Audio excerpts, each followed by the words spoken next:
The story begins with the main character thinking, looking at a bunch of dead people, can he become a really strong hunter like him? A few hours ago in the guild building, people say that the guilds have cleared out a lot of mid-level dungeons, so even some hunters can't find anything, so it will be dangerous to go there alone. The guy looks at what is written on the board. Elite combat requires an assassin. Experience is desirable. Elite combat is looking for a gold level mage. Good payment. Battle Royale requires a low capacity storage station. Battle Royale, the number of available positions is limited. The guy points at the other guy and says he should take a look. This healer has come again. No one in the guilds wants to take him in. The other guy says they should leave because he doesn't want to look like him. Another guy comes up to him and says he found it. He knew that he would be here. The girl next to him also said hello. The guy with the purple hair says they haven't seen each other for a long time. He has heard that they have improved, and he congratulates them on that.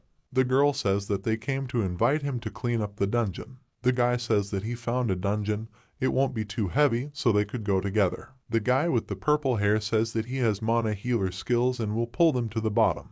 The guy hugs him and tells him that he should shut up and just agree, because he still has his license. The guy with the purple hair agrees with him. After a while, somewhere nearby, a large magic sphere appeared in the middle of the city. This is the normal level of the dungeon. The limit is 10 people, the other is unknown. Monsters lie on the floor and emit magical energy. People defeat their opponents and someone says that the last one is left. The guy with the blindfold says he has to act now. The purple-haired guy agrees and uses a magical ability. He used the skill and the monster radiates magical energy. The guy with the blindfold says it doesn't work. The girl says they need to hit first. An object that emits energy appears next to it. She summons a magic circle and streams of energy capture the monster. The guy says that this is great and now he is using his new skill. He swings his sword, activates a charge, and uses the single sword strike skill. With a single blow of his sword, he cuts off the monster's head. The guy with the purple hair asks if he's gotten stronger. The monster's head flies up high and it emits a bright light.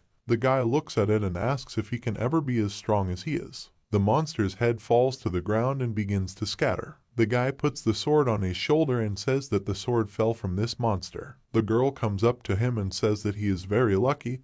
He even got a high-quality stone. The guy says it's weird, then he'll take this and this weapon first. He examines the sword and says it's a weapon, it's better if he takes it. He throws the sword at the guy with the purple stripes and says that he doesn't need it, no matter what abilities, and it will help him. The purple-haired guy caught the sword that was thrown to him. The other guy says that he also needs to increase his strength. They can leave now, it's been a rough day. The purple-haired guy thanks him. The guy with the blindfold says he should go with them again. Suddenly, the ceiling in the dungeon starts to crack. The girl turns around and says they should wait. Did they hear anything? The guy with the blindfold says he'll tell them why he's so lucky. Suddenly, a monster made of stone appears in the dungeon. The guy pulls out a sword from behind his back and says it looks like they've met a hidden boss. The monster stands in the middle of the room and emits a very scary aura and looks with its 5 eyes at these people. The purple-haired guy asks, have they ever heard of hidden bosses in normal level dungeons? The guy with the blindfold says they haven't heard of it. He's never heard of it, but that doesn't mean it doesn't exist, and it looks like they've come across one. Besides, how can they refuse such money? The purple-haired guy says that people say that hidden bosses are very strong. The girl says that he doesn't have to worry because there are a lot of them here. The guy with the blindfold says that for the sake of safety, they should first observe the boss. The man with the cigarette says he doesn't seem very brave. What's so intimidating about a normal level hidden dungeon boss? The girl says that he should stop talking like that. The man says they should just watch him kill this monster. He heads towards the boss and uses the Descendant of God skill. The monster holds its weapon in its hands and goes in his direction. The guy with the blindfold says he should wait. Hidden bosses aren't as easy as they might seem. The man says he shouldn't underestimate him. He runs very fast towards the hidden boss, who is slowly walking towards him. He jumps up and is about to attack the monster. The boss raises his head and looks at him with an evil smile. The monster emits a very strong aura and does not move, which greatly surprises the man. The boss begins to spin the scythe in his hands and deals very fast attacks that cut the man apart. The man immediately loses consciousness and falls to the ground. Because of this, everyone else is very surprised and looks at it. The boss's scythe spills the blood of a dead man and the monster emits a very strong aura. The guy with the blindfold says that she should hurry up and use her skills to reveal the characteristics of the hidden boss. The girl with short hair agrees. She immediately uses the foresight skill. Magical energy radiates from it and is directed towards the monster. She is surprised and asks, how is this even possible? A system window appears in front of her with the monster's stats. Health points 32,456 points, energy 9,999 points, attack power 2,675, defense 1,895, speed 64 points, strength 265 points, agility 268 points, intelligence 190. A girl with short hair falls to the ground in surprise and says it can't be, it's impossible, they're all going to die. A very strong horror appears on her face. The guy in the blindfold comes closer and tells her to stop panicking and tell her what she saw. The girl with short hair says that she saw that even though the hidden boss health is low, but the other stats are 10 times higher than any other normal boss. The guy with purple hair is surprised and asks, what did she say? The girl says they will all die here. What should they do now? The guy with the blindfold pats her head and tells her that she doesn't need to panic. Besides, it's just one boss. If they work together, they would have a chance to defeat this monster. Everyone should listen to him carefully, even though the hidden boss is strong, but he is not invisible. As long as they can avoid the hidden boss's attacks, they have a chance to survive. And then they can run away together. They must do their best. There's only one chance, so they have to survive it all. He points his sword at the monster and tells them that their next move is to attack the hidden boss. Everyone has to run forward, they have to attack this hidden boss and they have to be careful with its attacks. All the people rush to attack and are going to hit the monster. The hidden boss makes a big hit that pushes away all the people who are going to attack it. The girl with long hair uses magic and says that they should attack now. Multiple magic attacks hit this monster. The guy with the shield says that if they continue like this, they will have a chance to defeat this monster. Everyone should go ahead. The girl with short hair continues to watch the boss and says that the boss's health has dropped to half. The guy with the blindfold says that they can't relax and they need to hold on. They must keep attacking, avoid the monster's attacks, and protect the healers. The monster swings its scythe and is about to attack him, but the guy dodges this attack and strikes with his sword. Magic attacks continue to hit the hidden boss. The girl with long hair tells everyone that they must keep attacking. They can't stop. The mages continue to shoot fire at the monster. Because of their attacks, there is an explosion of great power. The guy with the dagger says that with such a strong attack, no matter how high the hidden boss stats are, this monster will definitely fall. Due to a strong explosion, a large cloud of dust appears next to the boss, but the monster endured and looks at them with an evil look. The guy is surprised and asks, what was that? Did it not affect this monster? And it looks like they angered the boss. The monster strikes hard with its scythe and defeats one of the warriors. The blood from this attack is scattered around the room and the boss continues to look at the others. People run to attack and one of them says that they should continue to attack and hold on, because the hidden boss does not have much health. The boss begins to hover above the ground. He raises his hand, which radiates magical energy. He points his arm forward and releases a very strong beam that hits the person. The guy with the blindfold is surprised and asks, is this a rage ability or a hidden boss rampage? The monster looks at them with an evil smile. A guy with purple hair asks what is rampage. Shouldn't a hidden boss just die? The girl says that rampage is a special mode for bosses, which is activated when their health reaches a certain limit. The stats of bosses in a state of rampage are greatly increased due to the fact that only a small number of bosses have a similar mode. She really didn't expect to see this from this boss. The guy with the purple hair asks what they should do now. Are they all going to die here? The guy with the blindfold says they still have a chance. They have enough time for him to gain strength, then he can use his sword and kill this monster. A guy with purple hair looks at him and asks if this will work. The guy with the blindfold says they'll never know until they try. The girl says that they don't have to worry, she will give them full support. She is about to cast some kind of spell and a bright glow appears next to her. The guy with the blindfold tells the boss that he will die here and now. He rushes to attack and is about to strike. The boss swings his scythe and is about to strike faster. The guy with the blindfold asks this freak, does he still dare to resist? He notices the boss' actions and was able to strike. The boss rises into the air, emitting a magical light, and the guy says that this is his chance. He'll regret fighting back. The boss raises his hand and is about to release magic energy. A large magic sphere appears in his other hand. The guy tells this loser that this has gone too far. He dodges and says now. A magic attack flies past him and he says that the mages should attack right now. A girl with long hair summons a large amount of fire energy in the air and uses the Red Lotus Flame spell. The boss notices this magic attack too late and a large explosion occurs behind him. The guy with the blindfold says it's not enough, they can't stop, they have to keep attacking. He runs forward and his sword is enveloped in magical energy. It bounces and flies into the center of the Big Bang. He stabs the boss with his sword and says that he should be dead by now. He strikes with his sword and because of this attack, the boss explodes and shatters into many stones. The guy with the purple hair asks, did he kill him? The girl says that after such an attack, it is unlikely that the boss is still alive. They are all looking at the fire left over from the magic attack. Someone puts their hand up and says they finally got it.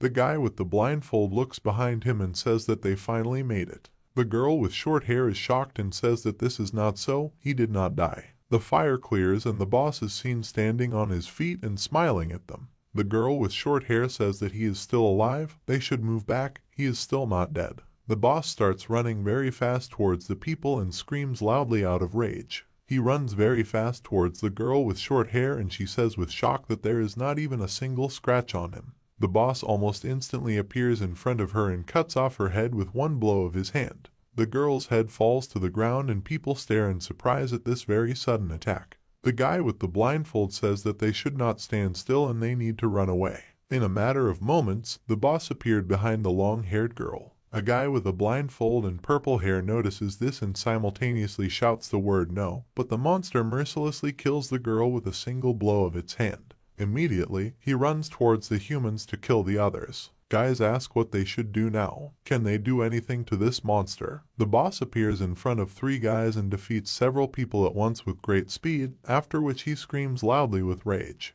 The guy with the blindfold is very angry and asks how this could have happened. He screams loudly in anger and runs to attack. The boss notices this and turns around with a smile. The guy with the blindfold is shouting loudly at this monster, about to attack it. The boss releases magic energy from his hand, directing it at the guy, and he releases a very powerful burst of energy. The explosion completely engulfs this guy. The purple-haired guy is completely shocked by what he sees. The blindfold guy's body has completely disappeared and his big sword is stabbing into the ground. A guy with purple hair falls to the ground and says they are all dead. How did this happen? Did this monster leave it for last because it's weak? Even he looks down on him. He remembers that people say he's too weak. He's dead weight, they can't take care of him. Oh should be dead by now because they're just wasting resources on him. What's the use of it anyway? He must die quickly. He's a useless loser, a waste of time, a trash and a loser. He covers his head with his hands and says it's not about him. He looks up and notices his friend's sword. The girl says that he is not like that, he will be able to defeat this boss. The guy with the blindfold says that he should get up and take his sword, he will succeed.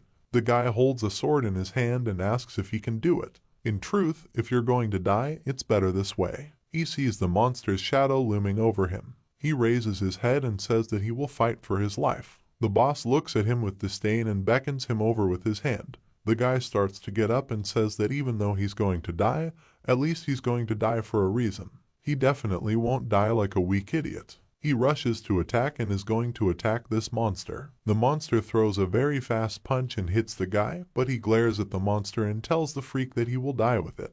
He plunges his sword into the monster's body and pierces the monster's body, causing the boss to scream very loudly. The monster uses its last strength to hit the guy's head with its hand, and he loses consciousness and says that he has avenged them. Now they can rest in peace. The hole in the monster's body starts to emit a bright light and it is torn apart. A guy appears in a white space and asks where is he? Is that what it's like to be dead? I wonder if he'll be able to see everyone here. He examines his body and says that he is still clothed and looks like he is not dead. He raises his head and asks, what is it? A system window appears in front of it, which says Dungeon Notification. He completed the last High Priest achievement. Achievement conditions: first dungeon clearing done, second defeat secret boss done, third all other comrades killed done, fourth healer class. After a while, the hidden boss eats the meat that he holds in his hands. He sits over the body of the man he killed and eats the body. The purple-haired guy looks on in shock. The one who gets eaten by the boss is his friend.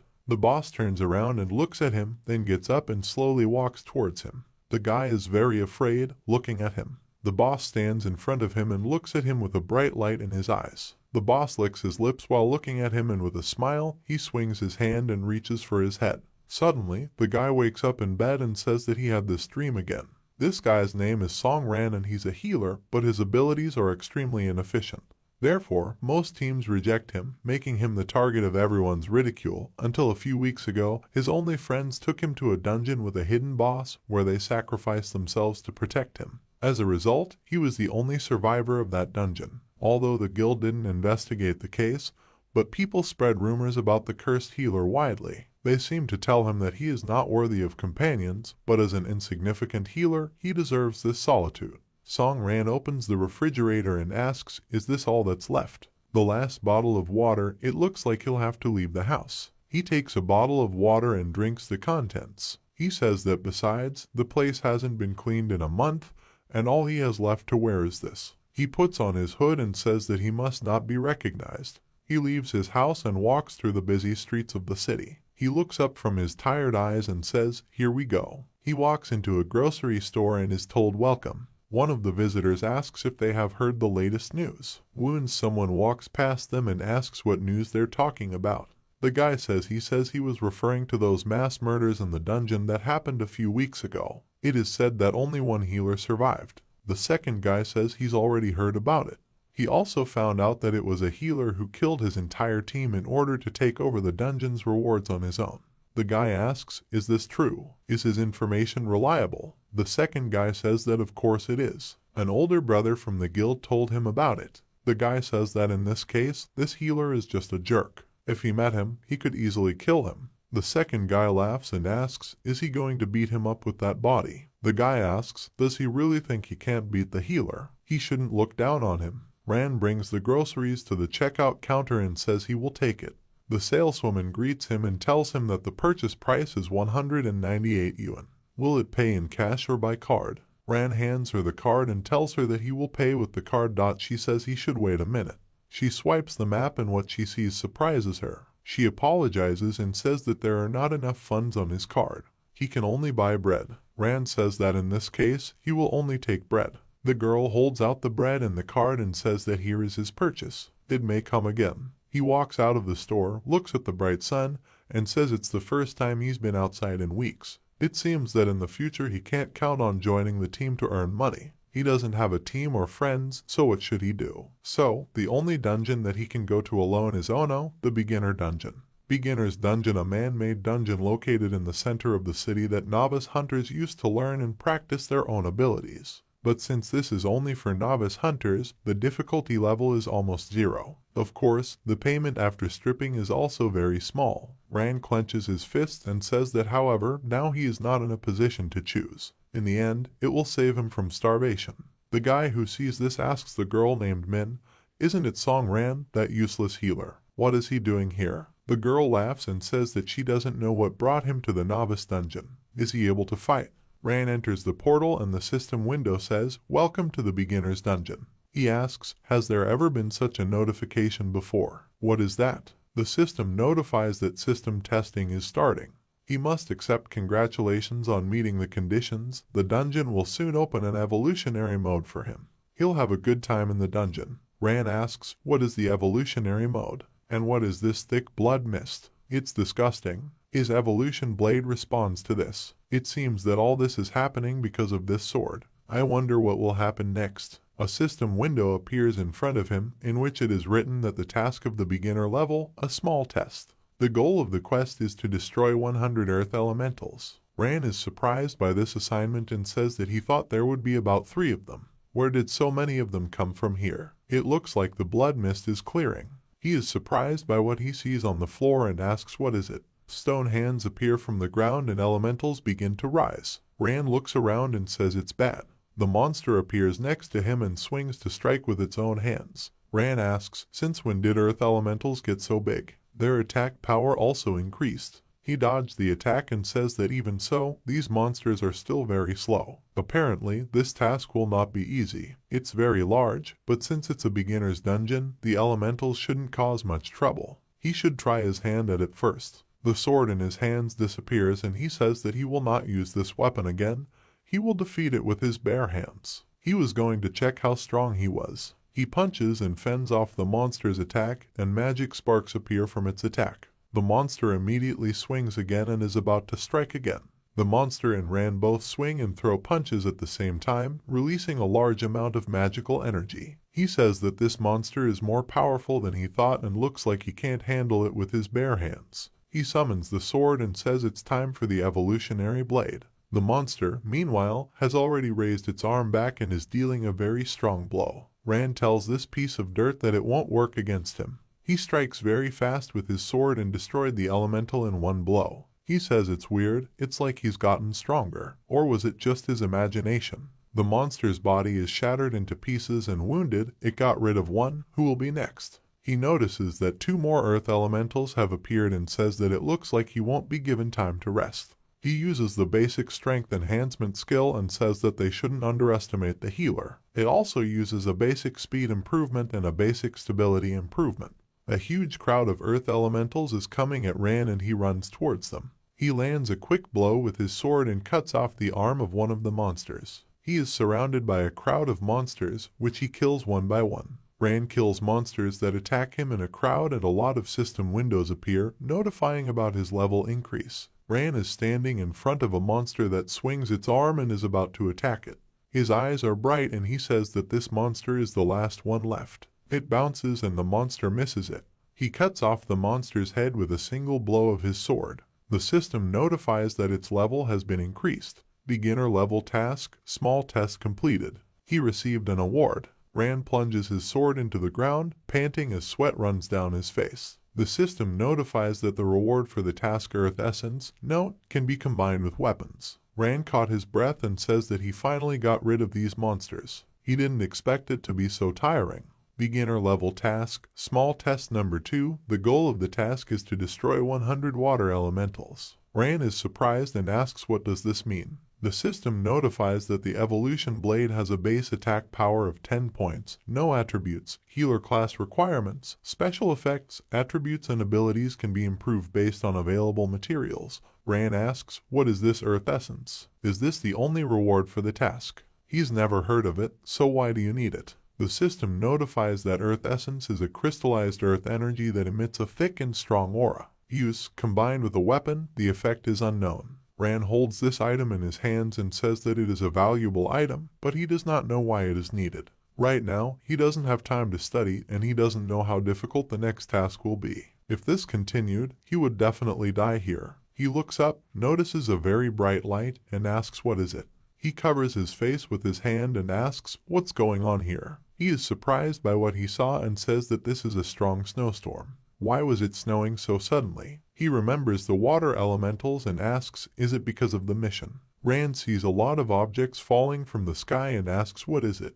It falls to the ground and he realizes that it is not ordinary snow. These creatures that fell from the sky turned out to be water elementals. They get faces and hands, and monsters take on a new look. Ran looks at this and says that as he expected, the water elementals won't be ordinary. It looks like they've also become stronger. He approaches the monster very quickly and jumps up and strikes the water elemental's arm with his sword. Ran lands on his feet, and after noticing that his attack didn't deal any damage to the enemy, he says that this attack didn't work and it pisses him off. The monster swings its arm and approaches him. Ran examines the monster and asks, is the monster still unharmed? What should he do? Why aren't his attacks affecting him? He rushes to attack and says that he should try again. This monster has a regenerating ability, now he understands everything. The ice elemental, like the earth elemental, has a high level of protection, and it also has the effect of restoring the water elemental, which constantly regenerates. It will be difficult and he may die here because of these ice elementals. Was he going to die here? The system suggests that the conditions for strengthening weapons with Earth Essence have been reached. Does it want to perform a merge? Ran asks, merging with a weapon at a time like this. In any case, he should try it. He agrees to perform the merge. The system tells you that a merge is taking place and it should wait. His sword is enveloped in energy and he asks, "Is that all?" The system notifies that the merge was successful. His weapon has gained a unique ability, petrification of the maximum level. Petrification skill. The weapon can cast a petrification effect on the enemy, reducing the enemy's movement speed by 50% and blocking regeneration. Also, the enemy's defense will be reduced by 30%. Rand laughs and says it looks like the heavens are favoring him. Now was his chance. He charges, strikes with his sword, and the elemental freezes. He's surprised that it worked. He strikes several times with his sword and destroys the monster into several pieces. Rand says that now he can dance with these freaks. He rushes to attack the huge crowd of monsters that stands in front of him. He reaches his new opponent and stabs with his sword. His eyes sparkle with a bright light as he attacks the monster. He jumps up to the level of the monster's head, and with many punches, he destroys the monster's body. After a while, Rand stands surrounded by a huge number of elementals' corpses and says that he is finished. In the system window in front of him, it says that the goal of the task is to destroy 100 water elementals. The task progress is 99 out of 100. Rand notices this and asks where is the other monster. He doesn't see anyone else. He turns around and asks what is it. He sees magical energy rising from the bodies of the elementals and he asks what is going on here. Are the dead ice elementals fusing together? A female monster in ice armor appears in front of him. Rand is surprised and asks, is it really the Snow Queen? The Snow Queen uses the ice element. He asks, is this just another hidden boss? He's definitely lucky with it. It looks like the Snow Queen is an improved version of the ice golem. Dealing with another strong opponent would be difficult for him. He doesn't know if he can handle it this time. His strength might be enough, but his health condition isn't very good. After all, the previous battles had battered him quite a bit. Looks like he'll have to use it. It uses the basic healing skill, healing. A green aura appears around the wounds and he says that now he will find out if this battle will be the last for him. He's already survived a lot of attacks. She can try to kill him if she has the strength to do so. If she and the ice golems are different types of ice elementals, then petrification will be very effective. He runs towards the boss at high speed. Rand strikes and says that she must turn to stone. It strikes, but does not deal damage with this attack. He asks what it was. Didn't he do any damage? It looked like he had underestimated her defense. It's not an easy situation. Petrification doesn't help, and his attacks aren't strong enough. Maybe he should use normal punches. The Snow Queen raises her hand in the air. In her hand was an ice sword that was surrounded by a strong energy. Rand notices this with surprise. He asks, does she use ultimatum attacks from the very beginning? Is this a joke or something? A huge amount of energy from her sword rises up. Because of this, a large number of ice fragments fall from the sky. Rand notices this and says it's terrible. He jumps out of the way and dodges one of the shards, but a lot of other shards fall after him. He runs away from the ice crystals very quickly and says that her ultimate attack is too strong. He has to dodge it if he doesn't want to be torn to pieces. However, this is not enough and he needs to find the right moment. He looks at the boss and says this is his chance. Rand runs very fast towards the Snow Queen and her attacks don't hit him. He jumps up, and when he strikes, he says that he has hit. She strikes, and he says that as he thought, his strikes not only interrupt the boss's current attacks, but also affect subsequent ones. If she only uses normal attacks, then she won't use ultimate skills. All he had to do was hit and dodge, and then he would be able to defeat this boss. He strikes and says it will be easy. The Snow Queen blocked his attack using her shield. He jumps back and asks, I wonder if his attack combo is stronger than the boss' ultimate attack. He starts hitting continuously, counting the combination of his attacks. After a long period of time, with 9,999 strikes, he managed to break the Snow Queen's shield. He lands another hit, and the system congratulates him for completing a 10,000 hit combo and unlocking the deadly attack ability. The deadly attack ability consumes 0 mana points. Ability description: normal attacks will ignore the opponent's defense and deal 10% more damage, but each attack will take away 1% of the user's health points. Rand asks, did he unlock a new ability in this situation? God himself seems to be wondering if he will win this battle. If that's the case, then he can't lose. It's time to put your life on the line. Right now, he would test how many attacks she could withstand. The silver-faced Snow Queen looks at him and swings her sword to strike. Rand stands calmly in front of her and activates the deadly attack ability. He strikes hard using his sword and this attack dealt damage to the boss and it broke her arm. The Snow Queen realized what had happened and screamed loudly in pain. She became angry and began to be overwhelmed by a very strong magical energy. Ran asks how she feels about this. She misses her hand already, doesn't she? Suddenly, the Snow Queen's hand lifted and joined together, causing her to smile and look at him. He looks at her and says that she has an incredible regeneration rate. Although he might injure her, he might not expect an easy victory. The Snow Queen hovers in the air and looks at him. She strikes with her sword, but he manages to parry this blow, which caused a very strong wind to rise due to the strength of her blow. Rand says that in that case, he should kill her with one blow. The boss hits him very hard, but he blocks this blow and pushes him away for a long distance. Rand looks at her and says she won't have a chance to fight back. The Snow Queen very quickly approached him and attacks with her sword, falling on top of him. He jumps out of the way and she misses him. Rand looks at her and tells her that he's not making it, that he needs to find the right moment. He jumps up and twirls in the air, striking with his sword. He lands and says it was a good moment. He turns around and sees that the boss wasn't hurt by his attack. The Snow Queen strikes with her sword, but Rand manages to fend off her attacks. He throws a punch, but misses and asks if she was able to dodge. The Snow Queen rises into the air and releases a large amount of magical energy. Rand lands and says it's too bad.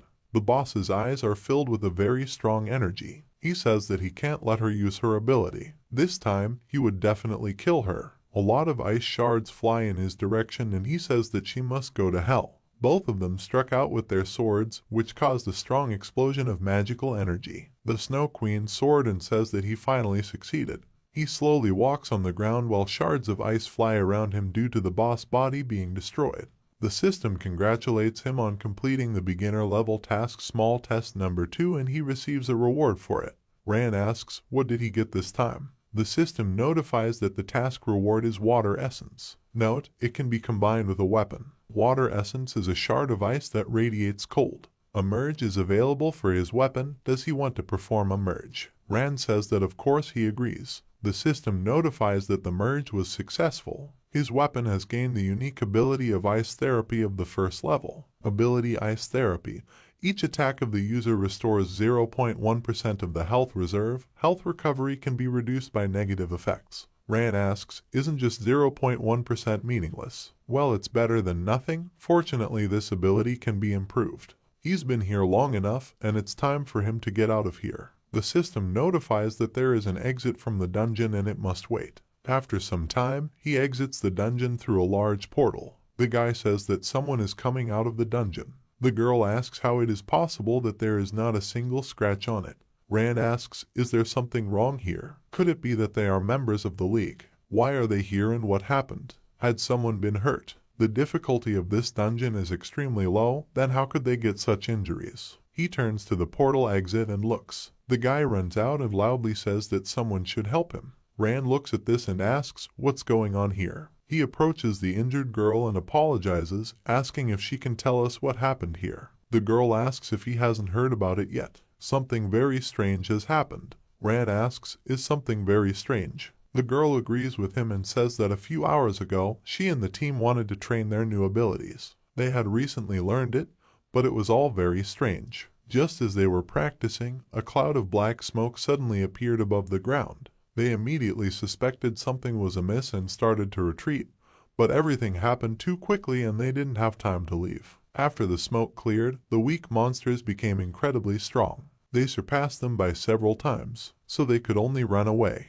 Due to her carelessness, she was wounded in the waist area. However, they were forcibly brought back from the dungeon due to exceeding the time limit. If it wasn't for that, she doesn't know what would have happened to them. Rand realizes that this was a couple of hours ago. Did this happen the moment he entered the dungeon? Is it possible that his presence affected other people who were in this dungeon at the same time? If this is the case, then he needs to pay more attention to it.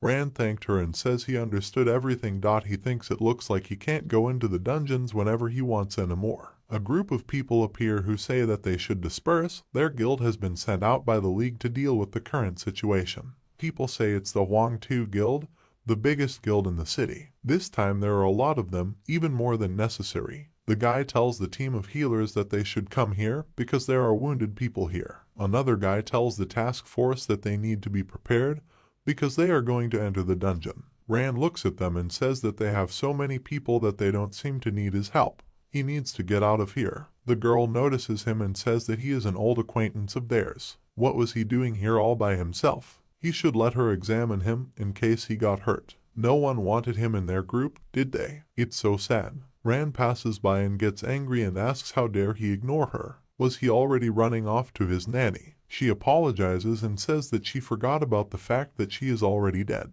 Rand summons his sword and brings the blade to her throat with great speed. He says she has to take back her words or else she will die. The girl is very surprised by this and wonders what is going on. Isn't he a healer? Why is it so fast? Suddenly, someone swings a sword between them and deflects the blade of the sword. Rand is surprised by this and looks at the person who did it. The man with the blindfold says that they should moderate their ardor because this is the territory of beginners and it is forbidden to kill players here. If he dared to attack her, then he wouldn't turn a blind eye. He sheaths his sword and says he can't imagine how much he'll regret it.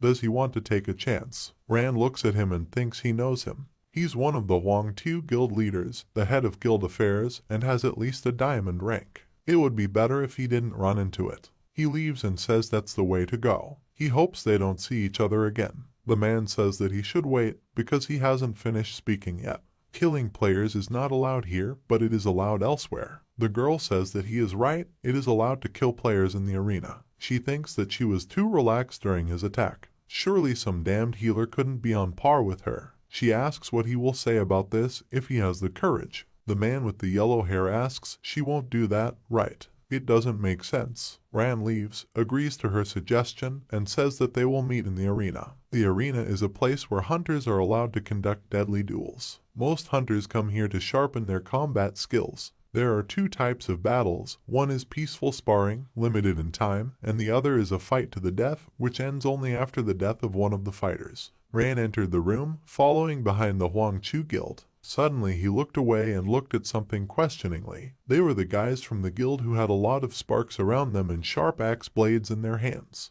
The other girl had a magic staff, and they were ready for battle. The guy looked him in the eye and asked him to go faster so that he wouldn't waste their time. After which, he asked him a question, is he really so worried because this is his first time? The other girl clasped her hands in front of her and spoke so that the others would just look at him. He has a weak freak written on his forehead. The guy laughed and asked her to be gentle with him in this case. Rand got angry, balled his hand into a fist, but didn't answer them. He was asked what had happened. Had he already shat himself out of fear? If he got down on his knees and begged, maybe she would forgive him. What would he say? After this suggestion, she laughed and took out the sharp dagger in her hands. After a moment, she continued to speak, and if he refused, she couldn't guarantee that she would be gentle with him. Another guy, passing by, told him to beg them before it was too late if he didn't want to suffer. Rand replied with confidence in his eyes, there's no need for that.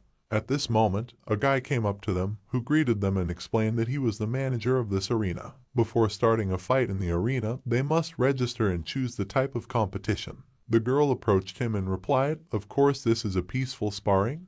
They just want to show the guy how to lie face down in the mud. The other guy laughed and said she can improve her winning percentage in the arena. She pointed her dagger at him and said with a smile, she won't miss this opportunity. The manager approached Rand and asked if he had any objections. He replied that he would like to choose a fight to the death. The manager didn't expect such a response and only took a deep breath, after which he said that to choose this type of battle, he needed the permission of the abyss from the hidden boss. The girl smiled at his words and asked the question, little prick, is he looking forward to dying?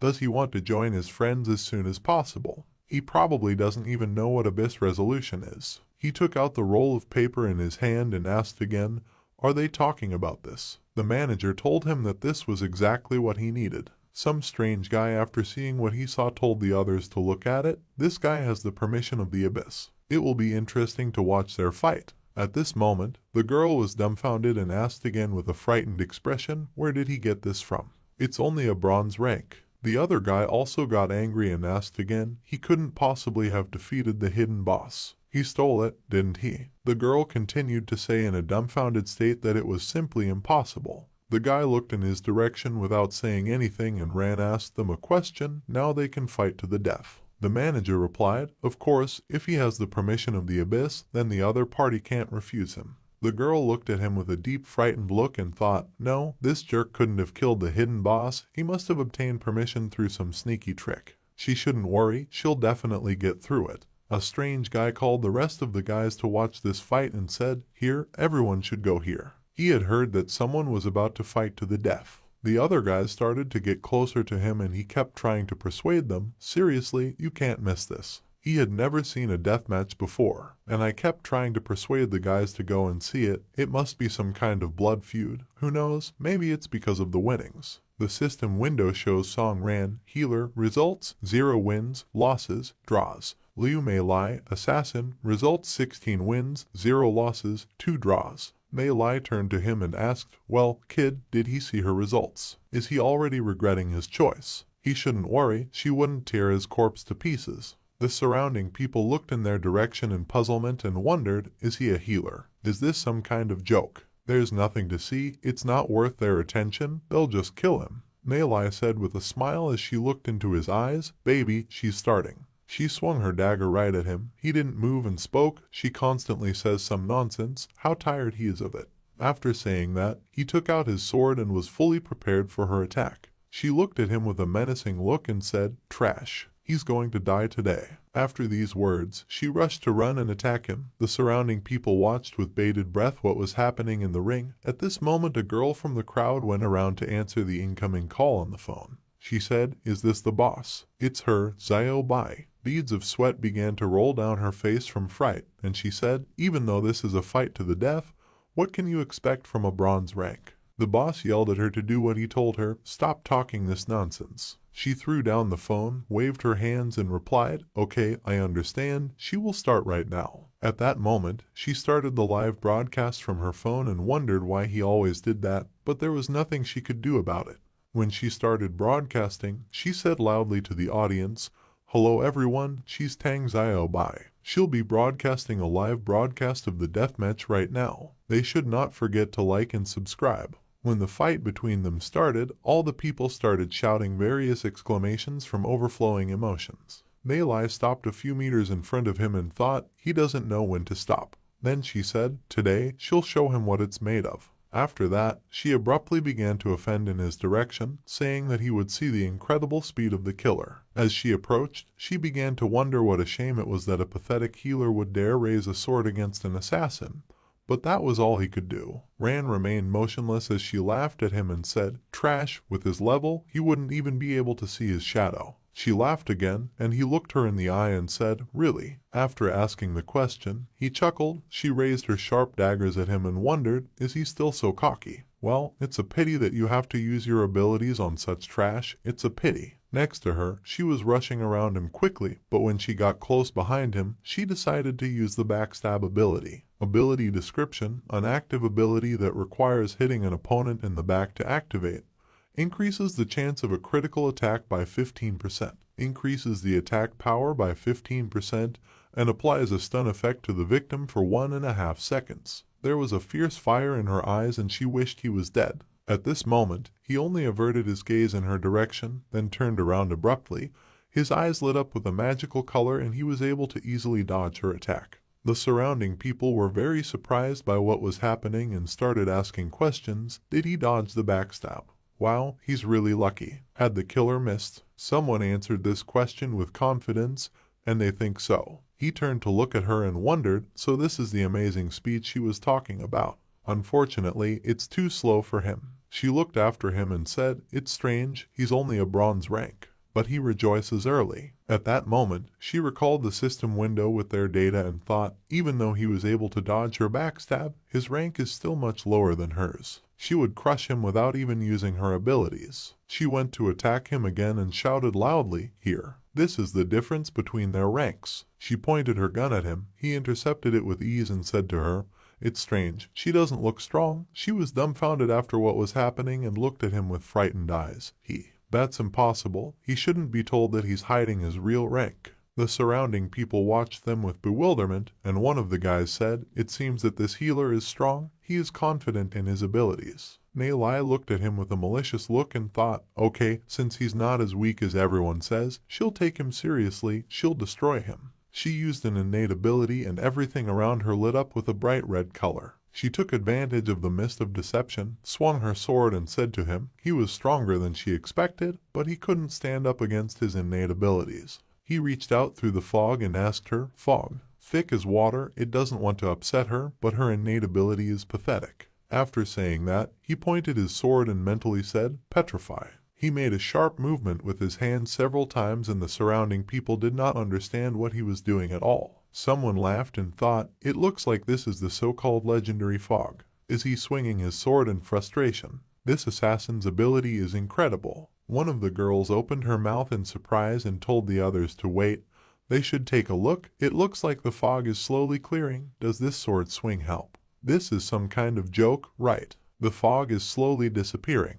At this moment, Mei Lai's sword was shrouded in mist and split into pieces. She shouted, "How is this possible?" Her innate ability was cancelled. What did he even do? She was right behind him and swung the knife at him, and he looked in her direction and asked, "Did she know?" At that moment, a stream of blood flowed out of her mouth and she fell to the floor. He ran towards her and shouted, "Arrogance can be costly." All the surrounding people widened their eyes in fright and surprise and continued to watch the scene in silence. The Huang Tu Guild reacted with the same method. Ran came closer to her, put his sword to her, and she looked at him with a hard stare, and he asked the question, "What is it?" She doesn't want to be sarcastic anymore. She was completely spurting blood, kept coughing and couldn't understand. He's only a bronze rank. How did he do this? He told her he was just passing by. There was no need to insult him. She started to choke and say it was all because of, but before she could finish, the system window congratulates Ran and informs him that he has unlocked a new form of his weapon, Bloodbath.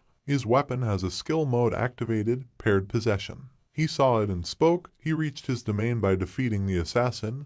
How ironic. The system window indicated the winner and all members of the Huang Tu Guild. One of the guys said angrily, "What a horror, he underestimated this kid." And how would they explain everything to the guild leader? Xiao Bai continued to film everything on her phone and said, "Just now, the bronze funnel hunter dispelled the fog of deceit with the assassin and instantly killed her. Is he really just a healer?" When Xiao Bai was broadcasting, she greeted the audience and said that her name was Tang Xiao Bai, and she was currently broadcasting a live match to the death. A bronze-ranked healer just knocked out a silver-ranked assassin. Some of the people who saw this broadcast on the screen wondered, seriously, did the bronze challenge a higher rank? Besides, he's only a healer, how is that possible? The people in the arena wanted to finish her off and kill her, and Xiao Bai turned her attention to the fact that the audience was also delighted. Ran looked at the dying Mei Lai and said with a haughty expression, "Now her life is in his hands, will she beg for mercy or what?" She knelt down and begged him to forgive her and spare her. He asked her again, spare her. If it was him, she would have finished him off without a second thought. He was just passing by. Was it really that hard to leave him alone? Since it was all because of her expressions, she needs to remember her name. She needs to say that she's a fool, a shameless fool. Everyone was watching what was happening through a live broadcast, and one of the guys said, "Wow, this is cruel." Ran asked her again, or would she prefer death instead? She told him that she understood that. At that moment, one of the guys from her guild asked everyone to get out of the way in anger. The other guy said to him, "It's over. The guild leader will be beside himself when he finds out about this." She said she was wrong. It was her fault. She was a fool, a shameless fool. The audience sighed at her utterances and someone said, "Not bad." They were lucky that Tang Xiao Bai started the broadcast. A girl replied, "Yes, the number of viewers broke the guild's record." The girl replied to her, "No, that's not the point. What did he want to achieve by challenging the silver rank? She should think about it." The girl gave her a startled look and said, "Does she mean to say that he was aiming for the first place in the top?" She replied while continuing to drink the tea from her mug, "That's right, and this person will be the key to their guild's revival." Outside the arena, a lot of guys met Ran and started asking him questions. "Genius, how was he able to break the fog of deception? He's incredible, let him add it to WeChat. He is an icon for them, a healer." But at this moment, he was thinking that in the future, the Huang Tu Guild would try to take revenge for this. This day will definitely come, probably when the hype subsides. He needs to make every effort to become stronger. In any case, he does not regret his choice. Huang Tu Guild meanwhile, Mei Lai in a terrifying state with a weakened body moaned and screamed, "No." A man was pulling her arms and calling her an obscene girl. Her hands were hung up in chains. But at that moment, the guild guy came running to her rescue and said, "Boss, The boss swung the whip at him and shouted angrily at him to get away from him. Because of such a blow, the guy began to bleed and he also fell to the ground. The boss said with a terrifying look, "They have dishonored the Huang-Tu guild, yet they dare to come back." A stupid bronze-ranked idiot had brought her to this state. He continued to beat her with the whip, and she was already bleeding profusely and screaming with all her might.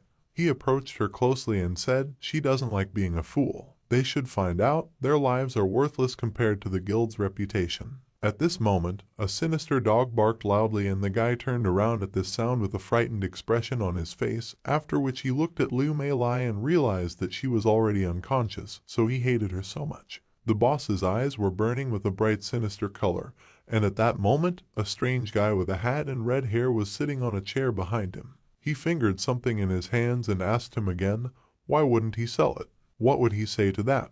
The guild guy pounced on him and asked the question, where did he come from in the first place? The boss tried to stop him, but he dodged his hands and the boss shouted at him to come back now, you freak. The man's eye lit up with a bright blue color. He made a special movement with his hand, after which a magic ray was released from his fingers, which illuminated the entire area with its light and created an incredible hole in the wall, from which the guy from the guild continued to run away. But the magic forces of this man destroyed his hand, and when he realized what had happened, he looked at his hand and screamed in fright, his hand. His hand. The blood started pouring out incredibly hard and he groaned loudly in pain as he moved closer to the ground. The boss stopped in front of the guy in the hat, the dog was standing next to him, and there was also the guild guy who had lost his arm, who was still moaning in pain. The dog barked a few times, the boss bowed to the man and asked him to forgive him, Mr. Merchant. This guy doesn't know what he's doing, he's asking him. The merchant master rose from his chair with a deep sigh, after which a bright red magic light lit up in his eyes. He looked into the distance and asked the question, what about her? The boss replied, of course, it belongs to him from now on. He walked closer to Mei Lai hanging on the chains and chuckled, then reached out to her, touched her face, and said, the money will be delivered within 3 days, and now he's leaving, they'll see each other later. At the same time, he vanished into thin air. The boss wondered how it had happened, where it had come from in the first place. At this moment, the guild guy was lying on the ground, clutching his shoulder and asked the boss to help him. He screamed loudly in pain. The boss started to get closer to him and ponder, but why would he need Lu Mei Lai? He glared at the boy and asked for someone to take him to the hospital. He began to think, Byron is a merchant, an underground merchant operating among the guilds. No one knows who exactly he works for. All we know about him is that he sometimes shows up and offers people deals. Deals are often not profitable, but you just can't refuse it. One day, a guild refused to make a deal with him, and in the end, the entire guild was completely destroyed. After the deal is concluded, he leaves, leaving the contract money in payment. If someone is not interested in money, then such people can ask for anything.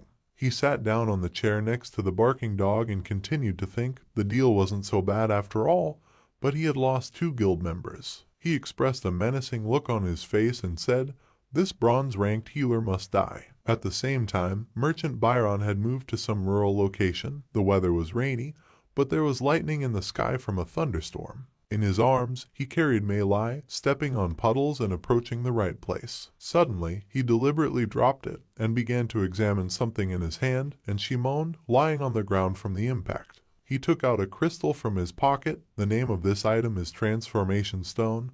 Legendary rank, use unknown. He used this stone, starting to reproduce the magical powers of this thing right above the belly of Mei Lai, who could only open her eyes and moan again. Byron was very surprised by what was happening. The magic stone lit up with a bright blue light and he said, wow. After which, he got up from the ground while Mei Lai continued to lie in the puddle. At this moment, a thunderstorm rumbled in the sky and bright lightning lit up the entire sky. Meanwhile, Ran was at home, taking care of himself in the bathroom. He reflected that he wasn't the same person anymore. He had been humiliated by others all this time, and because of his weakness, he took it for granted. But from this day forward, no one will dare call him weak. He remembered the guy telling him to live and get stronger. Suddenly, he felt something amiss and wondered what it was. His condition worsened. He grabbed the sink to steady himself and wondered why he felt so bad. He tried to stay on his feet, and at that moment the system window says, the petrification effect is removed. He sat down on the sofa, clutched his head and started to think. He was so tired. He absolutely didn't think that the side effects would be so strong. He began to feel very short of breath and his eyes were gradually closing. But suddenly he saw something in front of him and wondered, is this? What is it? It was a magic stone. At this moment, Byron was walking down the street in the rain, holding an umbrella in his hand. He adjusted his glasses and looked into the distance with a malicious look. 2 days later, the main hall of the Hunters Association. Song Ran, wearing a solid jacket, said, "He's so bad at healing. Most people awaken innate abilities, but he doesn't even think to activate them." He and the other guys looked at the system window, which showed Madness Potion price 24,600, Demon Rock price 31,500, Awakening Stone price 200,000, Fairy Tale price 5590, Demon Fang price 5201. He looked at it carefully and said, since the awakening is unlikely to happen on its own, they need to rely on the awakening stones. However, the prices are quite high to say the least. It looks like he'll have to go to the troll mine, but he'll need to be in a special group to get the awakening stones. But if he enters a dungeon, the system will change his configuration. Taking people into a group is like killing them. Mutated Earth Elemental and Snow Queen, so many tough moments. He scratched the back of his head, yawned, and suddenly heard someone call his name. He wondered what was going on. A girl named Xiao Bai, who was unfamiliar to him, came up to him and said that she was glad to meet him, let him join her group, and then they would go to the troll mine together. She made this offer for him with a smile on her face. He looked at her more carefully, then narrowed his eyes a little and said, "Is her name Tang Xiao Bai?" She looked at him curiously and said, "I wonder how he even knows her." He said he wished he didn't know her. He became an internet star thanks to her broadcast. It would be hard not to find out who she really is. She tried to keep a good relationship between them and asked him again, "That's great, isn't it?" She has been streaming for many years, but no one has gained such popularity in just one fight. Just as they were having a nice conversation, some strange guys noticed them together and one of them pointed at them and asked the question, "Isn't that them?" All the surrounding people took notice of them and started discussing, "Is this a bronze-ranked healer challenging a silver-ranked one? His name is Song Ran, isn't it? No wonder Tang Xiao Bai is right next to him." Several girls decided to approach him. Because he was a public figure, they held their phones in their hands and asked him to take a picture with them. Some of them commented on his new hairstyle, as it really suited him. Someone asked him out of curiosity, "Is Tang Xiao Bai his girlfriend?" Xiao Bai, who had moved a little to the side, was dumbfounded by what was happening and said with a deep sigh, "It only looks like his hand." Suddenly he said that she should go with him. After saying that, he grabbed her arm hard and started to lead her somewhere. She was surprised by this and asked the question, "What is going on? What is he doing? Where does it lead?" She looked fearfully into the distance and they approached the toilet, where he pressed her against the wall and she was in a stupor. He asked her to listen carefully. Looking down at her with a confident voice, she should listen to him carefully. He tried to stay unnoticed, but because of her, he is now in such a dangerous position. She said to him, "He's too close." He looked straight into her eyes with his bright blue eyes and said, "The Huang Tu Guild has disgraced itself. Most likely they will start chasing after him." She blushed and looked away in shame, then said hesitantly, "She understands." Suddenly he pushed off from the wall. She saw his movement and grabbed his arm, then called him by name and said, "About the band." He turned to her, looked her in the eye, and asked her if this was what she really wanted. After that, he came close to her face and said, then she must accept his condition. First of all the dropped awakening stones are his stones. He doesn't care about the rest of the winnings. Xiao Bai spoke back to him with a surprised expression, so he still hadn't awakened an innate ability. She smiled and said in addition, "It turns out that he really is only a bronze rank." He moved a little distance away from her and looked into her eyes with bewilderment after the words were spoken. After which, he added, "Secondly, it will only be the two of them. He can't take anyone with him." Xiao Bai gave him a startled look. Her eyes widened in disbelief and she asked him again, "What did he say?" "This is a group of 5 dungeon. He wants them killed there." He replied that he only had 2 requirements, so if she didn't agree, then she could forget about it. She looked away in anger and said, "What nonsense. If the guild leader hadn't insisted on finding out everything about him, she would have already left this freak alone." She stamped her foot and asked Song Ran to wait for her, then ran after him and informed him, "All right, she agrees." Entrance to the troll mine. This dungeon has been around for a long time. Judging by the rumors, it suggests not to waste time. They should put on their armor and enter it right away. They stopped at the entrance to the mine, a bright magical portal among the ruined buildings of the city. They both stopped in front of it and continued talking. He told her that he had no armor, only a weapon. Startled, she asked him again, "What did he say?" "There are only 2 of them, and he doesn't have any armor. Does he want them all to die there?" He looked at her with indifference and said, "What's the big deal? They could die in any battle." He wasn't forcing her to go along with him, right? She replied in an attempt to reason with him. It was only his awakening, and his life was at stake. He patted her on the shoulder and said, "This is already his concern, she just needs to protect herself." He took a step toward the portal and said one last thing. If she got scared, she could go out alone, and she didn't have to worry about him. She clutched her head, closed her eyes, and said, "This kid is an unreal schizoid." So what would she say to the leader if she didn't go with him? She considered the situation for a moment and wondered what she should do. If she couldn't explain in front of the guild leader, then she would have to do those boring broadcasts again. Suddenly, she looked at the portal and saw that it was nowhere to be found. She looked around questioningly and wondered what was going on. Where did he go? She shouldn't be told that he went in there alone. How awful, he was looking down on her. She's actually a gold-ranked summoner. Suddenly she cleared her throat, took a step towards the portal and said, she doesn't care. She'll just come out if things go wrong. Song ran. Without her, he won't be able to find the boss. With confident steps, she was approaching the portal, but suddenly something alerted her and she screamed and wondered what it was. She looked around and said, no wonder the boss ordered her to find out about him. This guy broke through the dungeon alone. Inside the dungeon, she saw many magic stones and slain bloodied monsters lying on the ground. Some of the monsters were still alive and fighting him, and he stood in the center and destroyed them one by one, thanks to his sharp and skillful movement. Bai covered her eyes with calmness and realized that this was actually quite fun. After that, she pointed her magic wand to the side and said in her mind, Darky, this has to come out. A bright magic circle appeared under her feet, and a bright spark remained from the wand, and she continued to say, they must show this guy what they can do. He shouldn't underestimate them. At that moment, a large gray wolf with sinister eyes appeared next to her. It was her monster. At this moment in the dungeon, only moans and screams could be heard from the fierce battle that was taking place between the monsters and Song Ran, who cut the monster's body parts with ease and thought that it was great. After being promoted, these silver rank monsters were no longer a threat to him. Even if this annoying evolution mode wasn't activated, no problem, it should not occur. Bai pointed her wolf to the side and said, Darky, let it join the fray. Ran spoke back to her, she doesn't need to do this, all the monsters have already been destroyed by him. As he spoke these words, the last few monster heads fell to the ground. Bai swallowed her saliva in surprise, then started walking past the poisoned bodies of the monsters with Darky and said, while being terrified, she came across a huge pile of corpses on the way. She can agree that he is indeed capable of clearing the dungeon alone. He thanked her for this and she added to her words, but he would never be able to beat the dungeon boss. He told her that if a person didn't try, they wouldn't know, and then he asked her to look into the distance. There were 2 elite monsters ahead. If he's not mistaken, the boss room should be right next to the gate.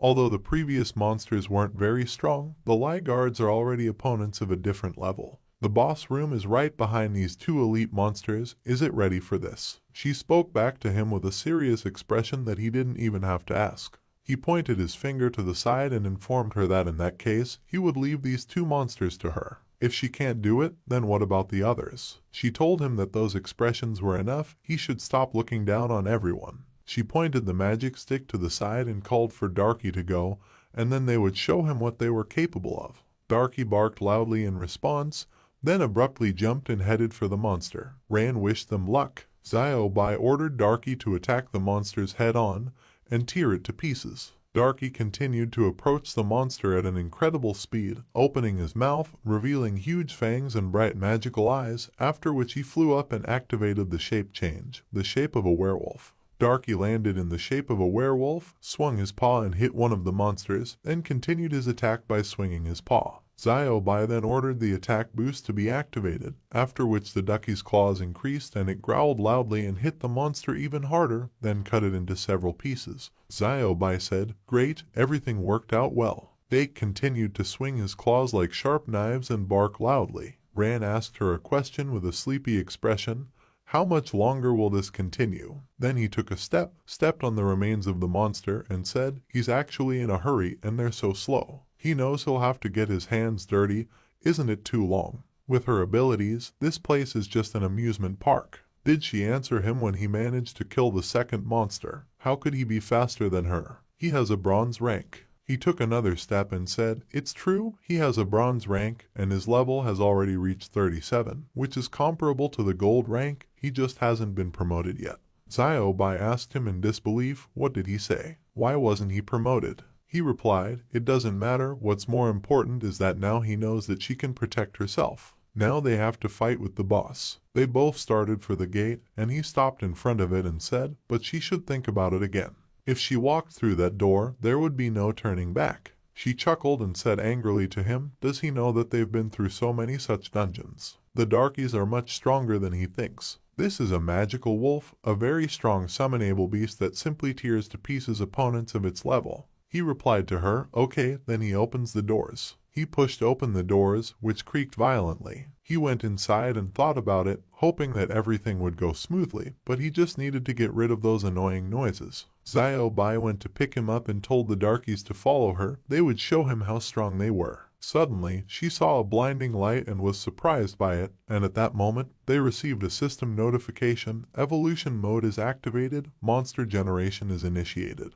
Rand said, it's exactly as he thought it would be. Another notification has arrived, the generation has been completed, and the developers hope that they will enjoy the game.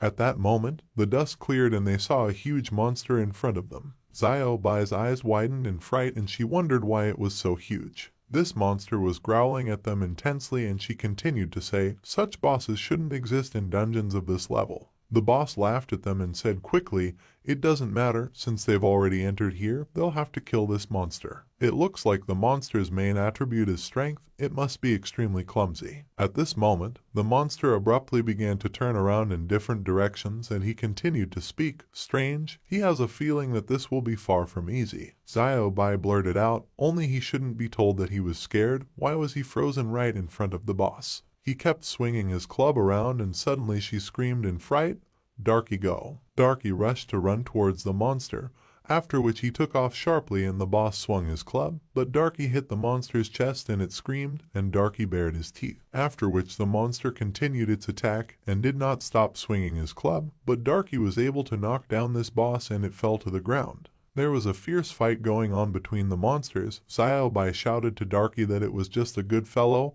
This boss looked incredibly strong, she didn't think it would be so easy. Darky got up from his seat, after which Xiaobing smiled at Ran and said to him with a sneer, he didn't even have to do anything, do you have something to say? He asked her again, does she really think that's all? How naive she is. At this moment, the boss swung his arm and swung his club hard. She was very surprised by this and asked what was going on. Darky just finished it off. He replied as expected, now he's officially welcoming her to his dungeon. She asked him again, in her dungeon, what is he talking about? He replied that he would explain everything to her later. Now they need to attack. This is the second phase of the boss. She should try to defend herself. If she has the strength left, she can help him. She looked after him in fright and said his name, after which the monster with a sinister expression began to attack and hit the ground hard with the club. Rand jumped up and swung at the monster's head.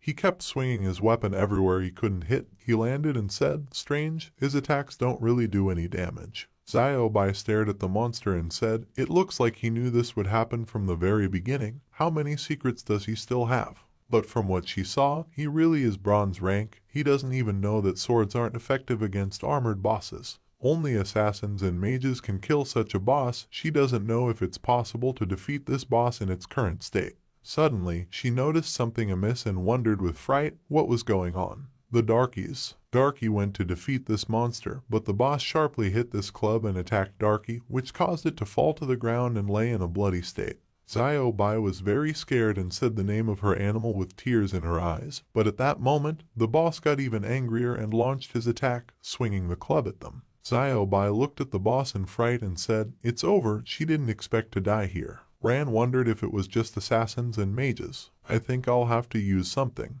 3 days ago, he found a magic stone and didn't understand what it was. In the system description, it was written that it could be absorbed by the evolution sword. He wondered if it could be absorbed. Then he'll try it. He hoped that this thing didn't have any negative effects. The system window informed him that the assassin's form had been studied, and that the two-bladed sword had been transferred. This form grants assassin abilities and increases the critical attack chance by 15%. He wrapped both hands around his sword, and Xiaobai had a frightened expression on her face as she wondered what was going on with this sword. He swung his sword a few times, which gave off a bright magical light. Suddenly, Xiaobai realized that they were blades. Is this a hunter with two classes? He looked her in the eye and asked the question, "Is she okay?" She asked him, "He is a healer, how did he get a second class?" At this moment, the monster looked at them ominously and he replied after taking a look at it, "It doesn't matter at all right now, they need to deal with the boss first." The boss started throwing attacks at him, but Ran easily dodged the attack and lashed out with his blades at the boss. The boss glared at him angrily and hit him, causing him to fly off to the side. Xiaobai looked at what was happening in fright and said, "What a horror! It was used by a tyrant, that is, the unique ability of large bosses, it is very dangerous." Ran continued his attack, but suddenly he got close to the monster and the boss grabbed its head with his hand and slammed it straight to the ground with all his strength and gave it a terrifying look. Xiaobai was very scared and said with a dumbfounded look, "This can't be happening, what a horror." The boss was already on its way to attack her, but suddenly it was said to fight to the end. Ran jumped up from his seat and continued the attack, which she was very surprised. His face was covered in blood, but he continued to swing his blades in front of the monster, after which he turned to her and asked her if she couldn't defend herself, then she should retreat to a safer place. She told him that he shouldn't say this nonsense, she wouldn't back down for anything.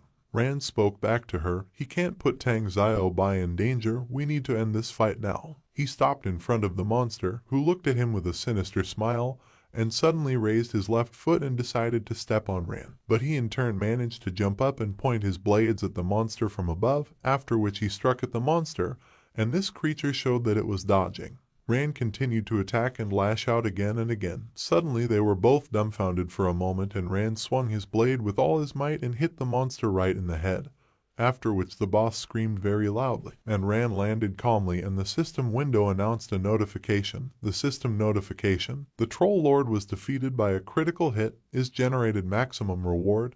He got the ability to hit accurately. Accurate strikes, passive ability, critical hit chance increases by 2.5 times when hitting monsters' vulnerable spots, ignoring the armor of these creatures." Ran finished and Xiaobai asked, "Boss Assassin, he has two classes and abilities comparable to the gold rank. Where did he get this power from?" She had never seen him use a healer's skill before. Ran ignored her and said that as they had agreed, the awakening stone was his. He went up to her and said that he had forgotten something. He reached his hand to her knee and healed her wounds. He said he wouldn't get sick now. She looked away, embarrassed, and thanked him. Ran said there was one more thing.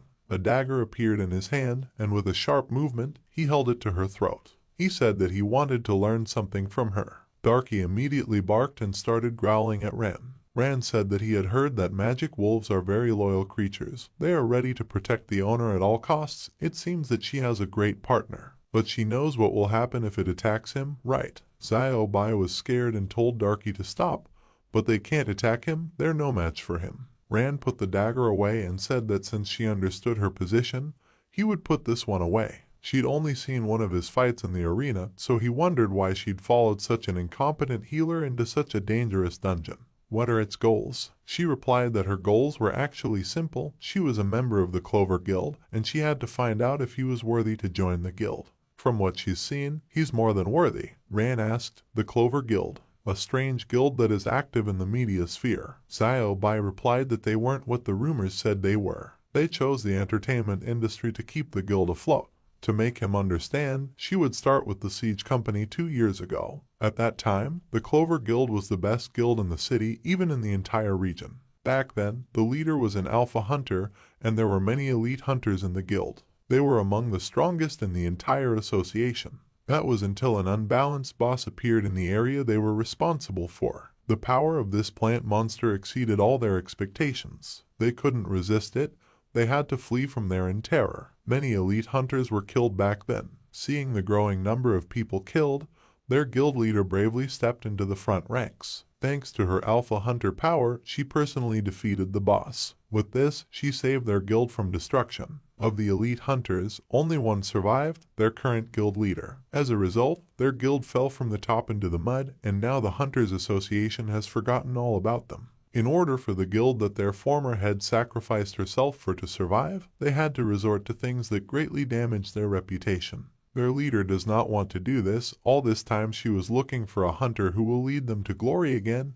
He must have the potential of an alpha hunter. Ran asked if it was alpha grade. She said it was the only way out for the guild. Everyone knows that alpha hunters are like monsters. There are only 9 of them in Area C, but looking for such people is like looking for a needle in a haystack, but their leader has not lost hope. She saw incredible potential in him after the battle in the arena. After what she saw here, she fully agrees with her choice. A bronze-ranked hunter who single-handedly cleared a gold-ranked dungeon and killed a very powerful boss. Even if it doesn't reach the alpha rank, it will definitely reach the royal rank. So she wants to invite him. Ran called out to her and gave her the stone, telling her that this was the ticket to the abyss that had fallen earlier. He turned around and told her not to look for him anymore. She wanted to protest, but he turned around and said that he appreciated that her guild saw potential in him, but he was afraid that he wasn't the one they were looking for. He's not an alpha hunter. He thought back to the day when the entire group had died and only he was left. He looked away and said that he was just a bad luck person. Xiaobai said that she didn't agree with this. In that case, where did he get such power from? Until a couple of days ago, everyone considered him a weak scum. He looked at her and said with a smile that it was true. After that, he went ahead and said that he was leaving. Xiaobai looked at the stone and said that it was a smug jerk. He will definitely join the Clover Guild. She would never leave him alone. At that time, a car was driving along the road. The man told the leader that the troll mine had been cleared and it was just a 2-person party. Interestingly, one of them is the guy they were looking for today. She asked if he was talking about Rin.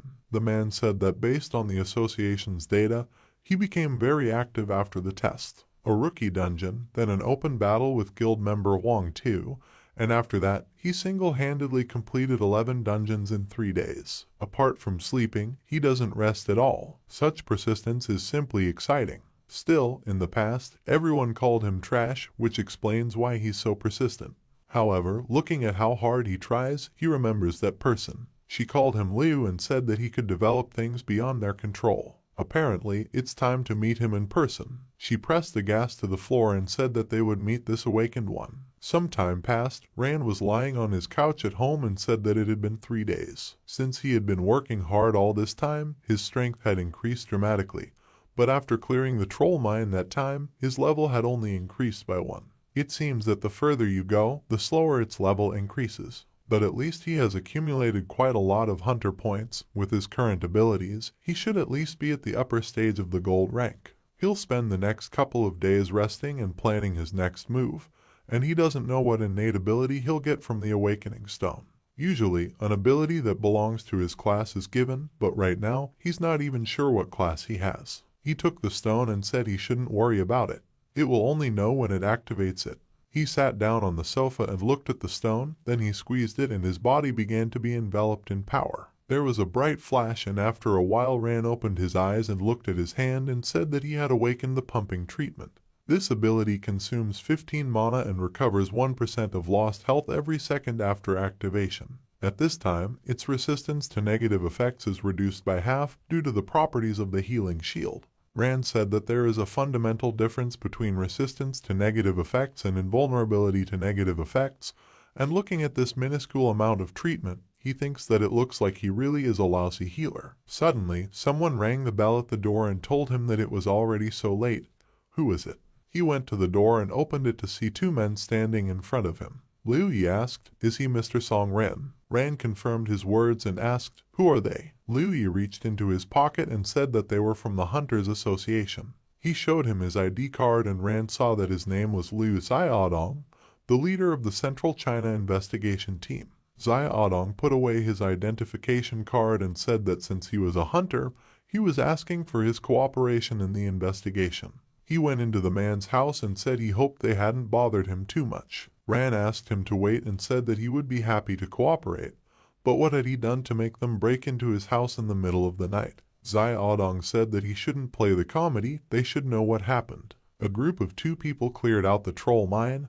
What does he think about this situation? Rand said they seem to know a lot about him. Since they know so much, what do they want from him? Xiaodong wanted to say something irritated, But Rand showed his abilities and said that even though he had used this awakening stone, he had only awakened another useless ability. He is still an incompetent healer, nothing has changed. Xiaodong nervously adjusted his tie and said that he probably wasn't going to accompany the investigation. A woman came up to them and told Lu Xiaodong that he was so aggressive, but he wasn't some outsider. Xiaodong called out to her in surprise, and Rand thought, "Who is this woman?" The woman looked at Rand and said that he had changed a lot. He was not doing business the way he used to. So will he let them in? This woman's name is Zhao Jingyan, and she is the head of the investigation department of the Hunter Association of District C. After that, Rand led them inside and they sat down opposite each other. Rand wondered why the Hunter Association was looking for him. Is it because he enlisted a troll mine? No matter how fast he gets stronger, there's nothing wrong with that. Jingyan took a sip of tea from her mug and Rand asked, "Is it all because of the newbie dungeon mutation a couple of days ago, or the case of the hidden boss?" Jingyan said that in the first place, there was no need for him to worry, the mutation had nothing to do with it. And about the time his entire team was killed. They know it's not his fault. Their association has a branded system that records the activity of dungeon hunters, so they have an idea of some things, even if he doesn't tell them everything.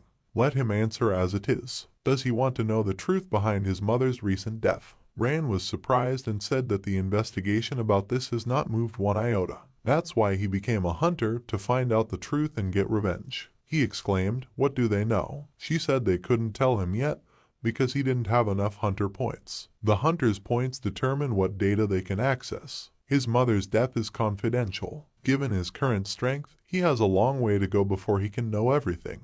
But the seasonal dungeon will open soon. If he agrees to this world-class event, then he can earn hunter points with interest. The name of this dungeon is the Sea of Forgetfulness, and also because of his recent achievements, she thinks he's willing to accept a rank upgrade. His abilities are at least gold ranked, right? Rand said that since it was his mother's death, he would cooperate with them. A Sea of Forgetfulness, he thought. He'll remember it. At this time, in the Clover Guild, Xiao Bai explained everything to the guild head and said that she believed Rand's ability had already improved a lot since then. The head told her that she did a great job this time. Xiao Bai thanked her and the head said that from what she said, he had become much stronger in a short period of time. And he had also met an incredibly strong boss that was much higher than a dungeon, which confirmed her candidacy for the Alpha League. In fact, according to the previous guild leader, it should also have a red interface. This is exclusive to Alpha League members. The dungeon system is different for them. From now on, they will keep a close eye on this guy. It's a pity he doesn't want to join them. He's a great opportunity to raise their guild, but when it comes to joining. She paused for a moment and Xiao Bai looked up at her. The guild leader said that they never know in advance. She pressed the button and said that there were more important things to do right now. She opened the blinds and said that they had descended to the level of a small guild. But when they rose again, the influence of the Clover Guild would hold on to it at all costs. She looked at the Night City and said that she was talking about the seasonal dungeon, the Sea of Forgetfulness. Xiao Bai replied that she understood. The next morning, Rand came to the lobby of the Hunters Association. All the hunters exchanged greetings and Rand walked over to them. He was wearing a cap, glasses, and a hood, and he thought that this outfit should not be recognized. He's just like some famous person. Last night, he asked what he should do for them. Jingyan replied that they couldn't update and evaluate the hunter ranks here. Also, given his situation, she can only make a reservation for him. When the time comes, they'll find someone to contact them. Rand was currently climbing the stairs to the Hunter Association office. He went to the 2026 cabinet and said it was here. He knocked on the door and it opened. He looked inside and started to introduce himself, but Byron interrupted him and asked if his name was Rand. He had been waiting for it for ages. He grinned and lifted the ashtray in the air, twirling it around with his foot, and then abruptly got up from his seat and was very surprised. Byron threw an ashtray at him and told him to show him what he could do. Rand concentrated and knocked the ashtray aside, smashing through the office wall. All the people immediately looked at the huge hole in the wall of the building and Rand asked Byron who he was. What does he want? Byron put on his gloves and said he wanted to evaluate it. He walked towards it and thought that it was a woman, Jingyan, who was dragging him into all sorts of nonsense. But it was nothing, it was still a rare awakened. It's just that he doesn't know if he deserves such a title. He stretched out his hand and all the fragments of the building immediately froze in place. After that, he pointed the shards directly at Ran and he asked, "Is this levitation? Air element strength?" He started chipping away rocks and said that if this is a so-called test, it looks too weird. He doesn't want to hurt him. He hopes he can explain everything. Byron asked if he didn't want to hurt him. He laughed and Ran charged towards him, using a balanced sword. He swung his sword, but Byron stopped it with one finger and said he was so cocky. Ran gritted his teeth and thought, did the sword's effect not work? Byron pushed the sword away and asked if he really thought he could hurt it. This world is cruel, the slightest indecision can lead to a huge defeat. He prefers not to kill or punish, it seems arrogant to him, but for a pro opponent it is an insult. With that, he hit Ran and he fell to the floor, saying that it made him so mad. He started to get to his feet and said that he kept talking and talking, how annoying he was. At the same time, Ran found himself in a completely different place and realized that he was on the roof of the Hunter Association. So what happened? Byron said that the difference between them was too great, he hadn't even strained yet. Ran looked up and said that this guy actually flies. Byron easily floated in the air and said that it seems that he can't beat him, then he will simplify the test. If he can take it one hit, then let him think that he has passed, will he agree to it? Ran thought that this guy didn't think much of him, so he would use all his strength. He switched to the assassin form and used the deflating healing ability. He increased his strength, speed, and resistance and thought that he wouldn't back down. Byron smiled and said that there really was something about him. This means that he should not feel sorry for him. He thought that the fate of a person is like a stone that carries the streams of time. He used a lightning-fast technique to meet surging tornado. A huge tornado appeared in the sky and he wondered if he could handle it. Let him not fail him. At the same time, there was an explosion and a wave of force passed through. Rand said that it didn't seem like this explosion was this guy's ability. Byron landed on the roof and said it looked like they couldn't continue the test. Since that was the case, then he would consider it passed. Rand asked in surprise, does that count? Then what is his rank? Byron replied that the point was to find out if he could be admitted to the rank assessment at all. To be honest, he was doing it out of personal interest. Rand cursed at him and Byron said he was sure he had just heard the explosion, he didn't have time to play with it. Let him look over there now. Rand followed his gaze and asked, is this a portal? Byron said it was almost a gray gate that appeared 50 years ago. In other words, the siege mode opened ahead of time. At this time, in the headquarters of Team G, one of the employees asked what had happened. Was there an alarm? Why did the alarm suddenly go off? The girl said that she was starting the report. The siege mode portal was seen in City H. All the employees looked at the monitors in surprise and said that this was impossible. Judging by their calculations, the portal is still at least a month away from opening. The team leader told them to stop panicking. They need to gather information from the scene. Let the surveillance team compare this to their model, and have the contact team immediately contact the hunters nearby. At the same time, Jing Yan returned to the department and her subordinate said that she was back. She asked what was going on here. He replied that the city was under siege prematurely. She was surprised and handed him her suitcase, telling him to contact the commander-in-chief and tell him that she was coming to see him. She started down the elevator and wondered if they were late again. At this time, Rand asked, siege mode. Is this the one where monsters come out of the portal and destroy everything around them? Why did it start earlier? Byron replied that maybe there was a mistake in the calculations, maybe due to unforeseen circumstances. It shouldn't bother him. He wondered why the siege mode had started now. In such situations, the Alpha League comes to the rescue, but it's a bunch of morons who are busy with the Grey Gate. He said with a smile that it was a pity and Rand looked at him questioningly. Byron put an arm around his shoulder and asked him what he was doing. Byron said he admits he's been through a lot and achieved a lot, but his current strength isn't enough for a sea of forgetfulness. So let him pass the rank assessment right away. On the 3rd floor of the association's headquarters, there is a portal that leads to the Sky Tower. His rank will be determined based on the floor of the Sky Tower that he can reach. Rand said that even so, there was no need to rush. Byron said that after evaluating the rank, he can return to this place to gain experience. It will give him unlimited access. Let him go there and stay there until the Sea of Forgetfulness starts. Rand asked him to wait and said that the system was reacting strangely. Byron said he thought he noticed it, too. A system notification appeared in front of Rand, which greeted all the hunters in City H.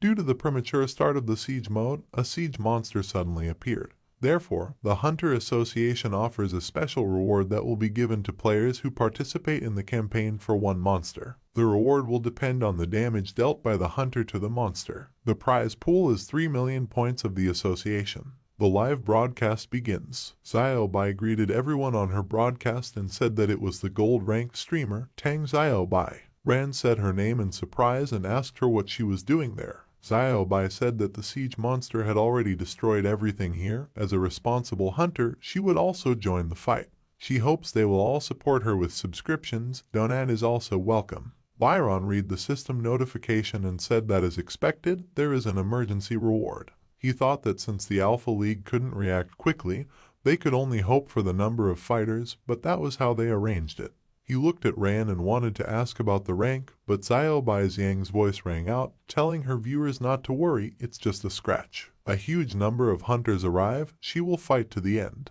Ran closed the broadcast and apologized to Byron, although he still doesn't know who he is, but he thanks him for giving him access to the Sky Tower. However, it will go to the portal. Byron laughed and asked if he was worried about this girl. I think she was cleaning out a troll mine with him. Ran replied that that wasn't the point, just that he wanted a reward. At this time, in some unknown place, a man was watering his garden and humming a tune. Jing Yan entered the garden and asked Master Du, is he here? The man laughed and asked, is it really little Zhao? She came to see him because of the siege regime in the city, right? This man's name is Du Nianhe, and he is the commander-in-chief of the Grey Gate Plan of District C. Jing Yan asked what he thought of what had happened. He laughed and said that she was sly after all, she was trying to make him talk, wasn't she? He put the watering can on the table and said that there was no point in hiding it anymore. This premature appearance of the siege mode is just a bug of the system. She knows what it is, right? Jing Yan confirmed his words and he said that following the plan, they were relying on a generous reward for now. After that, they would send an expedition team to quickly set up a defense line 3 kilometers away from the portal. This should be enough until the main offensive began. Jing Yan thought, does he want to mobilize an expedition team? Based on previous experience, after the start of the siege mode, monsters will automatically appear from the portal, gradually the number will increase, and after half a month, the main offensive will begin. Even if they survive for a couple of weeks, as soon as that moment comes. She asked, in other words, do they have 15 days left? He sighed and said that if they didn't do anything in these 15 days, City H would suffer the fate of City C. The Alpha League is busy right now, so they can only do their best. Speaking of her assignment, he wondered how things were progressing. She replied that she already had plans for the Sea of Forgetfulness, but there was no guarantee that everything would go smoothly. He asked if this guy's name was Ran, right? He poured tea and said that only a couple of awakened ones had appeared in the past year. Although they had hidden some of the facts from him, on his part, clearing the Sea of Forgetfulness would allow him to move on. Jing Yan asked, if that's all, is she going back to City H? He asked what good it would do if she, the manager, came back. Byron's there, just let her hand over all the necessary powers to him.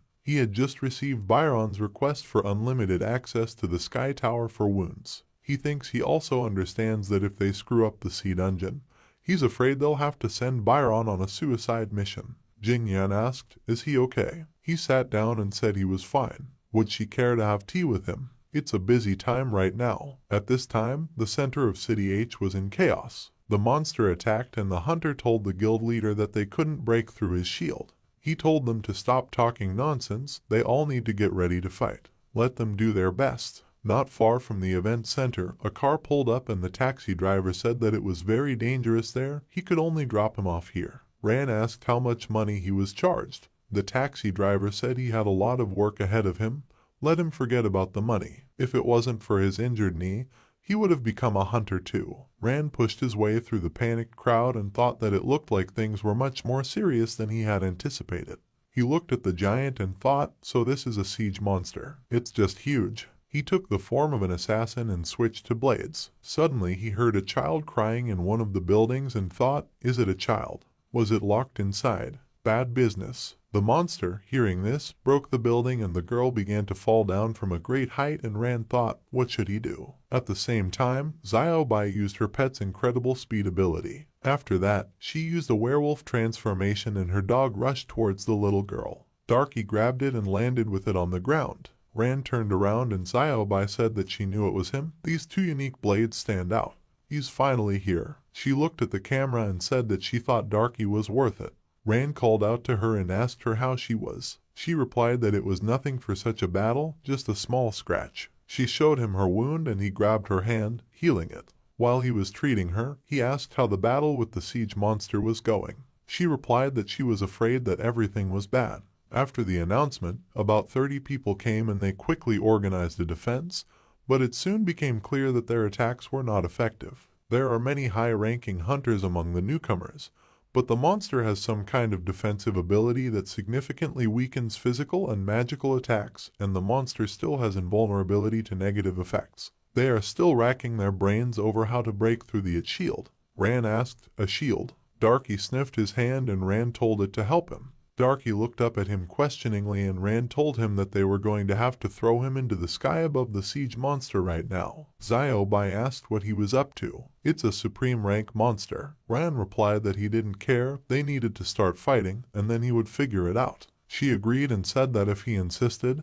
they would do it. She told her viewers that the broadcast was over. The comments showered with messages that now all the fun will begin. What did she call that guy? Ran. As he thought, she kind of got a boyfriend and can now ignore her fans. Bai stretched her arms out using her strength and said that they would have a lot of fun this time. At that moment, a motorcycle roared and the guy told them to get out of the way. Don't let them get in his way, this siege monster is his. He rode past them and turned around to stick his tongue out at them and said that just standing here, they wouldn't get anything. Ran sighed and told Darky to go with him. He called out to Bai and said let her help them. Bai said that she felt like she was also a pet. The monster continued to attack the hunters and the girl fired a fireball at it. But the damage was absorbed by the monster's shield and some guy told the guild leader that everything was stupid, the shield still holds. The guild leader sighed and replied that it was because they didn't understand how the shield worked. The rest of the hunters noticed a group on motorcycles rushing towards the monster, and one of the hunters said that the second party really came. The guy used a blade technique and pounced on the monster, dealing a double blow. He jumped out of the way, but the shield absorbed all the damage, and immediately there was an explosion from the broken motorcycle. He looked back at his bike in frustration, and then looked at the monster, thinking, did it take any damage at all? It will pay for his bike. He prepared himself for another strike and said that he would do it again. One of the hunters called out to him and said that if he hit him 100 times, the monster wouldn't take any damage. The guy told him to stop talking. Ran walked over to the monster and said it was so noisy. He pushed off from the ground and called out to Darky, after which the dog barked and Bai activated the werewolf ability. They jumped into the air together and raced towards the monster. Ran bounced off the werewolf's paw and flew on, saying that even though he had no idea how the shield worked, but the guy noticed him and exclaimed, how could he let someone go ahead? He used his sword technique and charged at the monster. At the same time, Ran approached the monster and said that only it can attack. His dagger started to break the shields with ease, and he thought it must have worked. At the same time, he hit the monster and it screamed in pain. The shield completely shattered and Ran started to fall down. Bai noticed this and told her dog to catch Ran. At the same time, with quick leaps, the werewolf sprinted towards Ran and managed to catch him. They landed on the ground together and Ran said that the shield was broken. The hunters looked at this in surprise and began to rejoice. The red-haired guy was surprised and asked, is the shield broken? He laughed and said that his powers were really incredible. He will strike again while the iron is still hot.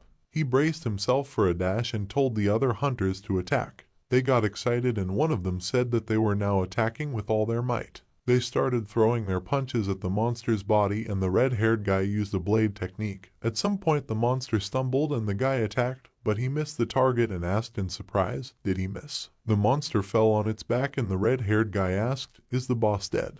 He exclaimed that he would kick his ass. He was the one who broke the monster's shield. This was his monster, he had no right to kill it. The players crowded around him and said that he was just furious. Why is he putting on a show? He couldn't even hit a monster. The guy told him that the boss was instantly killed. Besides, it wasn't him who broke his shield, it was that guy. He pointed at Ran and the red-haired guy snorted under his breath, telling him to remember it.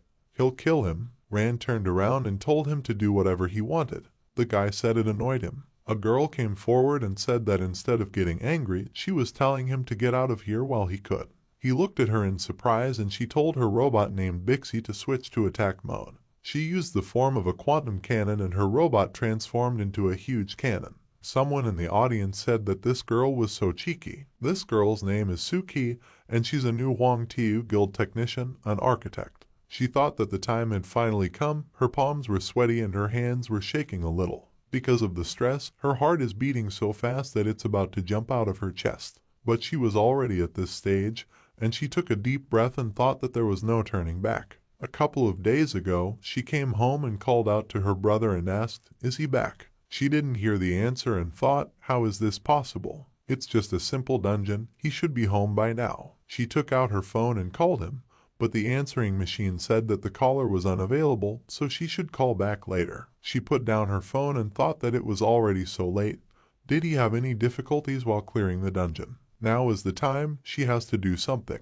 Even if there was a delay in announcing the result of clearing the dungeon, if she hacked into the Hunter Association system, then she would definitely find what she was looking for. She went into the computer room and told an artificial intelligence named Jerusalem to initialize the hacking program. Jerusalem reported that the voice was successfully detected and the hacking program starts running. Suki sat down at the computer and told me to connect to the Hunter Association system and find information about Suyuhi's dungeon raids. The voice said that access to the system is starting. The number of attacks on Suyuhi's dungeon is 1. She typed something on the keyboard and said that deep analysis was starting. She was getting the details of the raid. The system reported that reverse decryption was started. After a while, the progress reached 100% and the decryption was completed. An error appeared on the screen and the system reported that it does not have access rights. The association system activates the third protection protocol. Suki was surprised and thought, "How is this possible? This is a normal dungeon raid. Why is access restricted?" But it doesn't matter now. She told the AI to connect immediately. Let it start the self-formatting process. Jerusalem reported that a system rollback is being initiated. Suki started to worry and thought, since she doesn't have access rights, what's wrong with this dungeon? Even if she doesn't have access rights, she can still find the people who took part in this raid. This way, she will be able to track the process of clearing the dungeon, so she will be able to understand what happened. She steeled herself and told herself to believe in herself. She's an architect. It was 7 a.m. and she was still trying to get access rights. During this time, she found out that the data of everyone who participated in the dungeon raid is classified, so what should she do? She began to squeeze her hand convulsively and told herself that she needed to control herself. She needs to believe in herself. She can't panic. She's definitely not panicking right now. There must be a way. After a while, her stomach growled and she stopped. The clock showed 9:30 in the morning, and Suki's eyes started to fill with tears and started laughing. She smiled and said that she was really too nervous. There was always a way out. She hasn't eaten anything at all, so it's time for her to eat. She reached for the phone and said that her little brother always cooked for her, but then she would order delivery. All she has to do is enter her address. She started to remember her address and thought that she should just open the map and find her location, then she should find her street and enter the house number. Her hand began to shake, and tears began to fall on her phone screen.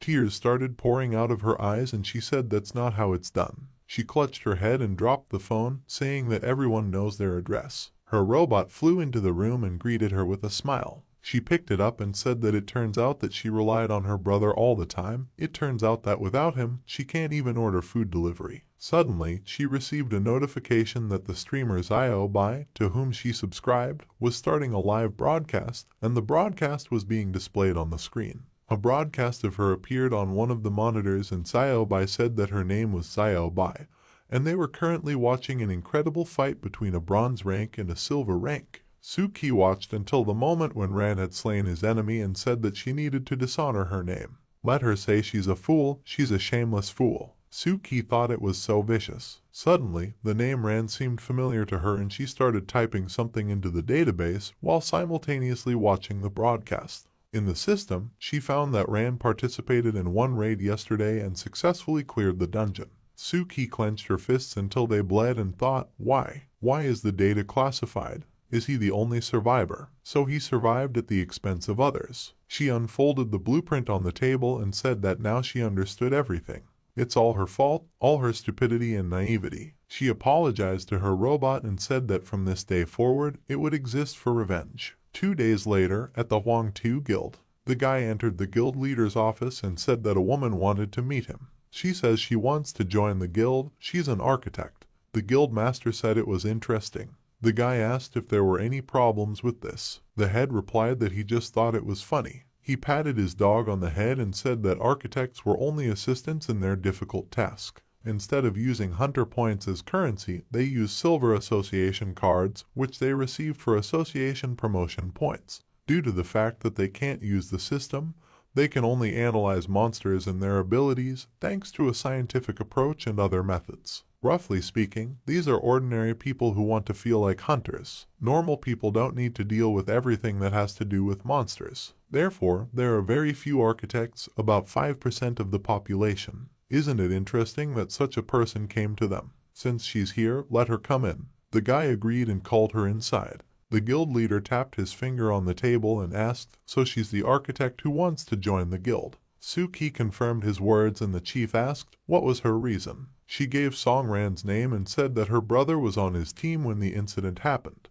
As far as she knows, only Ran got out. She suspects that he was involved in what happened. The guild leader smirked at his name, and Suki said that the broadcast where Ran had defeated Lu Mei and publicly humiliated her had damaged their guild's reputation. So if Ran is responsible for her brother's disappearance, they have a common enemy. The guild leader scratched his chin and asked, "Ran, right?" He laughed and said it was really interesting. Well, first they need to clarify two things. First, they were investigating the incident in the dungeon, and they can definitely say that due to certain circumstances, everyone present at that time in the dungeon, except for the wounds, died. That is, her brother did not disappear, he is dead. She leaned her hands on the table and asked with tears in her eyes what happened in that dungeon. The chief replied that they didn't know the details, but they knew that all the circumstances had led to Lu Meilai's defeat. Second, Ran is not exactly an enemy to them, but rather an obstacle. Punish those who went against them and protect their own at all costs. This is the motto of their guild, meaning that killing wounds is not revenge, but rather a matter of principle. Suki's tears fell on the table, and the guild leader said that if she still wanted to join them after hearing this, then they would be happy to accept her. Suki tightly clenched her hand and replied that she wanted to, and if it was really related to Ran, then she would kill him with her own hands. She went to the exit and the head asked her to wait, there is still something. Although he respects her zeal, the Huangtu Guild is the biggest battle guild in H City. He wants her to reach rank within a month. In order to get enough points to promote the association, he advises her to join their guild's group raids. What would she say to that? Can she handle it? She told him not to worry, he didn't need to chew on her, because she wasn't the same girl who could only do research anymore. She left and the guy asked the head, did he get too excited with her? In response, he asked, does he disagree with something? The guy replied that this was not the case, and the guild head asked, he didn't think she really wanted to join them, did he? Punish those who went against them and protect their own at all costs. He can't let such a stupid girl become one of them. He smiled and said that they would just use it properly. Currently, the monster started to move and the hunters ran to attack. Someone ordered to start firing and the guy said that while the monster is out of action, they need to attack. The other guy took out his grenade launcher and used quantum projection to shoot. The red-haired guy looked at the energy explosion and asked, is this a quantum projection? Diamond rank equipment. The projectile stuck into the monster's head and revealed information about the monster. Quantum projection projects an interface that shows the monster's health, armor, magic power, and other parameters. In addition, the user can also see the enemy's weak points. The guy asked the hunter how he was doing. He said that was what he was doing. The monster started to rise to its feet and the guy shouted that the monster had risen again. Don't take a step back, they need to continue attacking. The members of his guild obeyed the order, and Suki said that from now on, the Huangtu Guild would be her home, so she should get as many association points as possible. An extraordinary reward will be just in time. After that, she rushed forward with the thought that she would do it. She used superconductivity to charge the cannon and pounced on the monster, aiming at it. She shot it with an electric charge and said that she dealt 2239 damage. It seems to work. But suddenly, she stopped and asked why the monster's armor strip started flashing. The guy told his boss that he had the results of the analysis. The boss told him to log in immediately and broadcast it to everyone via the battle channel. The guy obeyed and said that this monster has the ability to restore the shield. When the shield is working, the monster is immune to negative effects and blocks 99.9% of all damage. If they want to break the shield, there are only two ways. A shield began to appear around the monster and he explained the first method. The first method is to rely on high damage abilities to try and destroy his shield. The second is to use weakness effects to break through its weak points. However, the monster only has 4 weak spots: the left shoulder, the right shoulder, the lower abdomen, and the lower back. As long as the weak points are not affected, the monster's shield will recharge from time to time. In other words, they will have to break the shield at least 4 times. Someone asks what they should do. Another person asks, how is he supposed to know this? The guy asks, since this guy has already broken the shield, isn't it obvious what they should do? Let him just do it again. Ran apologizes for not being able to do it again. The guy with the red hair asks, what did he just say? He says again that he can't do it. Another guy asks how this can be understood. Rand says that its debilitating effect is a passive ability that only works after an explosion, but it doesn't have any active abilities, so it can only deal 2,000 damage at most. The guy asks, what do you mean no active abilities? Why did he come here in the first place? The second guy asks, this guy isn't even bronze, right? People think that maybe it was just an accident that he broke the shield and they just exhausted that monster enough. The guy asks what kind of loser is this? Another guy asks where he got the passive debilitating effect from. The girl says it's probably just luck. The guild boss says everyone should be quiet. Now is not the time for that. Debilitating effect is a rare ability and they need to help him break the shield. The girl says that if it's a simple attack, then it can cast an explosive status. The guy with the big sword says that it will add strength to his attacks. 2 girls say that they will also help him. The guy with the red hair is upset that he took all the glory for himself, even though he tried so hard. The guild boss says that then everything is decided.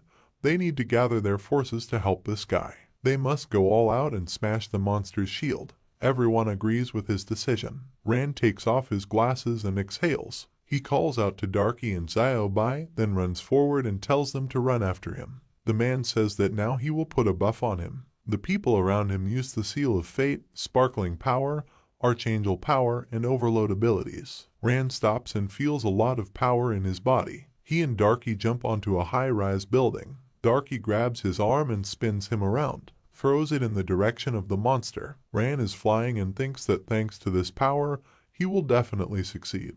He is about to strike and says that he will break his shield with one hit. It strikes and smashes the monster's shield. He strikes at the monster's body. The system congratulates him on receiving the incredible Blitz achievement.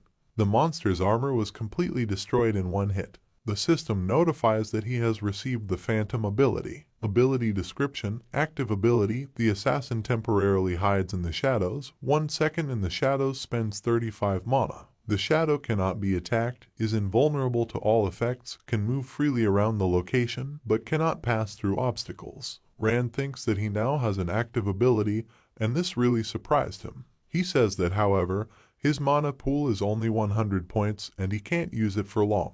He notices something and asks if the shield is exploding. He punches the monster's shoulder and says it's just in time. He jumps up and uses the Phantom skill. His body disappears and he asks, is this how it works? The guy is surprised and says that the shield is broken. The girl next to him asks, did he do this without active abilities? Rand is surprised by what he sees. The monster looks at him with fury. He notices that shards of glass have passed through his body and says that gravity seems to have disappeared. Is this free movement around the location? Fragments of the shield fly through his body and he says that in this case, since the power-ups are still working. He pushes off from the air and very quickly goes to the monster. He gets to the monster's belly and tells it that it's about to break out in full. He delivers a quick blow to the monster's head using a dagger. The guy with red hair says that thanks to the power-ups, this guy will take all the rewards for himself. He starts running towards the monster and says that he is not going to wait by the side. His target is the monster's weak spot. Suddenly, Suki runs next to him. The guy is surprised by this and asks, does she really want to take the award for herself too? He charges his sword with energy and uses the electroshock ability. Suki uses her annihilator cannon and fires. Their attacks reach the monster's body and a very strong explosion occurs. The blue-haired guy says it's great, she attacked 2 weak points at the same time, and the monster's shield is completely broken. The guild boss says that everyone should attack. All the people are running towards the monster, intending to kill that monster. The monster is very angry because of the pain. It spreads its arms and releases a strong wave of energy. Someone says that the monster activated rage again. The monster swings its huge fist. Suki is shocked by this incident and asks to be saved. The guy with the red hair says that this monster is going to kill them all right now. Rand stands on top of the monster and activates the sword form. He takes the sword with both hands and runs away, jumping very high. The monster stares at him in horror. Rand plunges his sword into the monster's arm. People look at him in surprise and ask, does this hunter have a double form? Who is he anyway? It looks like the monster has slowed down from its attacks. Rand falls from the monster's hand, which is petrified, and falls to the ground. Suki looks at this in surprise and says that he has a petrification effect weapon. How many passive abilities does he have anyway? Rand lands a few quick punches and destroys the monster's huge arm. He says it's dangerous here and she has to get out of here. She stands where she is and watches him run toward the monster again.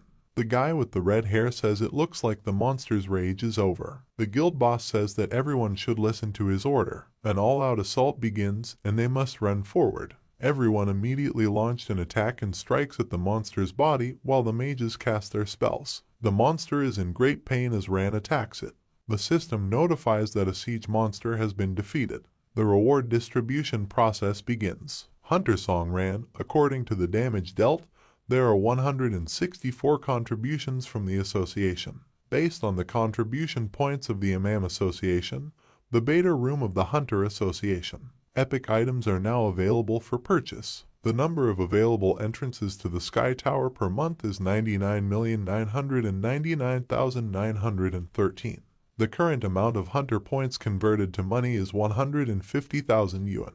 People are very happy with what they did and they did it. The guy says it's great, the reward for this mission is enough for half a year. The second guy asks, is that all he cares about? Rand smiles and pulls out his glasses. He puts it on and is about to leave, but the guy with the red hair asks him to wait. He turns around and asks what he needs. The guy asks, since they fought this monster together, why don't they go get something to eat? He turns around and says they can join in too. He understands that it is inconvenient, because he has a high position. By the way, that girl over there did a good job. Would she like to join their guild? The girl says that unfortunately she can't. This surprises the guy. Suki walks up to Rand, calls out her name, and thanks him for saving her life. She gets a little nervous and says that he should accept her gratitude. This surprises Rand very much, and he shakes her hand and says it's nice to meet her and tells her his name. Suki is very surprised because of his name. She doesn't shake his hand and pulls her hand away. She asks, is he the Song Rand who survived the dungeon massacre and challenged the Wang Tu guild? The girl next to him says that his name is familiar to her. Another girl asks, wasn't it him who recently fought in the arena? Xiaobai approaches him and says that she was just looking for him. What's going on here? It looks like the fans have recognized him again. Suki tells Bixi that he should switch to an attack form. The robot immediately begins to change its shape and approaches it. She uses the form of a death revolver and a weapon appears in her hand. She points a gun at him and tells him to take off his glasses and cap quickly. Rand stands where he is and looks at her blankly. Xiaobai summons her weapon and asks, is she crazy? Suki says she should keep quiet. If she takes another step, then she will kill him. The guy notices this and asks who is there waving a gun. Another guy says that maybe they just had a fight. That guy helped everyone with the monster, though. Other guys say that it looks like something is wrong with this girl and they need to deal with it. Suki loudly says that they should stop. She will shoot him in the head if anyone tries to do anything. Rand agrees to her demands and takes off his cap and glasses as she requested. Suki looks at him in shock and asks, so it's definitely him. Her brother Suyu died when he went to the dungeon with him. He was going to answer her question. She interrupts out of anger and asks, that day, in that dungeon, what even happened there? She lets out a scream as she finishes her question. Rand thinks about it and thinks that the name is familiar to him. He remembers that this is the gold-ranked guy who said he was mining materials for his sister. So she's his sister. If she fired from this distance, he wouldn't be able to dodge. Even the phantom ability won't help, and he doesn't even know when she'll pull the trigger. How should he answer her question? It wasn't his fault that a high-level boss suddenly appeared there and killed everyone. He's just as much a victim of circumstances. Maybe he should just tell me what happened. If he was stronger, they would have been able to handle it. Everyone would have finished their business and returned to their loved ones. They would have moved on as if nothing had happened, and he feels very guilty about what happened. He's the one who got everyone killed. If he wasn't responsible for their deaths, he wouldn't be able to forgive himself. He apologizes and says that there was this secret boss who was very strong. He looks down and says it's his fault. Suki looks at him angrily and says that he should return it. Tears start to run down her cheeks, and she points a gun at him and tells him that he must get her brother back. Everyone hears the loud sound of her gunshot, and all the hunters are surprised by what they see. People say they can't believe their eyes and it's impossible. He cut the bullet with his sword. The guy with the red hair broke a bullet from her revolver with a sword strike. He says that all those who fought with him were his comrades. He wouldn't let her kill him. He rolls up his sleeves and says he's ready to fight for him. People say he's right. Does she have a problem with her head? What did he do to deserve to die? She is a simple architect and should know her place. Killing players outside the arena is a serious crime. Ran is surprised by the decision of all the players. Suddenly, a jeep comes to them at high speed. The car stops right next to them. The hunters say it looks like a Hunter Association car. This is the association's rapid response team. Did the authorities finally react? The car door opens and a man steps out. Zaya Odong goes out to the hunters and holds out his hand and says that he needs to quickly bring a megaphone. The subordinate begins to execute his order. The hunters ask what's going on here. It's like some kind of emergency is happening.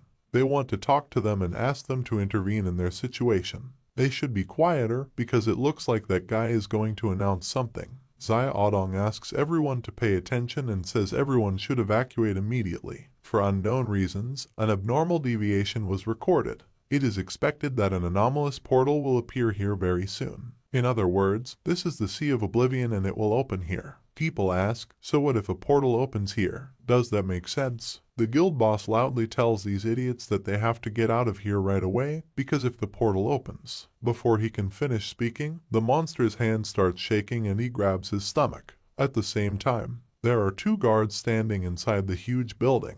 On a pedestal sits a monster with a staff in his hands, which begins to stand up. The monster's body begins to emit a large amount of sinister energy. The hunters ask, what is this monster doing? It looks like he's using the last of his energy to open the portal. The monster's energy rushes up and begins to expand. Hunters are shocked to see what is happening right now. The guild boss looks at this and says it's too late. When the portal opens, everything around the place is sucked in. The guy with the red hair says it's ironic that such trivial things are being forgotten because of the monitoring system and the systematic dungeon routine. He says there's nothing wrong with it. He points his sword towards the portal that appears and says that he will just deal with it. A huge portal of red energy appears and begins to suck in all the hunters who were nearby. Ran flies over and tells Xiaobai that she should give him a hand. She agrees and holds out her hand to him. Zaya Odong says they're getting sucked in too. The girl asks the boss what they should do. Many hunters fly into the portal and are transported to a new dimension. The monsters that are standing inside the Great Hall are hitting the floor with their sides. The monster that sits on the throne-sized eye in the desert lies a large number of weapons and wreckage of buildings. One of the hunters opens his eyes and sees where they are and recognizes it. People start to get up and look around. Some of them say that this is the Sea of Oblivion. The system notifies you that you need to wait for the copy to be processed. Ran looks around in the bright white space and asks, is he really inside the portal? The system notifies that the dungeon has been successfully processed and will be launched soon. Someone apologizes for the fact that she can only bring him here. Ran covers his face with his hand because of the bright light and asks who is talking to him. The girl says that she hopes that he is not mad at her. He asks who she is and where they are. The girl says that her name is Doris and she is his personal AI guide, and this is the Sky Tower. After a while, they walk together toward the huge door. Rand thinks about the Sky Tower and asks where everyone else is. Doris says the others must be in the Sea of Oblivion right now. He asks why he's the only one who's drawn here. She laughs and looks at him and says it's because he's special. He looked at her in silence. She asks, wouldn't normal people be happy to hear something like this? Ran apologizes and says he was just thinking for a bit. Doris says she knows that what he wants most is to know the truth about his mother's death. Ran, hearing this, stops and asks how she knows this. She says she just knows it because she knows everything about him. For example, when he went to the dungeon, everyone but him died. Or, for example, that he was threatened with death for something of which he is innocent.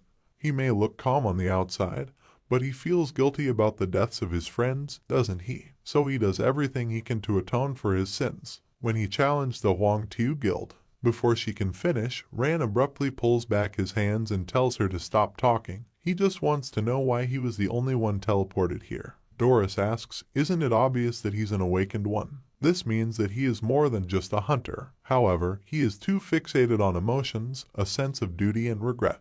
But after getting here, he will become the next god of the world. He needs to find his own path. Although the Sky Tower was already open, she would do it for him. She touches a stone slab and uses magic to activate the evolution mode. Suddenly, the sky around the tower turns red. A hunter in the Sea of Oblivion says he has a headache. Bai asks, where is Song Ren? She asks the hunter if he has seen it. The man asks, does she mean the guy with the blue hair? He hadn't seen it since they got here. He notices Suki and asks, is she still alive? Adong approaches them and tells them that they have to stop and they need to get ready because the first wave of bosses will start soon.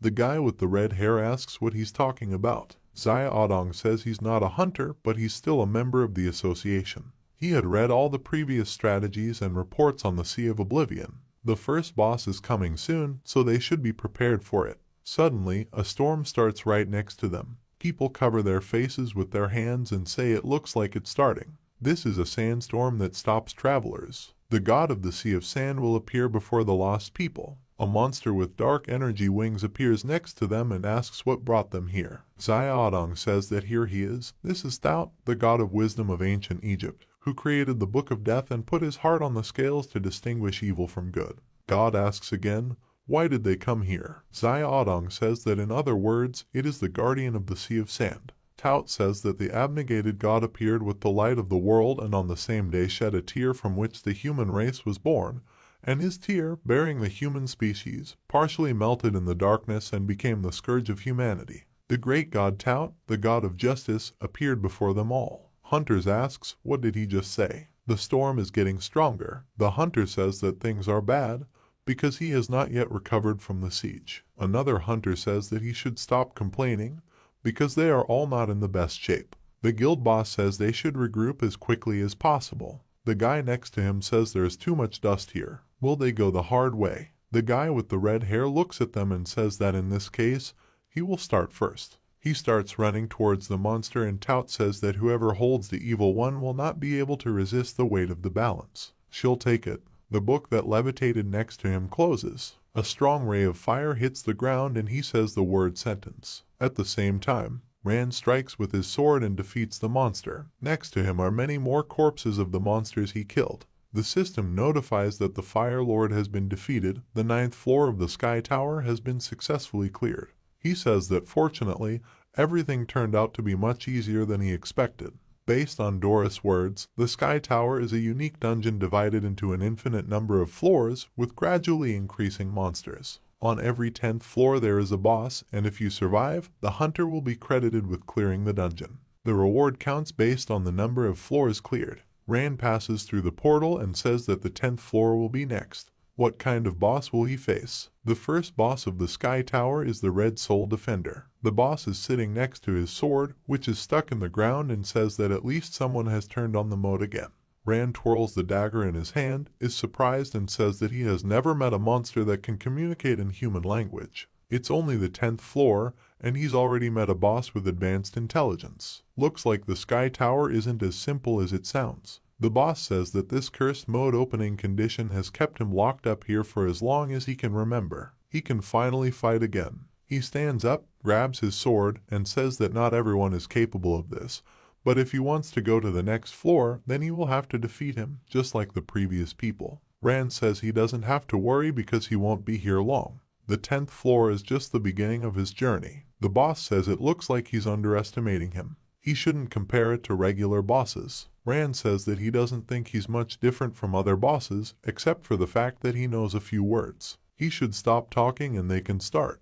He's in a hurry to get to the next floor and doesn't want to spend too much time on the first boss. The boss says he's too vain. In that case, he'll just stay here. The boss swings his huge sword with a smile. Ran looks at this and activates the phantom ability. The boss strikes and hits the ground, causing a large cloud of dust to rise. He looks around and doesn't see his opponent in front of him. Rand stands on the boss' back and says that he can't even catch his shadow, and he thought he would be better. He is about to attack with daggers and says he must go to hell. Splashes of blood appear from its impact. The boss turns around with a smile and asks, so does he have stealth skills? This sly man is happy too soon, because this is just the beginning.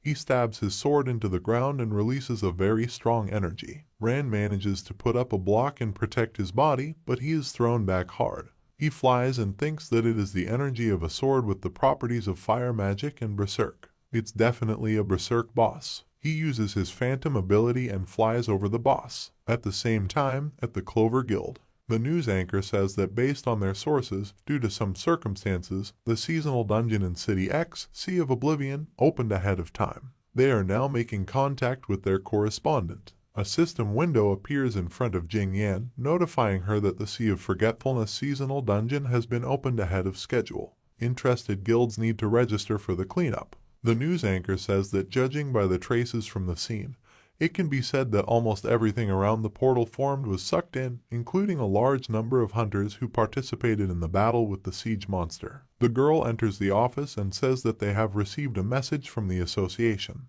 Tang Xiaobai was sucked into the portal of the Sea of Oblivion. What should they do? Jing Yan asks, so she was sucked into the portal. With her abilities, it shouldn't be a problem. However, they wouldn't leave her there alone. The Sea of Oblivion is a unique opportunity for their guild to regain its former power. They must do everything necessary to make sure that all forces are ready for battle tomorrow morning. The girl agrees to her order. At the same time, the guy brings Huang Tu to the guild boss and says he should take a look at it. The boss reads this and says that Suki is worthless, but she seems to have done quite well in the battle against the siege monster. As the best guild in City X, they can't miss the Sea of Oblivion. He should gather all the guys and go there. Also, they should not forget the credo of their guild, always grow and expand. They must grow at all costs. At the same time, the boss of the 10th floor of the tower says that if this is all he can do, then he is not worthy to be here. He strikes with his sword using fire magic. Rand barely manages to dodge this attack and says that even though this is only the first boss, but it should not be underestimated.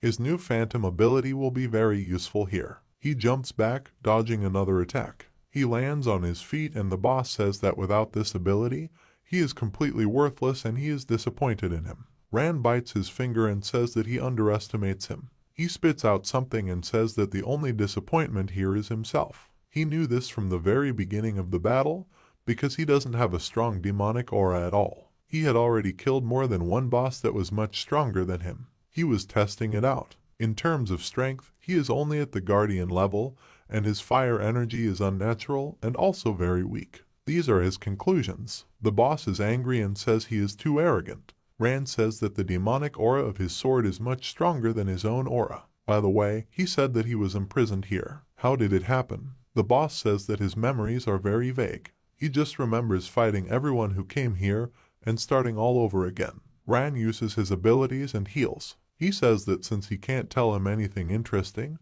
then he should finish it for now because this fight has already dragged on.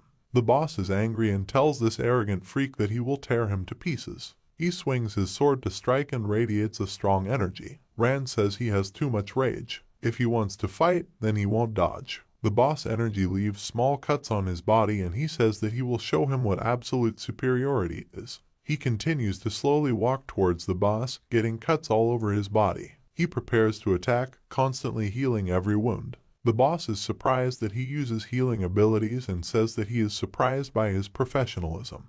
But he deserves to die for that attitude. Rand says he thinks they're done here. He stops the boss' sword strike with his bare hand, destroys it, and says that if he understood correctly, then without a sword, he is not capable of anything. Now he could just beat him to death. He is holding a large piece of sword in his hands with one hand. The boss says he can't believe that he broke his blade. This is simply inexcusable. He swings his fist and strikes with great force, but Rand hits back and destroys his arm. The boss is shocked and wonders how such a young hunter can be so strong.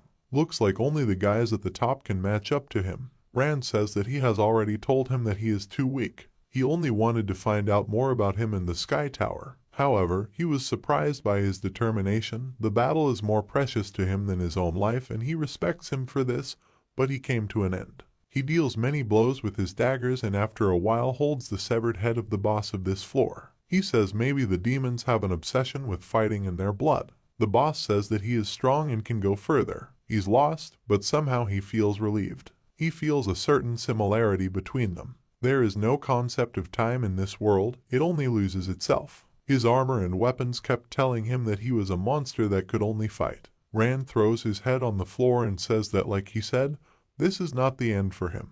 He goes to the next floor, and he must continue to wait for other fighters. Maybe they'll meet again sometime. The boss says he had a vision. He saw a guy as determined as him. Even his eyes were the same as his, looking forward. In his memory, he puts on a mask, and walking to the gate to the tower, armor appears on him, and the same sword appears in his hand. Rand turns around and thinks he's thinking like a human, not a demon. What kind of creatures live here? They are definitely not simple. The system notifies that for defeating the Red Soul Warrior, he receives a unique item, fragments of the Blood Sword, which can be combined. At the Hunters Association Hall at 20 o'clock in the evening, the girl asks if he has heard the news. Today, during the siege, a portal to the Sea of Oblivion opened prematurely. The guy agrees and says that it bothers him a little. The man looks at his watch and says it's almost 21 in the evening.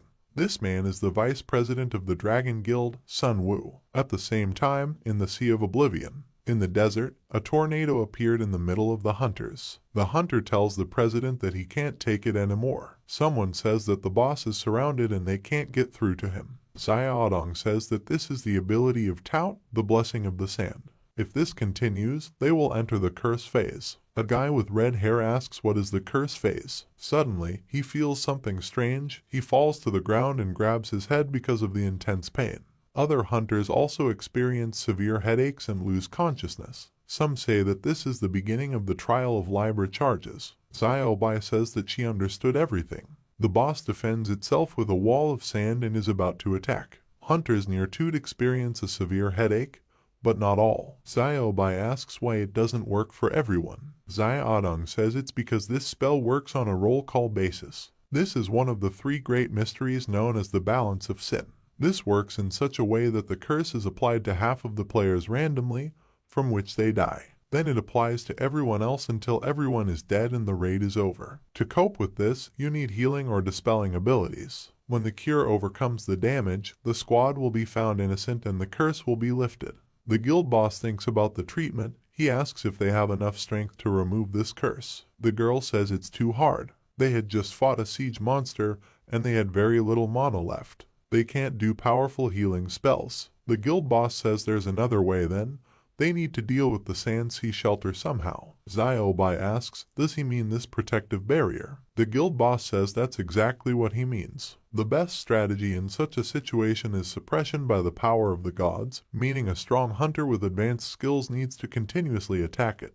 Under a strong attack, the ability reading will stop, and then they can kill the boss and remove the curse. Xiaodong says that in this case, they will face the third riddle, the real illusion. The real illusion is this. He doesn't have time to finish because the curse has passed on to him. Xiaobai picks him up and asks what happened to him. The guild boss asks if there is a strong enough hunter among them. Can anyone else fight? If this goes on, the boss will simply kill them all, and death in the dungeon is a real death. They can't fight, they'll all die here at this rate. He pulls out his sword and says that the curse is spreading and they can all die here. He heads towards the toad and says that he will get them out of here, no matter what it takes. However, when he reached the sand wall, he stopped and he can't pass through the monster's defense. Toad calls him a non-entity and pushes him back with a powerful blast of air. The guild boss flies a long distance and crashes into a car. He turns around and asks what is it. He notices the car that got into the portal with them. Toad is still standing in the tornado that he created, but something catches his attention. A car is driving in his direction at high speed, which crashes into a tornado and destroys this spell. Someone says that the car drove into the sand wall. The guild boss immediately got out of the car and holding the sword in his hands loudly says that this is their last hope. He will avenge his brothers in arms. His eyes sparkle and he says that he must die. He uses the advanced demonic strikes ability, and this attack caused Tout to be split in half. He says that without a wall of sand, he is nothing. He sheaths his sword and thinks it's finally over. Xiao Bai is shocked and says that this is an advanced demonic strike execution. This interrupts the boss's spells and kills them at the same time. It's an amazing power. The sand wall was gone. Suddenly, Tout's body disappears into thin air. The guild boss turns around and asks, "What's going on? Is this a real illusion?" Tout emits a very strong black energy and tells these mortals that they will die right now. It releases its energy in the form of a huge hand. The guild boss starts running away from this attack and says that it's black magic. Is this still the Sea of Oblivion?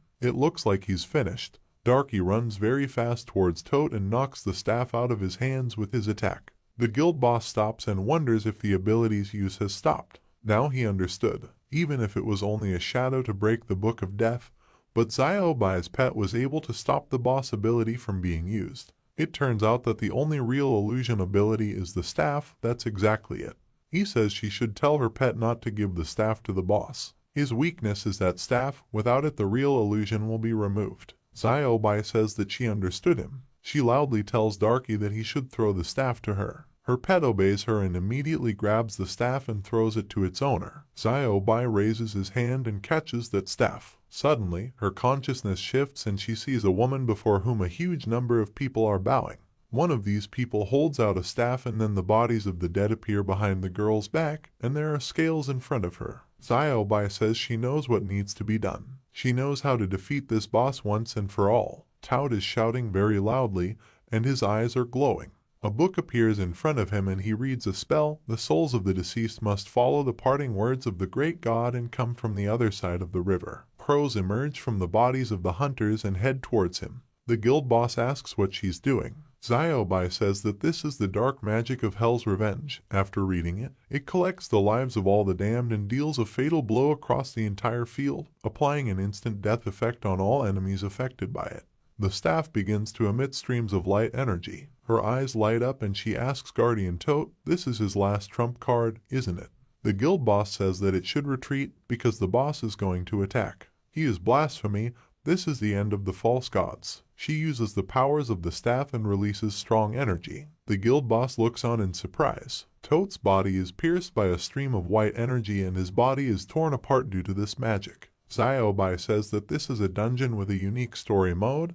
The Sea of Oblivion has been improved. The system notifies that the first boss of the Sea of Oblivion has been killed. The hunter received the Staff of Tout. The Staff of God, a summoned epic weapon, adds 25 strength points, 4 mana points, and 70 ability points. An effect that reduces the magic cost of summoning abilities by 30%, and has a chance to apply the ability more effectively. Increased use of the ability increases the effect of the ability by 50%. The hunters start to get up and ask, "Is the curse gone?" It looks like the guild leader and Xiao Bai made it through. A bright ray of light appears from a pyramid in the distance. The guild boss stabs his sword into the ground and asks, "Is it finally over?" Xiao Bai thinks that she didn't expect to get any equipment here. This dungeon is very exciting. Xiaodong comes to his senses and clutches his head. He says they both did a great job. Then they will get to another location, the Farnado Oasis. The association will immediately mobilize the guilds to officially launch an attack, so they need to recuperate here until reinforcements arrive. Their goal is that pyramid. At the same time, the system notifies that the hunter has passed the 50th floor of the Sky Tower. He must choose his reward, a 20% armor boost, restore 60% health, or completely restore mana. Rand thinks that he should choose one of the three.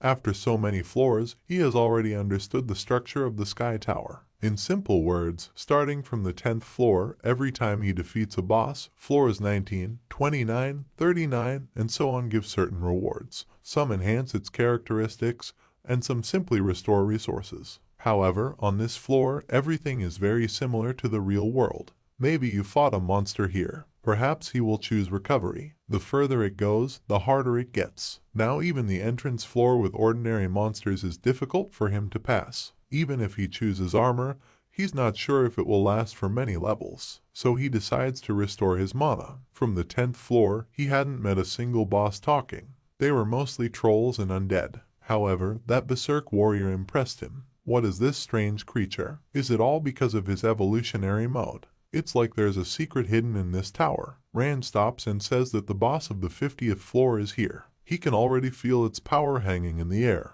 This boss probably won't be so easy to kill. A man with long red hair appears from the magic circle in front of him. The human-like boss says that he should listen to the call of the void and then he, Ashura, will fight again. Rand thinks it looks like this boss can talk too. He asks if he is a human or a demon. What was that void he just mentioned? Ashura asks, what does it have to do with humans or demons? How is he supposed to know that? He is who he is. He must fight it, for he has not tasted the taste of battle in many years, and he craves it with all his being. His blood boils with desire. Rand says that as expected, he has the same battle obsession. It feels like they've been brainwashed, even rewritten. Something makes them forget about the past and only fight. Ashura breathes steam and says only the word fight. Rand says that in that case, he will fight him. The boss raises his head and smiles bloodthirstily. It screams loudly and emits very strong energy. With great speed, Ashura approaches her opponent and deals many blows with her sword. Rand jumps away from him and thinks he was strong. He probably couldn't handle the boss of the 50th floor right now. What should he do? Maybe give up. Ashura swings his sword, and when he strikes, he releases a strong stream of energy. Rand wonders if the 50th floor is really his limit. He dispels this energy with his sword. Ashura says now it will be his favorite. He uses the decapitation skill and strikes very fast with his sword. Rand fell to the ground and Ashura says this is the end. With his abilities, he wouldn't be able to go any further. Unlike that idiot at the bottom, he's in a completely different category. He raises his head and starts laughing out loud. Unexpectedly, Rand says that he seems to think too highly of himself. He was about to give up and go back, but his arrogant behavior made him very angry. Ashura laughs and asks, is that so? Then it will cut it until it falls off. He would trample on his pathetic corpse. He uses the blood prison skill and a lot of craters appear above him, from which swords come out, and he says that even if he wants to give up now, it's already too late. Rand asks, is this true? He's very sorry. Ashura tells this weakling that he will beg him for mercy. A lot of swords fly out of the magic funnels. Rand says he seems to underestimate him. It activates the phantom ability. All the swords fly through his body and he says that he should not stand in his way. He may be stronger than him, but he believes that he can beat him. Ashura asks what is this hideous skill that makes his attacks not work. Rand gets behind him with great speed. He strikes, but his attack is blocked. He says that if he refuses to fight just because of his level, then he will not be worthy of any victory. He strikes with his fist with great force, and Ashura is thrown back several meters by this attack. He lands on his feet and says with a smile that he should show him what he can do. Rand is about to stab him with daggers and says he will grant his wish. He will fight to the last. Ashura releases a huge amount of magical energy, creating an explosion. Rand is thrown into the air and asks if his ability didn't work. Ashura has removed the blindfold from his eyes and says that he is strong, but he is not an opponent for him. Under the mask, he hid the Arbiter's eye, removes the seal, reducing the amount of health, opens invisibility, removes negative effects, and prohibits the enemy from using abilities for the duration of the technique. Rand realizes that he can't use the abilities. Ashura says it was not bad, he made him remove the seal, but he will still drown in his own blood. He summons a magical funnel from which several swords fly out. Rand has grouped up and says it's interesting. Does he think that because he can't use abilities, he's not capable of anything? He's going to attack him and says an eye for an eye. Ashura screams loudly while looking at him and he creates a strong explosion of magical energy. They both have their backs to each other. Rand says that Ashura, unlike him, can be reborn indefinitely, but he risks losing everything every time. The boss's head explodes, but immediately begins to recover and he tells this hunter that people are afraid of death. The memories that have emerged now will not leave him. He only wants to protect this rotten world in which life is worthless. It's a shame that this is all a hoax. Like so many times before, he will only be reborn because nothingness gives him magical power. The system notifies the hunter that he has defeated the boss of the 50th level. The rain ends and Rand sits down on the ground and asks how many other bosses will he have to face in this tower. How many secrets does this place hold? Byron only gave him access here so that he would quickly become stronger and be able to fight the monsters that would storm the city, right?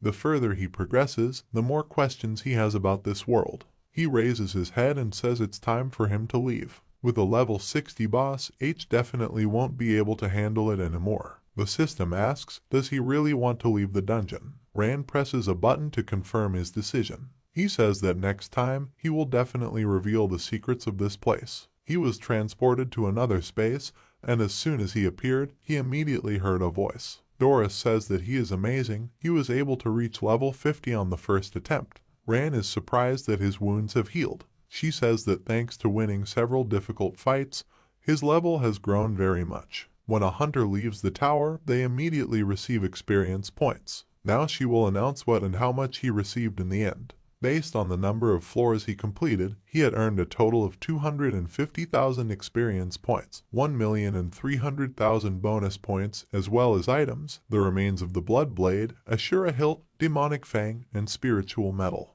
Rand says he has something to ask. The peculiarity of his evolutionary blade is the ability to merge with objects and in the evolution mode, but what secrets does the Sky Tower keep? Doris says it's too much to discuss with the AI. It is only an executive system, it knows only what was put into it. As for the tower, it doesn't finish because the system notifies that the calculation of experience points has been completed and the player has been promoted to the platinum rank. She says that she can tell that this is a dungeon created by one person. The system says, name Song Ran, level 46, class healer. The hunter will leave the tower in 3 seconds. Doris says that the calculation of experience points has been completed. In that case, she would wait for the next meeting and miss him. Ran is transported to the real world and wonders what is here. Is this the Hunters Association? He takes the elevator and says that the Sky Tower is a very strange place. There are monsters that look like humans and an AI that doesn't seem to be telling you something. It feels like there's something hidden behind all this. Next time, he would definitely make it to the 75th floor. Something tells him that all of this has something to do with his evolving sword and the death of his mother. He thinks that after all these battles, he has reached the platinum rank and got interesting items. When he gets home, he'll need to see what they're good for. He gets out of the elevator and someone greets him and asks, he's Song Ran, right? He turns around and looks at this person. Sun Wu says that he is the vice chairman of the Xian Guild, waiting for him here for a long time. He's an architect. Ran wonders if he's just another architect. At the same time in the Farnado Oasis, someone hands a boy with red hair a bowl of water and tells the warrior that he should eat more. He eats and says that he didn't think there were supply points in the dungeon. He looks at people and thinks that everything here is very authentic. Xia Odong says that this is the difference between a seasonal dungeon and a regular one. A large number of storylines may well improve the quality of the game, right? This approach is not serious, but there is no other way to explain it.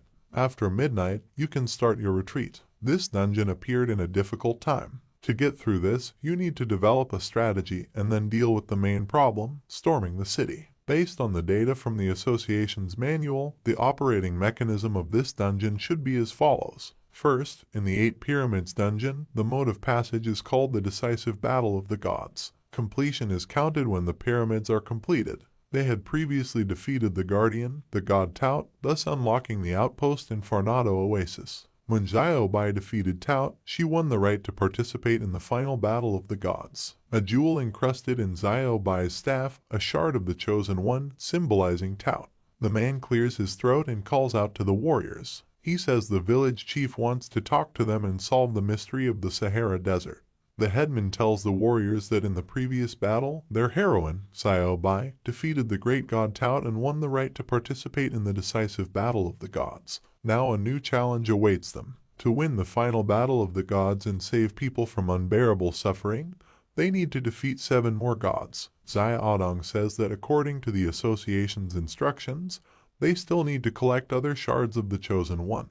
The headman says that they need to defeat Jeb, the god of earth, Osiris, the god of rebirth. Xia Odong says that Jeb, Osiris, and Sobek remain. He doesn't finish the sentence because the headman is angry and tells the freak that he should stop talking, because he is being told here. Maybe the NPC here is him. Xia Odong is confused and says that he can continue to talk. The guy with the red hair says he doesn't understand what I'm talking about at all. The headman strikes with his cane and says that he will explain again.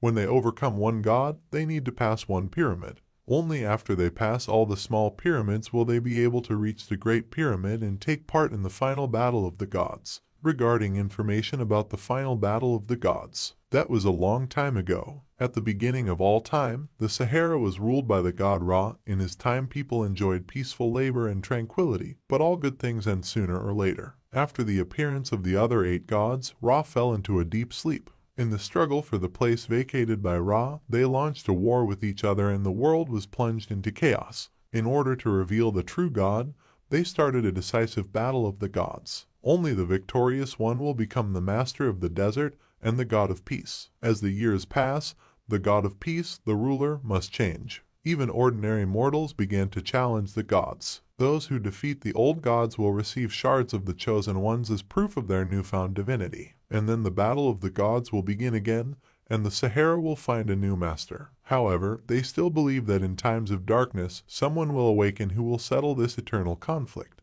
All the hunters listen carefully to his story. Xiaobai asks, does he mean to say that she is now a god? Xiaodong says that this is just a game story. Tomorrow, the guilds will gather and they will go to battle the 7 gods. This is the official start of the Sea of Oblivion. Suki thought for a moment and turned away from him. He notices this and asks her what she's up to. She says that she will go to the pyramid alone. She leaves and asks if she stays here, it will only annoy them, won't it? The hunter says that he feels that something bad is going to happen.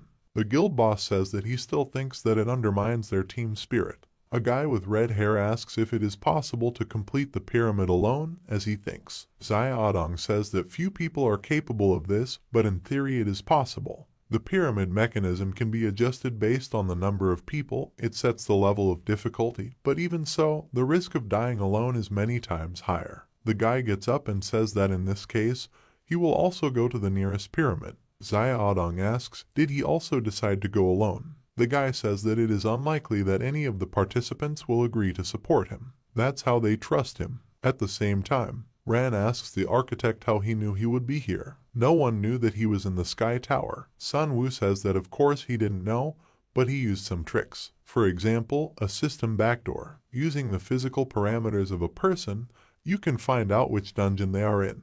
But, surprisingly, he found himself in a completely different dungeon than the others. So, taking this opportunity, he came to ask him something. And by the way, we should have some breakfast. They should find a place to eat and talk. Rand says he's not in the best shape right now. All he wants to do is go home and change. Sun Wu says it's quite simple. Yesterday, by a lucky chance, he went to the mall while waiting for him and bought him clothes. He pulls out a small bag and tossing it says that he can try it on. Rand thinks he was pretty good. After all, he's a trusted member of the guild. He says he doesn't mind if he insists so much. He puts on a jacket that was bought for him and a jacket, too. Girls who noticed him say that he is very beautiful and has a good body. Rand says they can go somewhere. A guy who was the head of one of the guilds went into a certain room and said, they came, this is the nearest pyramid. As Mr. Liu and the NPC elder said, the shards of the Chosen One are the weapons that will start the final war.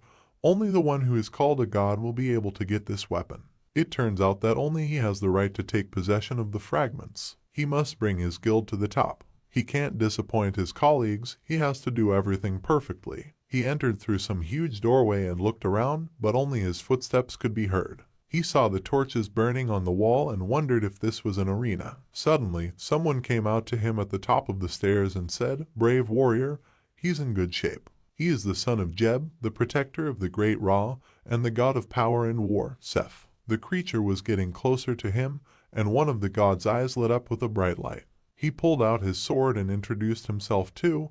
He is the head of the Flaming Dragon Guild, the future greatest guild, warrior of light, CN.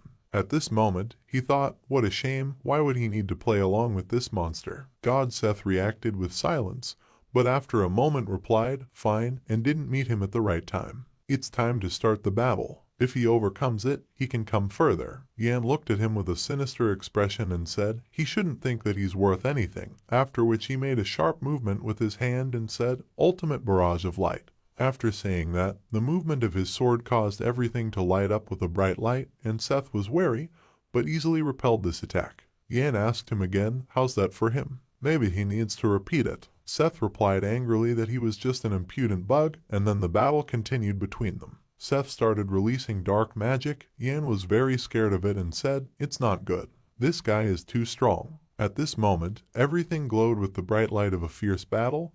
He tried to avoid the blow, realizing that he definitely could not handle it.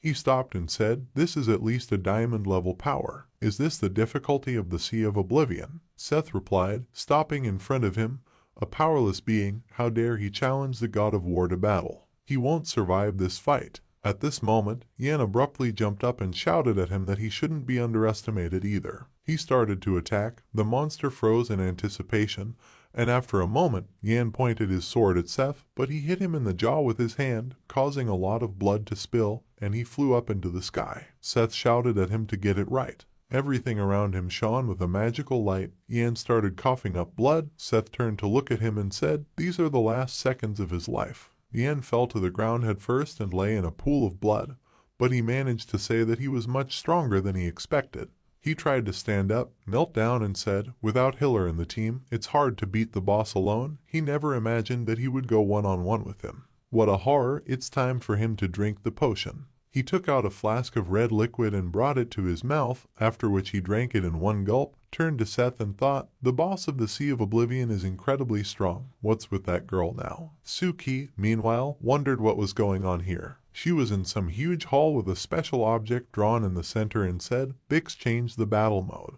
It can't be that there isn't a single living creature in the entire pyramid that has been scanned to no avail, so if that's the case, she'll have to go to the exit. It's the only right choice. She hopes that they won't be able to find her here." She continued down the length of the room and up the stairs, not really understanding why it had all happened that way. Even though she suspected Song Ran of killing her brother, he still saved her. If Song isn't the villain, then why is he telling everyone otherwise? She recalled an incident from the past, as she explained to the guild member, but she had already shot him. She owed her guild, well, revenge, don't forget about it yet. She needed to build a good relationship with her party members, and then when she figured out what was going on with this Song Ran, maybe then she can get even with him. She doesn't want to be hated. At that moment, someone shouted at her that she was mistaken. She whirled around, pulled out her firearm, and shouted back, "Who's that?" A voice coming from a distance informed her that if she forgot about revenge, she would have to say goodbye to everything else. He hates his father's friend. That freak killed his mother, just like Song Ran killed her brother. At the very moment when his revenge was accomplished, he possessed an unimaginable power. He got the hook and chain and became a god. In her head lurked the thought of forgiveness only from the fact that she was saved by him, but before he could finish this sentence, as she grabbed her ears and shouted at him to be silent, after which her eyes became blurry, she sat down on the floor, but the guy continued to tell her that she can't escape from herself. She asked him to shut up and informed him that she didn't want to hear from him. Mr. Lu said at this moment, "By the way, NPC, the village head, does he know what kind of gods are inside the 6 pyramids?" The village chief replied, "Yes, let him have a look at it." Some guy took a map in his hands and brought it to the elder. He looked at it closer and said, "So, in the big pyramid sits the god Anubis." That red-haired guy went to the pyramid of Set. Zaya Odong asked him again, "Pyramid Set." It turns out that the little one got into an unpleasant situation. Based on the association's data, the quest set is divided into 2 stages. The first stage is killing mobs. With each passage of the corridors it becomes stronger and more dangerous, but the second stage can only get one, the last participant of the quest, and then you will start a real battle with Set. The guy will be left alone. He was very unlucky. He entered the pyramid alone, which means that the first stage of the quest set he'll miss it and get straight to the second one, the battle itself. And what about that girl? She's in the Horus Pyramid. Zai Odong was startled and shouted at him. What did he say? What a horror. The old man showed a puzzled expression on his face and remained silent. Sun Hao was currently sitting at the table with Song Ran. He laughed out loud and said, "So that's how it is." They were sitting in a pleasant place and hot dishes were brought to them. He adjusted his glasses and continued talking, which explains why he grimaced when he called himself a technician. Suddenly dating a crazy girl doesn't leave the best impression. Speaking of which, has he ever heard the phrase, "Out of 10 technicians, 9 are madmen"? Ran asked him again, which one was he? He replied, "It looks perfectly adequate at first glance." Well, Suki is definitely a talented girl. They hunters often use the Wu Ring system. It was created by Suki when she was still a teenager. Ran looked at him curiously and asked a question, so they know each other. He answered, he didn't say they knew each other. About 7 or 8 years ago, the city governments created the Prometheus Plan, and they gathered all the talented young technicians under their wing to develop a strong base of specialists. At that time, he was a good friend of Yan, and for the sake of his stupid dream of a top guild, he signed up to participate. When he was assigned to the organization, he realized that he was in the second stream. Suki, who was the very first in the selection of technicians, got into the first. Even then she created a selection system. She had no equal among the other students, and her personality was quite charming. But then, when the first 5 technicians were assigned to the experiments, Suki changed a lot. Later, they were all returned home, the Prometheus project was closed, and only now did he realize that this whole project was being deployed for the sake of experiments. As he probably realized, the experiment failed. Ran asked him again, so what was going on in those experiments? He replied that he did not know. He was very young then, and the organizers did not tell them much. Ran asked him one more question, does he know who the awakened ones are? Hao was very surprised by these words and shouted to him, awakened ones. Had he seen the underground city? Ran looked at him with confidence in his eyes. At that moment, a guy walked up to Mr. Liu and said, Mr. Lai, if it's like he said, then what does it all mean? He replied that the fact that they have problems, it's all about grief. Boss Horus has no physical body, and his pyramid is a solid maze. As for his methods of dealing with intruders, this boss's attack is called Sweet Dream. Influencing the subconscious of his opponent, Horus plunges him into an illusion, where he also conducts his dirty rituals, drives his victims crazy, driving them to suicide. Suki was crossing the road once and wondered what just happened. She stopped abruptly and said it was Song Ran who passed by her. She ran through the pedestrian crossing at a red light, and all the cars started braking and stopped abruptly. Only together can you break out of the illusion. Enough calming or magical energy to wake up and leave this maze. A man who managed to stop his car in front of Suki, who was not running according to the rules, asked her a question, did she decide to die? A fool. But Suki is there alone, besides her mental state is unstable. He is afraid that she is a tasty morsel for Horus. Suki stopped Ran by grabbing his shoulder from the back and said, Song Ran, he should stop. At that moment, a car drove up to them and hit her at full speed. She was left lying alone in the road, and Ran looked at her with a sinister expression and a spark flashed in his eyes. She tried to open her eyes and say something to him, but she couldn't do it in her exhaustion. He walked closer to her and said, yes, it's Suki. He sees that she is a strong girl, so quickly recovered from the death of her brother. How pathetic she is, Suki. That, her eyes finally closed. At this time, Yan continued to fight with Seth. A lot of blood was spilled around and shards were flying everywhere. Under Yan's body, the pool of blood began to grow larger. He stuck his sword into the floor and thought, this god is strong, even though he lasted for a long time, but fighting such a dishonest boss is a waste of time. Seth told him back that he was just a reckless braver man. He had talked so confidently at the beginning of the battle, and he couldn't even fend off this blow. He clearly overestimated it. Yan turned to him, gritting his teeth in anger and telling him to shut up. This isn't the first time he's been on the verge of death. He can even dance with him all day long. At that moment, he realized that he needed to finish one more potion and he would definitely find his weak point. He started to search for the flasks in his pockets, but suddenly realized that the potions had run out. Seth laughed out loud at him and said, well, that's it. He won't forget it and will remember it until the dungeon is refreshed. He continued to laugh at him, and Yan tried to get up and say, but at that moment Seth came from behind to attack him and shouted at him to die. Hunter. Yan finished, kneeling with his back to him. He hadn't given up yet. Seth closed in and pointed a huge, strong hand with incredibly sharp claws directly at him.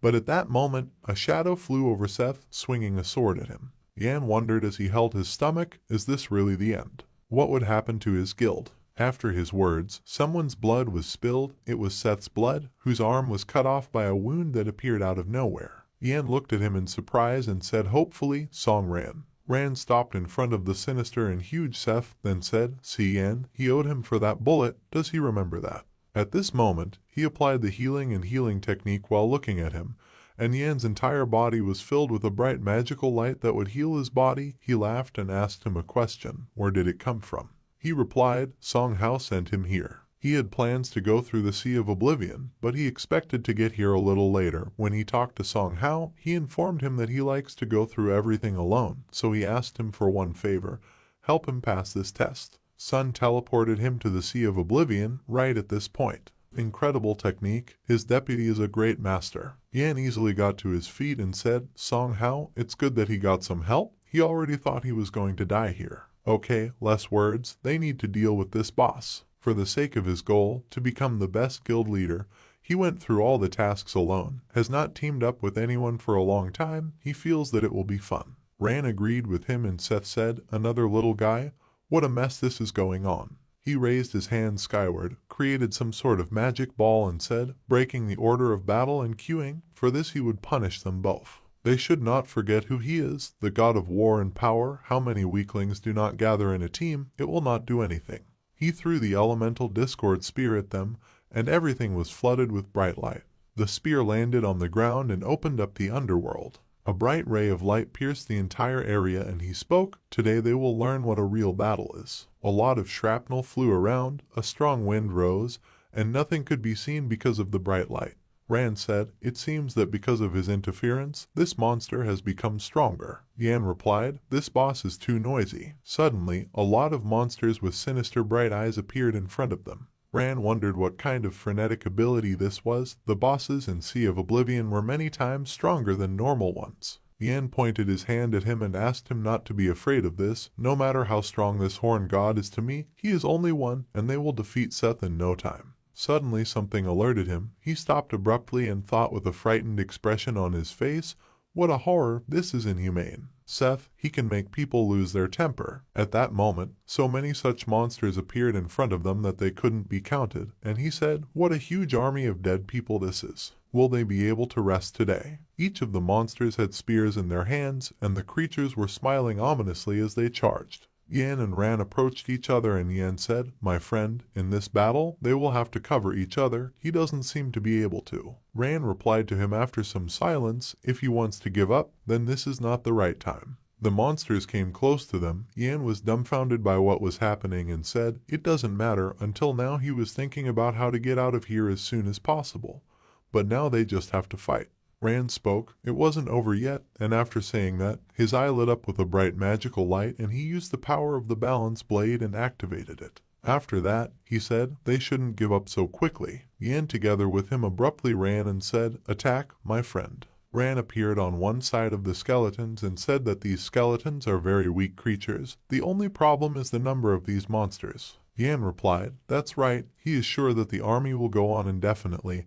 At this rate, they will both die here sooner or later. They continued to attack one skeleton after another, thrusting their sharp weapons into the monsters' throats. Rand scoffed at his words and said, see Yan, has he ever been to the Sky Tower? Yan continued to attack the monsters and replied, well, how can he say, after the Sky Tower, he is ready to beat up this crowd of skeletons for a whole day. But this will not solve their problems. They will sooner or later run out of steam. They need to come up with escape options. Or they continued to fight monsters and talk, but suddenly Seth heard their statements, which made him appear behind the skeletons, creating a magic barrier around him, and laughed, saying that these were the words of cowardly rats. They don't know anything about war. As long as the master of these monsters is alive, the armies of darkness will fight tirelessly until only one remains. Fenado Oasis, outside the pyramids, some female warriors approached Lu Xin and his subordinate, and he said that they had guests. He asked him again who it was. The warrior girl approached him, addressed him as Mr. Liu, and said, they have received an assignment from the association to come to their aid.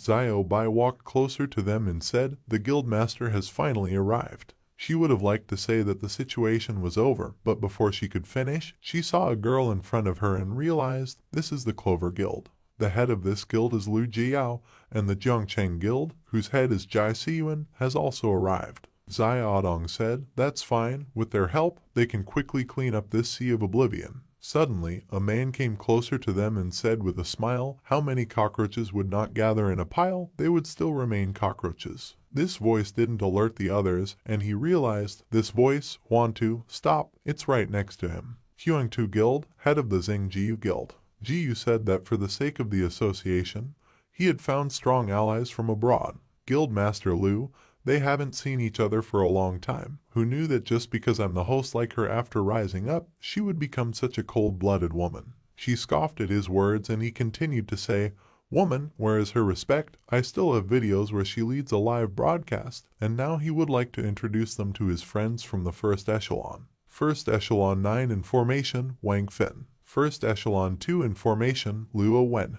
The others were surprised. What? Is this the first tier? It's those guys from Division C, the 9 strongest. Jiao spoke up, First Echelon. Xia Adong wondered, really? He knew it was the first tier. He walked up to Fen, greeted him, and said, "He's Lai, working under Minister Zhao Jin." Fen asked him again, didn't he hear who he was? It doesn't matter. He wants to finish up here as soon as possible and go to the bar to have fun with the girls. Xia Adong replied, unfortunately, they need to bring some preparatory work. He told him how awful it was, all those assholes from the association were making themselves look like they didn't know what. Another guy walked up to him and said, Wang Fen, there's no need to bother Mr. Lai right now. He held out his hand, greeted him, and said, he's Luo Wen, they don't usually help guilds like you and two. Xia Adong said hello, and he said that he had heard that you can't have fun here. Guild Master Xing told Wang Fen what was going on in the Sea of Oblivion, but no one spoke of helping this small Huan-Tu guild. They only came here because of an order from above. Xia Adong pondered.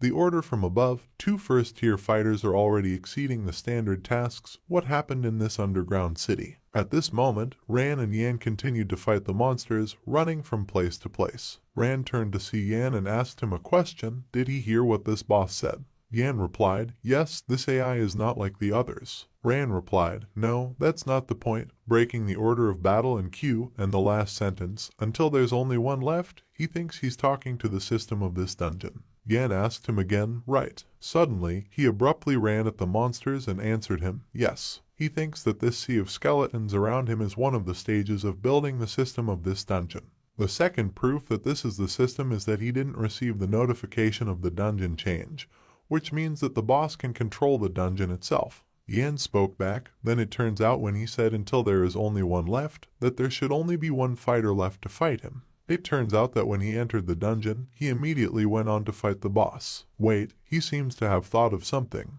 Before entering the pyramid, Mr. Liu told them that the boss will be able to change the difficulty of the dungeon based on the number of participants entered. The skeletons will continue to respawn and nothing will change until they fix it. Now that it's clear why these monsters are so weak, there's only one way to change the system of this dungeon. They must kill Seth and only then will it be over. He laughed out loud and said, this is some kind of joke. If more people came here, then all but one of them would have died, but there are only 2 of them here and in order to get to Seth, it's best for him to kill himself. Ran replied that it was a good idea, but right now the problem is clearing out these mobs. He wants to try something. At this moment, he waved his hand and asked a question. Yan, can he delay these monsters for 20 seconds? He looked at the system window and filling up his backpack and thought, sword evolution, start merging. Yan was surprised by these words and wondered, merge. What the hell is this? He replied, awakened. This is also the first time he heard about it from Song Hao. Fusion started, Spider Fang in the process of merging. Yan spoke, awakened, then he knows that the first echelon is all awakened. He had always dreamed of getting into the first echelon, and how dare he become an awakened one? This was how he repaid him for everything. Ran asked him to calm down, as they were in serious trouble. They looked around and saw many skeletons looking straight at them with serious gazes. Yan grabbed his sword and said, he doesn't have much mana left, it's only enough to use this ability alone, although he doesn't know the form of its awakening, but he should try harder. After saying that, he swung his sword a few times and said, sword art. The Burgundy Barrier. The system congratulated him on the fact that the merger was completed. The system window shows, sword evolution has reached a new level, current state, sword level improved by 1, damage increased by 35, new attribute gained, darkness resistance plus 20. Rand thought about it, he only got 1 attribute, but the level up is as expected. The evolution is working. Judging by his current performance, this sword doesn't really suit him, and in this situation, it doesn't do any good. He decided to try some magic stone, thinking about what it was that he had knocked out of the giant knight. Yan glowed with a bright red light from the magic powers at this moment and said while continuing to distract the skeletons, what a horror, why is it taking so long? This ability requires too much mana. He continued to merge the bloody wreckage. Will he be there soon? He can't wait any longer. Rand took out a flask of blue liquid in his hands and asked him to shut up. He was losing mana too fast, after which he threw the liquid into his hands and asked him to hold it down. Yan caught the potion and told him that he had really prepared well for this dungeon. The system once again congratulated them, and the merger was completed. Rand looked out the window and said with a puzzled expression, "This is." Yan asked him what was going on there. System window reported, attention gained form of giant sword, level 2. In ancient times knights concentrated all their will in the blade, in the process of evolution received a new form of giant sword. In this form the owner of the weapon gets new characteristics, damage, protection from physical attacks and strength increases by 30%, attack speed, agility and critical damage is reduced by 50%. At this point, he began to wonder why this form listed level 2. Is it because he raised the level of the evolution sword before? As much as his blade holds, he can't stop thinking about how to become even stronger. Asura hilt, well, he'll see what it can do. He picked up the sword and used the fusion ability. The system window reports, when merging with the Asura hilt, a new active ability has been obtained, Dance of the Bloody Rampage. Please select a form for it. He was surprised by what was happening and thought, a new ability. It's a good thing that Giant Sword is just a mode, activating the shape of a giant sword. The system window notifies, Blood Frenzy Dance, can be used in the form of a giant sword. When activated, the blade is soaked in the owner's bloodlust, a dangerous and difficult to control ability. With each second of the action of Blood Frenzy Dance, the owner loses 2% of the total health reserve. Yan's face was already dripping with sweat from exhaustion, and he said, "How much longer do you need to wait for him?" "He can't stand it any longer," Rand replied. "He's ready, so let him show off his new ability." At this moment, he activated his giant sword, which began to emit dim magic rays, and Yan spoke, "Now it's his turn to fight the mobs. He will step aside for now." The skeletons were aiming to destroy them. Rand looked at these creatures with a bright eye and seriousness in his gaze and said, "He will test the sword on these dead souls." After saying that, he started swinging his sword in different directions and killing one skeleton after another with incredible ease. Yan, when he saw this, was very surprised and dumbfounded, saying, "What's going on?" Rand turned to him and said, "Clearing mobs is not a problem for them. Now we need to deal with Seth." Rushed into a fierce fight. Yan ran to help him and said, "Boy, he's too strong." What had he been doing while they were crossing the Sea of Oblivion? Rand replied, "The system sent him to the Sky Tower. While he was there, he leveled up." Yan replied that this was the first time he had ever heard of the Sky Tower being able to level up like this. At this moment, he thought, the new abilities have quite good effects. Only the Blood Frenzy Dance requires a lot of health, but if you combine this with the pumping treatment, you can achieve a good synergy of abilities. The Blood Frenzy Dance takes 2% of the total health reserve, and since the pumping treatment has risen to level 2 with the improvement of the sword, this restores the same 2% health. In other words, even though he loses some health at the beginning of the fight when he activates the dance, he regains everything he lost by activating the draining treatment.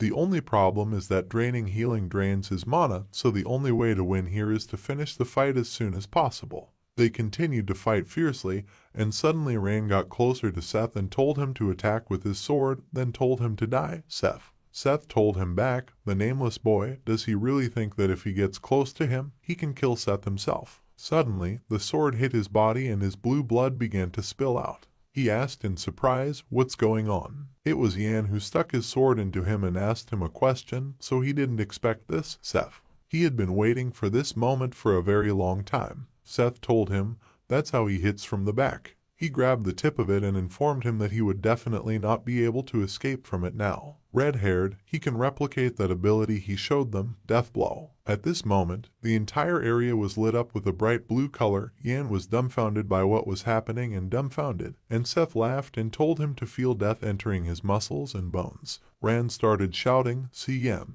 Yan only screamed in terror and pain, and then said with gritted teeth and narrowed eyes, "What a horror! His attack is 1,000 times stronger. But he won't let go of the blade." Song ran, "He has to do something for him. He's strong enough, but let him leave the boss to him." Rand gave him a deep look and replied, "Okay, friend." He believes him. Rand looked straight up at the monster, and after their conversation, Seth asked him again, "Does he believe it?" He laughed at what was happening and continued to say, something like this can only be heard from a person, they just don't have any other choice anymore. As long as he holds his blade, he will die painfully and slowly. If he lets go, he will miss the only chance of victory, or does he think that this guy is able to save him as long as he is by his side? The difference in their strength wouldn't change just because he was angry. He gripped the stick tightly and told it to test its power, then tapped the stick on the ground and the entire area was flooded with a bright magical light. Yan shouted loudly. Ran continued to watch the scene and thought, finding himself in a stupor, "See Yan, the army of the dead is getting closer." Yan started shouting angrily. He would say it again. He wouldn't let go of the blade that had stabbed him in the chest, all because he still didn't understand the whole point of what was happening. Yan pulled out the blade, and at that moment, some memories from his childhood appeared in front of him. He was walking between abandoned buildings, stepped on a plastic bottle, saw a boy near a pole and asked a question, "Small guy, isn't he Song Hao?" He had heard that a new kid had moved in, that his parents were always at work, that they didn't spend any time with their son, and that the boy's face was also paralyzed. They say that he is often annoyed by hooligans, and he can't even answer them. He has a lot of pocket money, but this is also taken away from him, so does he know who he is? He's the fiercest fighter and bully, he should just call him Bro Si Yan. Today it was his turn to deal with him. Is it true that he can't respond to his abusers? Hao grinned and suddenly Yan walked right up to him and asked the question, "What kind of face is that?" He grabbed his clothes and kept asking questions angrily. Does he think he's a weakling? Was he underestimating him? For someone like him, who does he even think he is? He threw Hao aside by punching him in the face and continued to say, "Why is he being so cocky? Rich son, isn't he? And he doesn't care that his money is being taken away. Does he have no desire to do something bad to him in return? That's how he responds to someone else's help, isn't it? It doesn't matter, he's really stubborn." Hao looked at him in bewilderment, trying to get up from the ground, but he ran up to him a second time, grabbed him by the neck and asked him to hand over all the money and then he would leave. Hao told him, "They're just a bunch of trash." After that, he grabbed his hand and said, "Kid." Yan looked at him questioningly and asked, "What's going on?" He bit his arm and Yan tried to pull his hand away with wariness, but suddenly his blood spilled out and Hao started shouting at him that he was going to disfigure him. Yan kept saying, "What a freak, little one, how cheeky he is." Hao told him that he was just a red-haired jerk. He answered him, "Today he will pay for it." After the feud, they stopped to catch their breath, and Yan told him that he really knew how to fight. Hao replied to him, "He wants to get some extra, freak." Yan replied, no, he had had enough. After which, he grabbed his wooden sword, handed it to Hao and asked him to hold it. He personally made this wooden sword called Crimson. It's his sword now. Hao looked at him in surprise and couldn't say anything. Yan continued to talk. They say that as long as one person doesn't fight another person, they won't be able to recognize him. Now they are friends with him. Now he will teach him how to use this sword. First you need to apply force in the pelvic area, bend the blade with the blade up and swing. At the same time he should shout out, "Sword art, Shining Fang."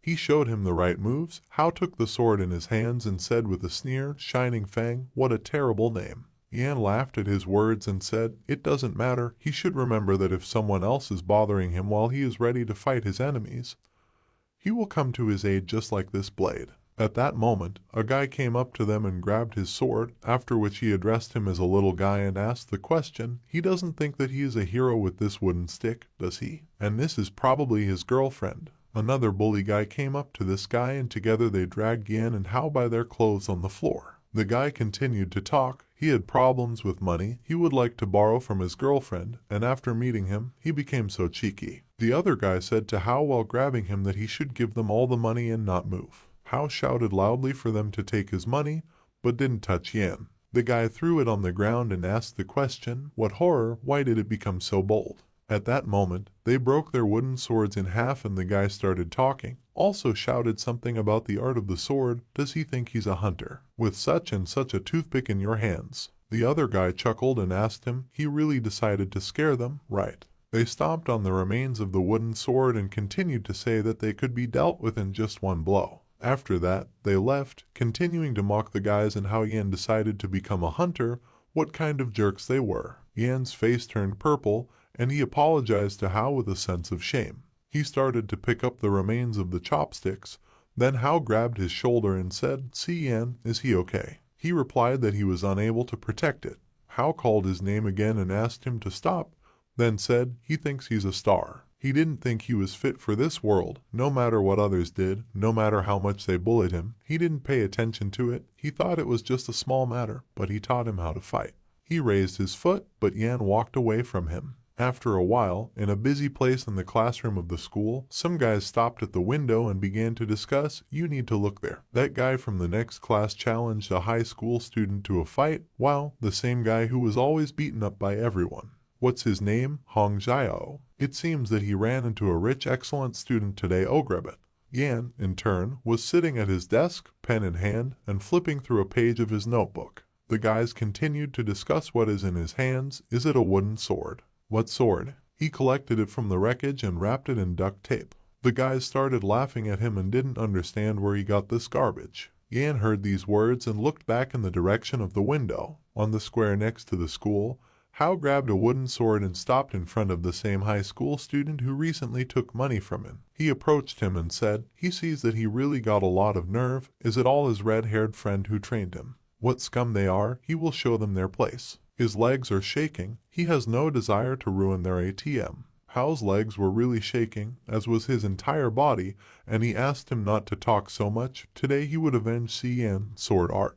After that, he rushed to run towards the high school student and continued to shout, "Shining Tooth." The girls watching from the window grinned and said, "Idiot, really got into the fight. It seems that today he will get blows." The sun was shining brightly outside, and Yan had disappeared from his school desk. A crowd of students crowded around them, and Hao ran at the guy and said that if he didn't fight back, he would live his life worthless. But now he found a reason to fight. For the sake of a friend, he will stand until the very end. The guy broke his sword and kicked him in the chest, telling him not to show off. Hao fell to the ground and the guy laughed and asked, "Is this his awakening?" "He's a weakling." He took a wooden sword and said that it was that lame piece of wood again. Let him stop shaming himself in front of everyone. Hao gave him a startled look and told him to stop. The guy broke the sword into a few more pieces and said that now he won't glue it together again. He approached him and said that he annoyed him so much. Hao said they were the only weaklings here. Only scum like them can assert themselves at the expense of people weaker than them. Their place is in the sump tank. The guy raised his leg again to hit him and said that he had finished playing. At the same time, Yan appeared, who pounced on him and said that it was well said.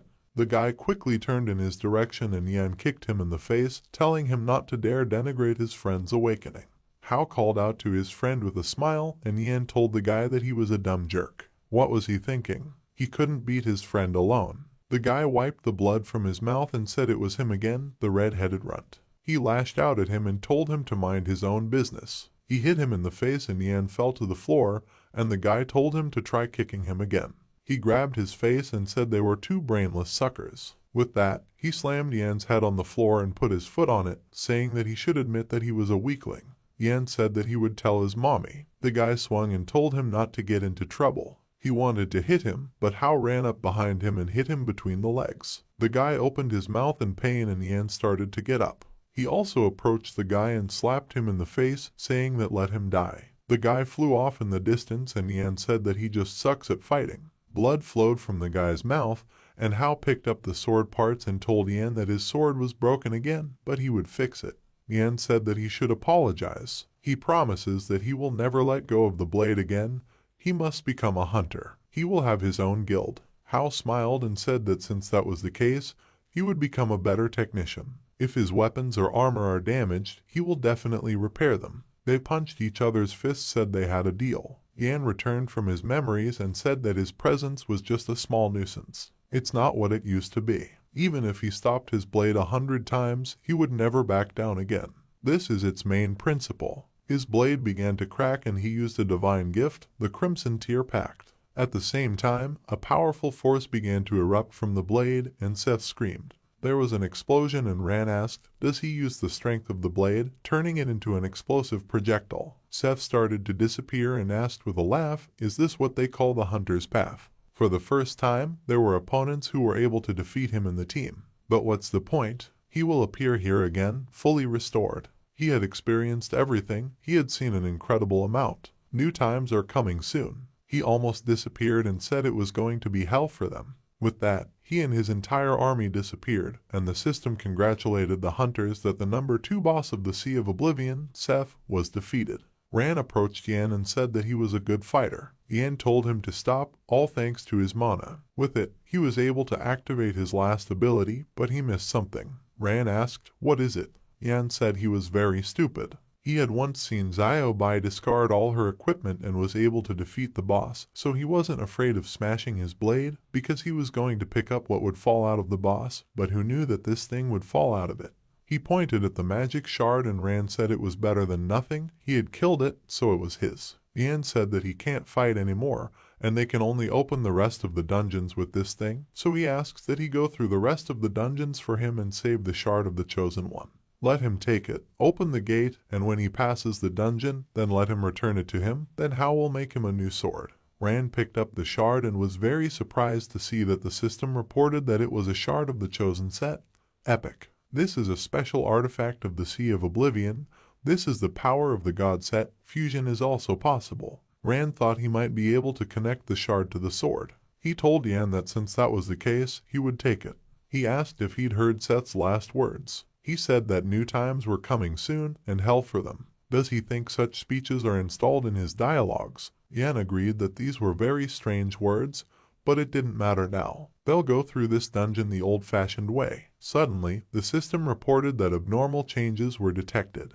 The underground city will be updated soon. They were surprised and thought that the system had never had any anomalies. Was it all because of his appearance in the dungeon? The system has announced that the countdown is starting.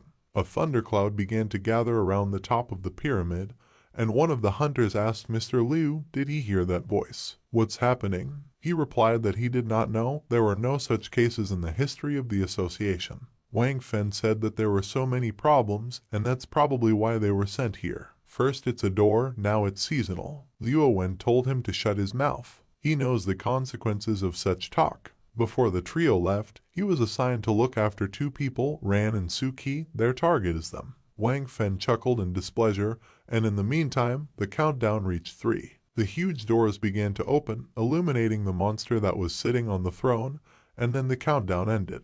The system reported that the countdown is complete, the raid is being updated, let them wait. Ran found himself back in the white space and thought that every time he moved from one dungeon to another, this white space would appear. Why is he here? Lately, he's starting to think more and more that this system is too real. The system reported that the raid was updated. Snow began to fall from the clouds that filled the entire sky. The hunters looked up in surprise and someone said that it was snowing in the desert. Someone asked, so this raid has been updated. What about the bosses they defeated? Will they be counted? The girl exclaimed, where does the snow come from in the tropics? This is counterintuitive. Xiaodong thought in surprise, desert snowfall. Quite a depressing atmosphere. He turned around and asked, what is it? He noticed Ran and asked where he had been. He went up to him and told him that so much had happened, he couldn't tell him in a few words. All in all, he and Yan had dealt with Seth. Xiaodong said that he heard the system's notification. Great job. Xiaobai came up to them and said that he finally showed up. She was so worried about him. Ran said that to be honest, he wasn't even going to come back. Guild leader Wang Tu chimed in and asked who it was. Then Ran himself showed up. It seems that they didn't agree on something, right? Ran replied that he had nothing to talk about with the Huang Chu Guild. Xing Jiu spread his hands and asked, does he think no one knows anything? He was extremely lucky to become an awakened one, but because of his awakening, so many people died in that dungeon. He turned to the other hunters and asked, do they think this strange raid update is related to this trash? Luo Wen said Wang Fen's name in displeasure, and he said that even if he didn't think so, he didn't tell him anything about the awakened ones. Xing Jiu grabbed Ran's clothes and said, is he sure he still remembers how he disgraced his guild? Ran said that then he should remember what happened to that girl because of her bad tongue. He pushed the man's hand away and took out his dagger, thinking, does he want to fight him? He promises he won't have time to say a word. Luo Wen reached out to everyone and said that he could give them a guarantee that the raid update had nothing to do with Songran.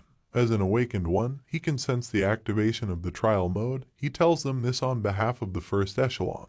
Until the situation is under control, both of them should calm down. After that, they moved on, and Xiaodong thought that since they couldn't figure out what the reason was, all they had to do was ask the NPC. He walked up to the village head and asked what was going on here. Where does snowfall come from in the desert? The old man replied that it was all due to a boon. The great god Horus had sent them this miracle. What they see is a bountiful snowfall in a deadly desert. The great time is coming. His hand began to shake and he told the adventurers that they didn't need their help anymore. Zai Odong asked, do they need any help? Then what should they do with the task? Yan told him that it seemed their NPC was buggy. Luo Wen said that as long as they didn't pass the raid, they wouldn't be able to leave this place. He had never been in a situation like this before. The old man began to transform into another being and said that they had come to ruin their great hour. Scales grew on his back and he said that since they didn't want to accept the great boon, then it was better for them to stay here forever. He completed his transformation and turned into a dragon, after which he took to the sky and one of the hunters asked what was going on. The NPC turned into a monster. Jiao said it's a giant dragon-class monster, things are bad.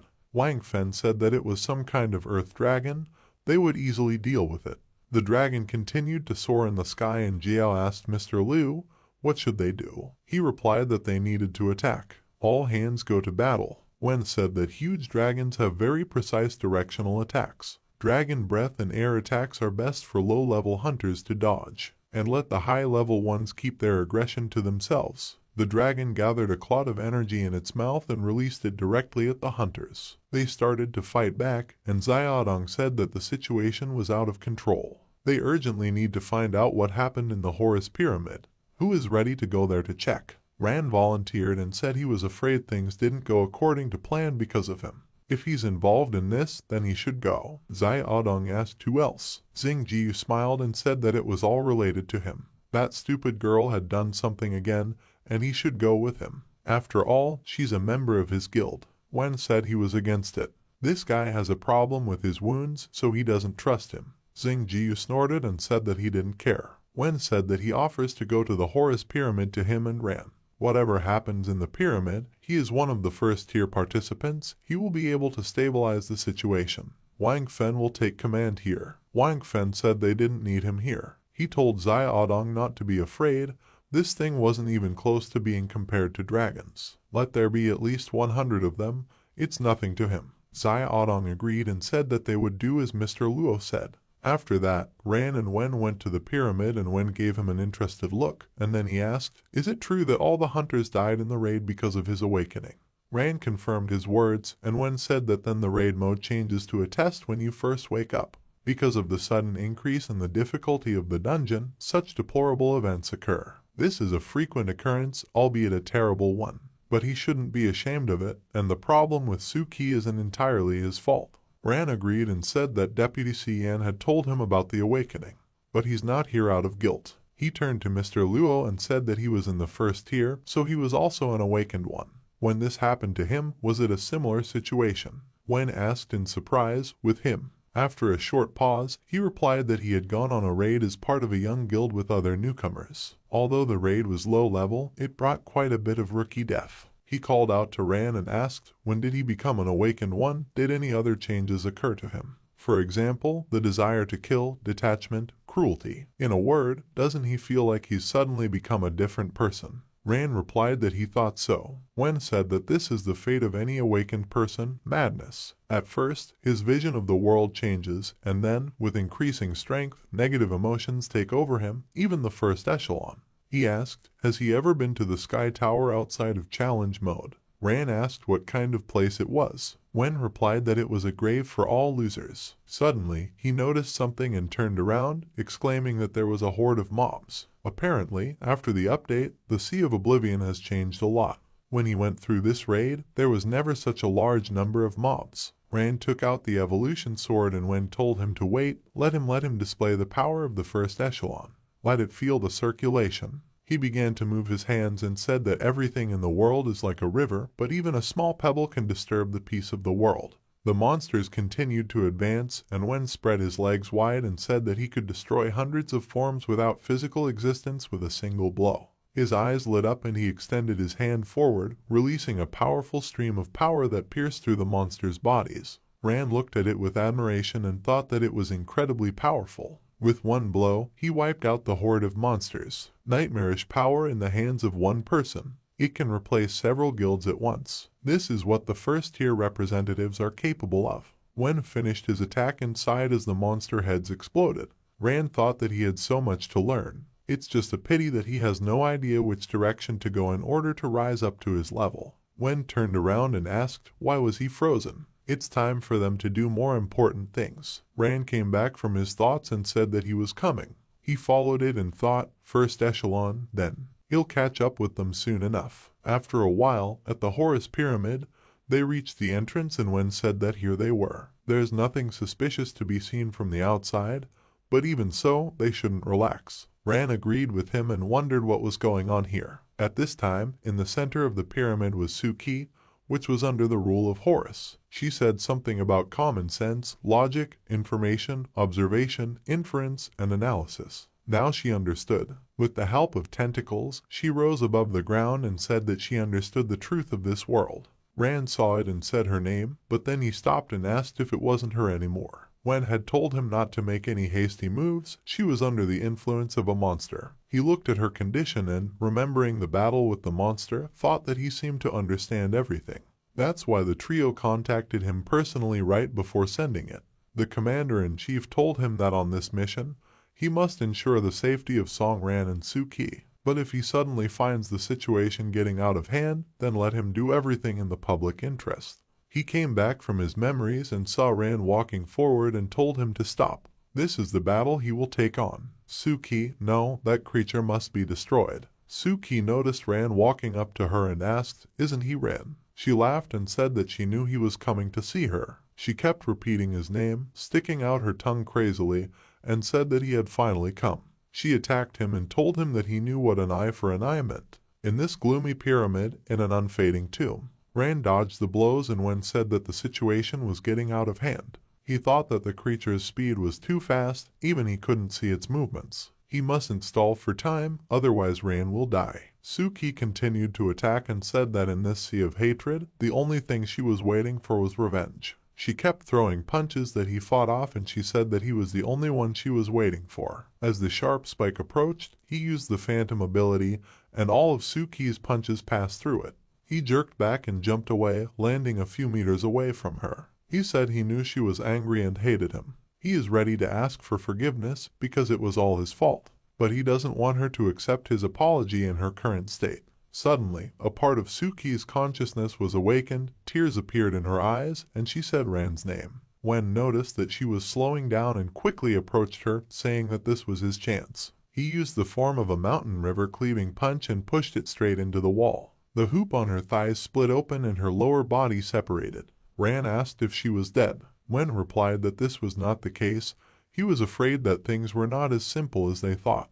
The system reported that the first battle with Horus is over and the activation of the abnormal mode begins. Suki started to squirm and the voice coming out of her body laughed and said that human tenacity is able to surprise at the most inopportune moment. Even by multiplying her rage and hatred, weaklings will never escape the fate of weaklings. A haze started to come out of Suki's mouth, which took on her form, and Horus, who was using her body, said that it was better for him to personally take control of her hatred. Wen tensed and thought, how come? Even though the situation had long been out of control, he would never have been able to predict such a turn of events. Horus smiled madly and said with a laugh that he had never been to the world of the living, but now it seems to him that it is not so bad. Space began to warp, and he said that people's blind biases gave them strength, but if they channeled those beliefs, they could turn that into their biggest weakness. Let them fall to the very bottom of nightmares, become the food of nothingness. A magical dream. Space twisted and Wen thought, what just happened?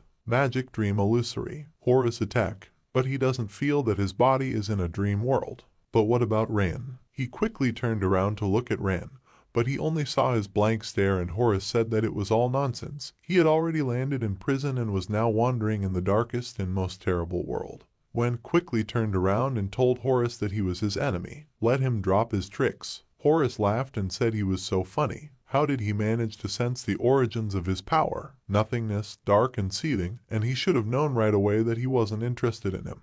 There is nothing interesting about it, but Rand is different, its potential is limitless. Of course, he doesn't mind playing a game with him. Immediately after these words, tentacles began to come out from under the ground, when moved away, and the tentacles began to gather at one point. Horace used the art of the sphere wild forest, and the system reported that this is a special ability of Horace in the world of the living. The pyramid is the residence of God in the world of the living. With the help of this ability, Horace can summon huge tentacles throughout the pyramid. Horace said that if so, let him explain the rules of the game. They are very simple. The tentacles built a throne out of themselves, and Horace sat on it, saying that he would not touch it and would only attack Ran. Interesting, right? Ran's consciousness is in a magical dream, which means that he is unable to protect his body. He can't move, much less dodge attacks. That way, if he attacked him, then he wouldn't be able to protect Ran. And if he doesn't attack it, then he will have to fight off its wild forest. The most interesting thing about this is that Ran has only two options: to die in the world of the living from his tentacles, or to die in a magical dream. But the best thing for him is to throw Ran and kill him. Wen ran towards Ran and asked, just like that. That was his insidious plan, but he was thinking too much about himself. He stopped in front of Ran and said that he had given him two options. It will protect Ran right up until the moment he leaves the magic dream. He activated his abilities, and Horace said that he would have to fight off his attacks relentlessly. Wen blocked his kick, and Horace said it would be an endless game. Wen said that he shouldn't be happy too early, although he is not the strongest in the first tier, but before him, stronger opponents have tried to destroy his team, and no one has succeeded yet.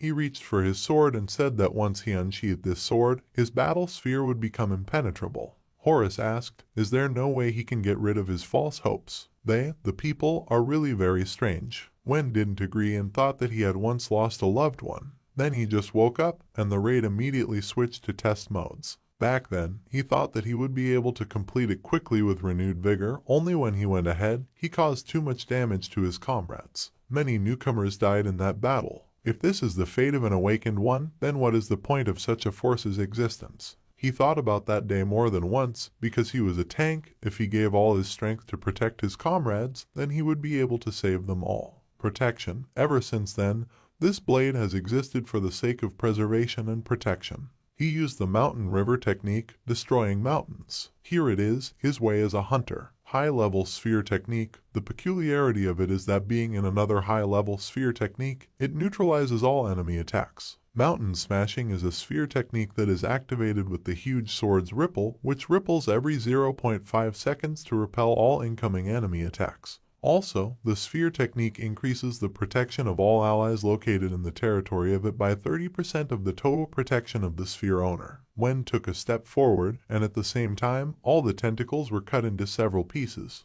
He said that no matter how strong he was, within the limits of his realm, his tentacles wouldn't be able to harm anyone. This is absolute suppression of the first echelon. Horace asked, the strength of the first echelon. He believes that the power of his sphere can destroy him in an instant, except that he probably doesn't even notice that his so-called defense only limits his combat technique. Wen didn't agree and said that Ran was currently under the protection of his realm. He was not restricted by anything here. At the same time, he used the mountain river wave slashing technique and charged forward. Horace said let him think carefully.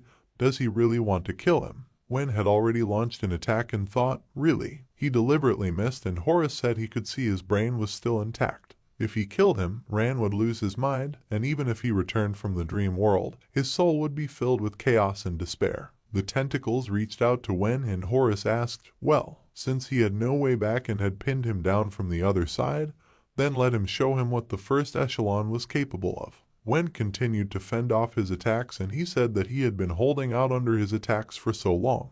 He laughed, and Wen told Ran that he was waiting for him. At this time, Ran opened his eyes and asked, what just happened? Horace said he had some good news, just that his stupid buddy had fallen into the power of his magic dream ability. Ran asked what? Horace said that the so-called magic dream sends the opponent to an illusory world. Wen is currently in a nightmare world. How does it feel to be left alone without a strong ally? Can he do it alone? The tentacles reached out to Ran and he cut it, and then Horace said they could play a game. Since Luo Wen is unable to resist him, he will swat him down and then deal with him. A portal appeared behind Horace, from which the creature from nightmares came out and attacked Wen directly. Ran continued to beat back the punches, and Horace said that it was just like that, he could see right through him. He looked so cold-blooded, But in reality, he is too kind, so he is confident that he will take this blow on himself. Rand covered Wen with his body and Horus smiled and told him to die. Let it become the food of nothingness. But Rand used the phantom ability and all the tentacles passed through his body without causing any damage. Horus was very surprised by this and asked, "Did he dodge?" The creature stopped in front of Wen and Rand activated the blood frenzy dance, severing all the tentacles. He looked at Horus and asked why he was stopping. He thought he wanted to kill Mr. Luo. He doesn't know what he found in his subconscious, but in a magical dream he is now. With that, he lashed out at Horus and he swung his arm in defense. Rand severed the tentacles and said that he is often underestimated and seen as a weakling, but he is sure that not all people are as devious creatures as he is. He is familiar with the Master's strength, and as a member of the first echelon, he has gone through quite a few raids. Even if it fell under his technique, it would either destroy him or wipe his magic dream to dust. He didn't kill the Master just because it was an illusion. He hadn't even thought about killing him. He changed the shape of the sword and put it to Horus' throat and asked what would happen if he killed him in his sleep. But for now, he still has some questions for him. Suki, what happened to her? Horus laughed and asked Suki. Just like him, she had fallen into a magical dream. Horus raised his hand to his face and replied with a grin that her subconscious mind had completely merged with his and she had become the power of this dungeon. It was Suki who made him so strong. At the same time, Suki's memories flashed through her mind. After all, what was she trying to do? Remembering the past, her life seems like a distant dream. A dream in which she walked from side to side on a snow-covered bridge at night. If life is a dream, then who is it really? Her brother walked towards the monster and activated his technique. Suki's breath caught in her throat when she saw that she was in a dungeon. This was all happening inside the magic dream 2 hours ago. Her brother led the team forward and said that they needed to go on the attack. They will destroy this boss and get a lot of rare artifacts. He attacked and said that his sister was waiting for him at home. Suki heard this and realized that it was her brother's voice. The monster deflected her brother's blow, but it attacked him again and Suki told him to wait, she was coming to him. She ran to the door and opened it to see her brother inside the hall, who killed the monster and said that it was easy. Suddenly he turned around and noticed his sister. He asked what she was doing here. She wanted to say something to him, but he said it didn't matter, the boss was already killed. He hugged her and asked her what she wanted for dinner. Scrambled eggs with tomatoes, or they could eat at a coffee shop and then he'd buy her something. She started crying and he started stroking her head, after which he wiped her tears and told her that she needed to stop crying. He asked her if she'd asked to go on the raid with them all the time, hadn't she? He pointed his finger at the items and told her to see how much was dropped from the boss. Her task is to collect everything. But suddenly Ran appeared and called out to them. Suki was horrified when she recognized the voice. Ran grinned and cut off her brother's head, saying that he would take these artifacts. Suki looked in horror at Ran, whose face was covered in blood, and her brother's head rolled on the floor. Ran said that it wasn't easy for them to get the artifacts, so why should only his sister get them? The other guy laughed and agreed with him. Another guy said that he was just trash, he still calls himself a gold rank. Ran turned to them and said that they would sell everything and raise a lot of gold on it. Suki glared at Ran with all her hatred and took out a cannon, and after that she pointed it at him. Ran looked at her and said it wasn't bad. Let her hate him, let her kill him. He licked the blood off his dagger and said that it was he who killed her brother, all responsibility is his, he did it to him. She's already so big, and she's still hiding behind her worthless brother. She can only rely on his strength. She's so funny, and her brother is just a dumb jock. That's right, her brother is just a blockhead. Suki was angry and was about to shoot him, but suddenly her hand trembled and she said that something was wrong. She took a deep breath and said it wasn't Ran. Horus just chuckled in displeasure and Suki said that it was all just Horus' abilities. Ran began to disappear and she said that his dream was very realistic, but there were 3 flaws in it. In the first place, Ran saved her that time, he wasn't a deranged nutcase. Second, she tried to kill Ran, but he used the phantom to let her hit him. Perhaps he felt guilty that everyone in that dungeon had died because of him. Horus said it was a weakness. Suki continued to say, third, Ran is a 2-class hunter. He received this gift the day he destroyed the entire team, when he couldn't use daggers yet. Horus said she was so weak. Suki shouted at Horus, what if he wanted to trick her? Horus interrupted her and said that she had given up hatred, strength, she was weak and helpless. She's just a jerk. Suki calmly said that if he wanted to deceive her, He should have created a more elaborate illusion. Horace appeared behind her and said that he was perfectly capable of creating a complex dream. Only simple and violent shocks are more successful in fueling the blind rage and anger of the target. Suki was surprised to see Horace's appearance, and he said that what he didn't expect was that because of this dream, she wouldn't be enraged, but would become even more calm. She's really smart. Idiots lose their composure and control during chaos, while smart people find themselves in the madness of chaos. Suki shot him and told him to shut up, but Horace only tilted his head to avoid her blow, and she gritted her teeth in hatred. Horace laughed and told her not to think that he didn't know what she was thinking. The Wong Tu Guild, her new home, they made her lose her way to becoming strong for revenge. She has become lazy and weak. Does she really think that this guild is her new home? Let her take a look at the new dream, and it will show her the true face of the Wong Tu Guild. Suki disagreed and told her robot to activate the hacker model. She told Horace not to forget that this is a dungeon, which means the system controls the entire area. It is enough to get into the system area, and the creator of the system is the owner of it. The deeper they are in the world of illusions created by him, the closer they are to the system itself. He is an entity that is afraid to show its true face. Suki started to connect to the loophole and enter the program. After that, she was logged in and activated the low-level mode. Suki said he was caught. Horace smiled and said it was fine. She was able to enter the deepest part of the dream, the lower levels of the system, through a half-open door. This is the best way to see his true face. But deep sleep is still the same dream. Here his powers are limitless. What is it called there? That's right, it's like locking yourself in a cocoon. He extended his hand forward and released tentacles in her direction, saying something like that.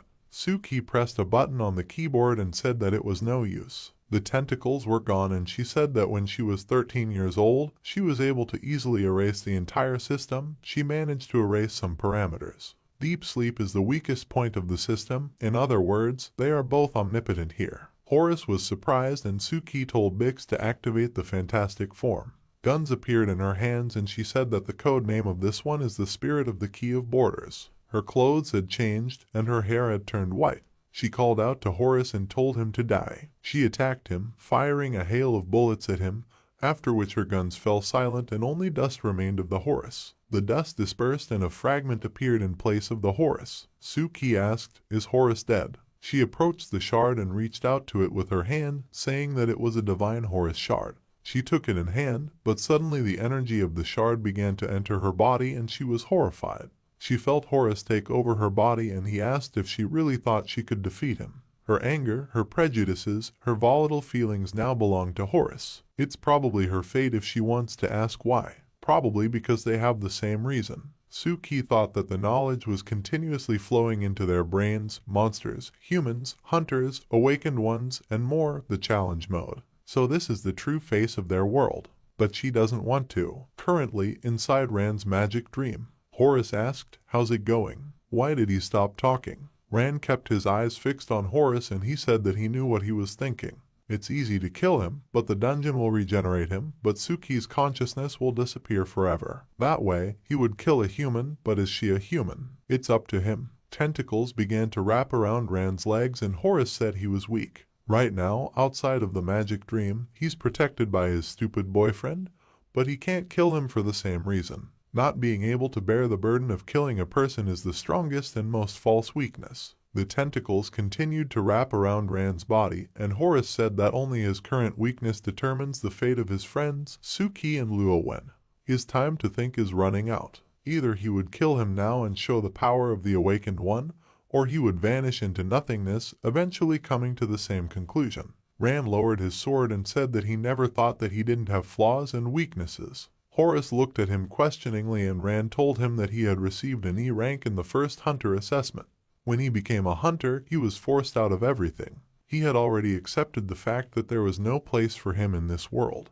But the evolutionary sword, the death of all his allies in the dungeon, it was inevitable. He kept thinking that he wasn't the problem. The problem is in the world itself. The death of people is natural. It is enough for him to become stronger. This is the only consolation for his fallen friends, but he still cannot achieve peace of mind. This is probably his mistake. If he wasn't there, nothing would have happened, so it's his fault, just his. If it wasn't for him, 10 of his friends would still be alive. That's the whole point. He asked Horus, doesn't he like to poke his nose into people's hearts? Then he will tell him how he feels. He feels incredibly guilty for the death of his friends. But along the way, he saw the inside of Xi'an, the power of the first echelon, and made new friends. He was also thinking, how should he use his power? He remembered when he and Wen were walking towards the pyramid and he asked him to answer the question. Ran asked what question. Wen asked why he became a hunter. Then Ran replied that of course out of desperation, because the world was so cruel. He had to find the meaning of his existence. Tentacles continue to encircle his body and he said that he is so weak, cowardly, is he ready to accept such an insight? Horus replied that he would tell him right away.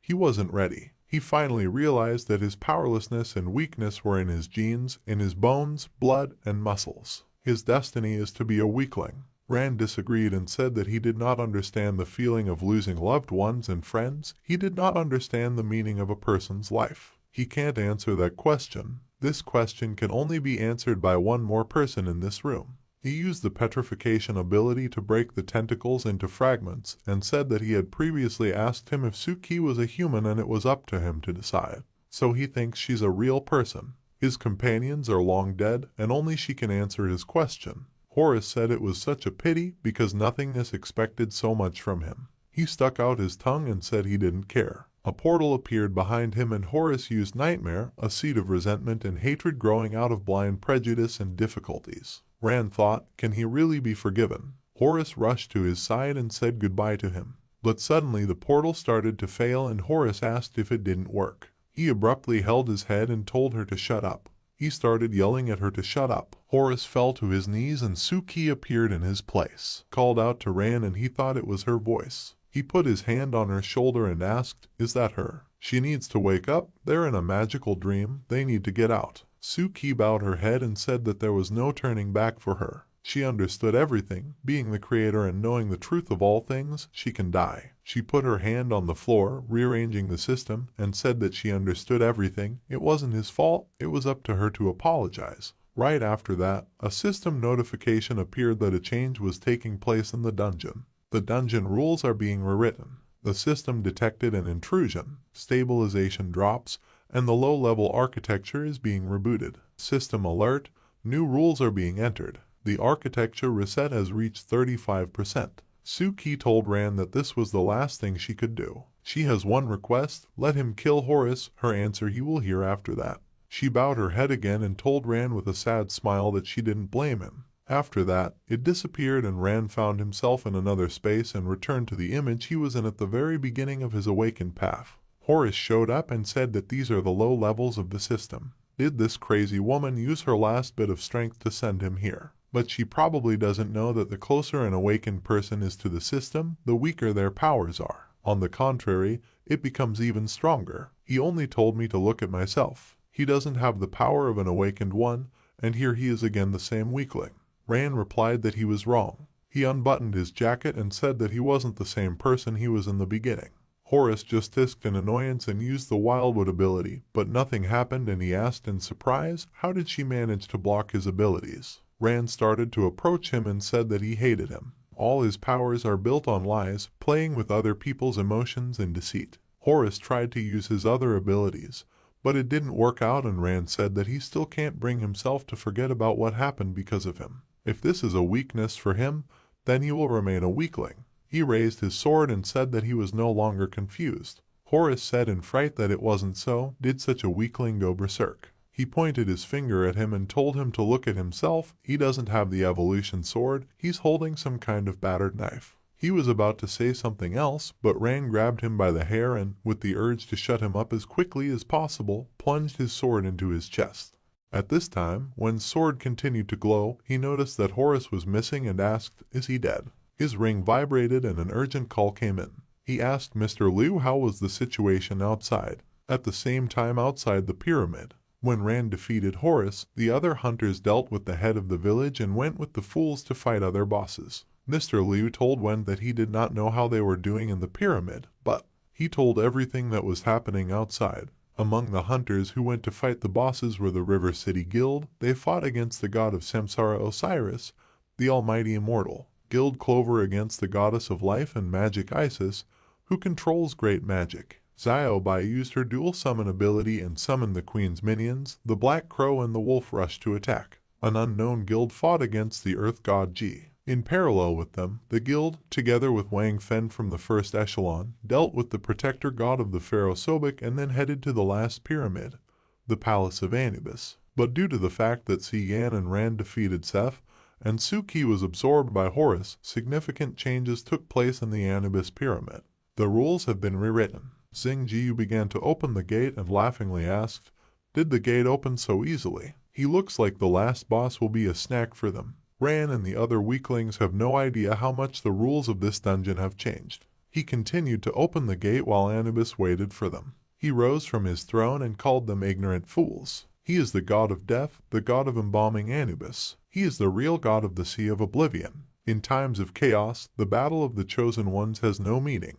Only those who are allowed can lead their squad to fight him. Possessing a fragment of the chosen one, he is allowed to open the passage for 3 minutes for his team. And after that, the power of death will cut off all escape routes for those who are outside the afterlife. The system asked, do they want to use access from favorites to open the entrance? Anubis said that they need to hurry up, let them appreciate every chance they have. The rewritten battle of the Chosen Ones has changed. It was built in such a way that all owners of fragments of the Chosen Ones can open the entrance to the last boss and fight 7 against 1. But now anyone who owns a shard of the Chosen One can gain access to the final boss for a short period of time and allow the player without the shard to fight him. Xing Jiu called out to Wang Fen and told him to hurry up. In the battle with the final boss, all hope is on him. Wang Fen agreed and said that let them come in. He needs to report to the council first. So even if they open the entrance to the boss without orders from above, they will not be punished. Xing Zhu asked what was wrong with him today. He's so strange. A system window appeared in front of Wang Fen with a question.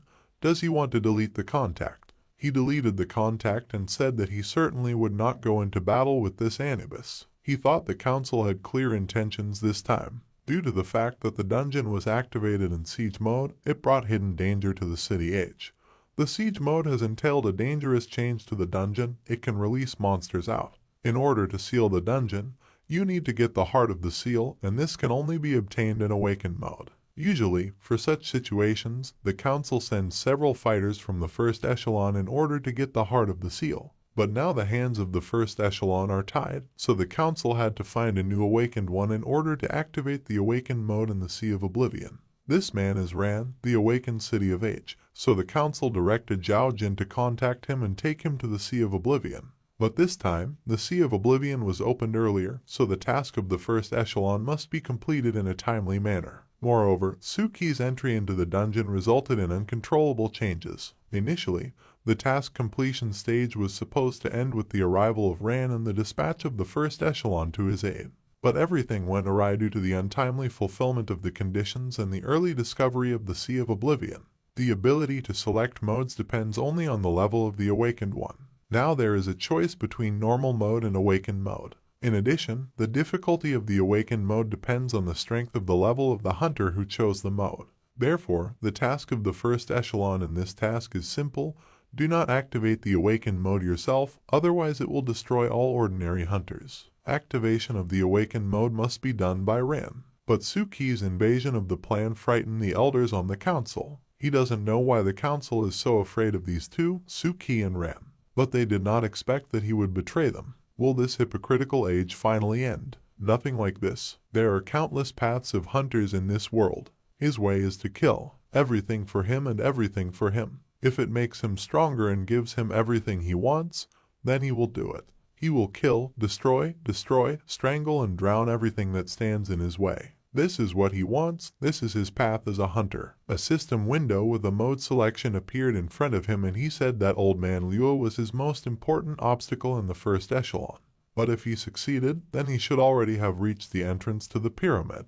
He laughed and said that he was not there yet and Ran had not activated the awakened mode. Let him activate it himself and turn the Sea of Oblivion into a living hell. Suddenly he stopped and said that he was thinking that the boss of the awakened mode would not be stronger than him. At this time, the guy told Xing Zai that he was sure they could handle this boss themselves. Jiu tensed and thought, what kind of game is Wang Fen playing? At the moment when the entrance to the pyramid was closed, Wang Fen went to the center of the desert to fulfill his path as a punisher. At this time, when asked Mr. Liu, what did he say? Huangtu defeated Sobek and went to Anubis. He thought that something was wrong here. If Huangtu defeated Anubis normally, then they would not be able to obtain the seal heart. What was Wang Fen thinking? Liu Xiaodong noticed that he was silent and asked if he could hear him. Wen called out to him and said that Ran was still in a magical sleep. He still hadn't woken up. During this time, Ran received a system notification congratulating him on his victory over Horus. He received a hidden achievement, the title of God Eater. The final destruction of a god is rewarded with an infinite existence. Properties. During battles with all bosses and dungeon heads, all of his characteristics increase by 45%.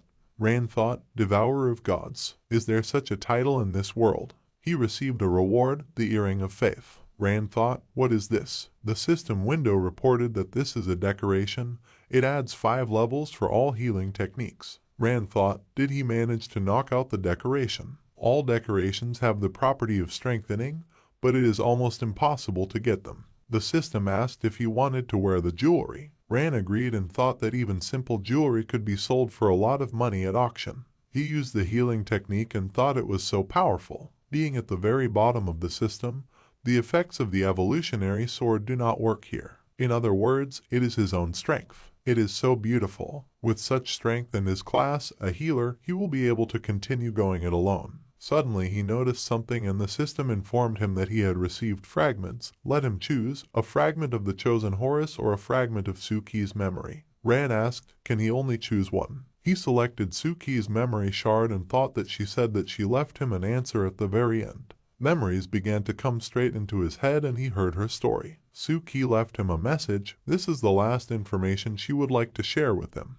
Her answer, this is the whole truth of this world. This is her story. It all started with participation in an architect's training called the Prometheus Plan. Her childhood was normal. Her parents were hunters. They lived in abundance and did not know troubles. But good things come to an end sooner or later. My parents died in a raid in a dungeon. This is probably the most common case in their world. Since then they have been left alone, she and her brother. What about the death of their parents? She always believed that this was inevitable in their world and that it happened to everyone. What about her misfortunes? She believed that the world would become a better place and her expectations would one day find their way out. Unlike her gifted brother, she was a simple child. To continue the work of her parents, she became an architect. But then she was very stupid. Even becoming an architect, she did not awaken any talent. And the only one who supported her was her unrivaled brother. Until then, until the Prometheus plan to gather the best architects was launched. She never expected to become one of the chosen participants in the plan. The Thief of Flame project took place at a huge research base. Daily lessons from architects and timely analyses are all she did in her first year of study. But contrary to all her expectations, over time she developed a strong desire to learn and develop her skills as an architect. Until the Prometheus plan was suddenly cancelled 2 years later. The last memories I have of this are long-term treatment. She was diagnosed with an unusual illness and sent to a research center. When she woke up from that endless nightmare and returned to the academy, everything has changed since then. She could not fit into any team. Although her skills as an architect were excellent, no organization would accept her. She thought that everything would be as before, but alas. And then one day during a swimming lesson she went to the locker room and realized that someone had opened her locker, and her clothes were torn and doused with an unknown liquid. But she didn't do anything wrong. Why does everyone treat her like that? Then she took academic leave and returned home with her brother. There she devoted herself entirely to the work of an architect. But since then, her desire to save humanity and change the world has lost its power. She was disappointed. The only thing she wanted was not to become a burden to her brother. Her appearance appeared in front of Ran and she said that because of this, after his death, a terrible hatred for him settled in her heart. Then she had no desire to continue living. Just as a man in a raging river tries to grab a blade of grass, so she held on to this world for hatred of him. But it was all a deception. The awakening of the hunters and her participation in the Promethean plan were similar in many ways. The whole Prometheus plan is a kind of grand experiment. Insanity, sacrificing part of one's sanity to enhance other characteristics. For her it was intelligence and understanding, and for the hunter it was strength and strengthening of the body. And the key to it all was the monster factor. The monster factor was introduced into her, so she became so different from others, she could not fit into any company. Prometheus's plans to create awakened ones among ordinary people and later use them as. Her words began to become distorted and Ran didn't hear what she said. He asked if it was interference in the memories. Suki's appearance disappeared and the system reported that the test mode had been activated.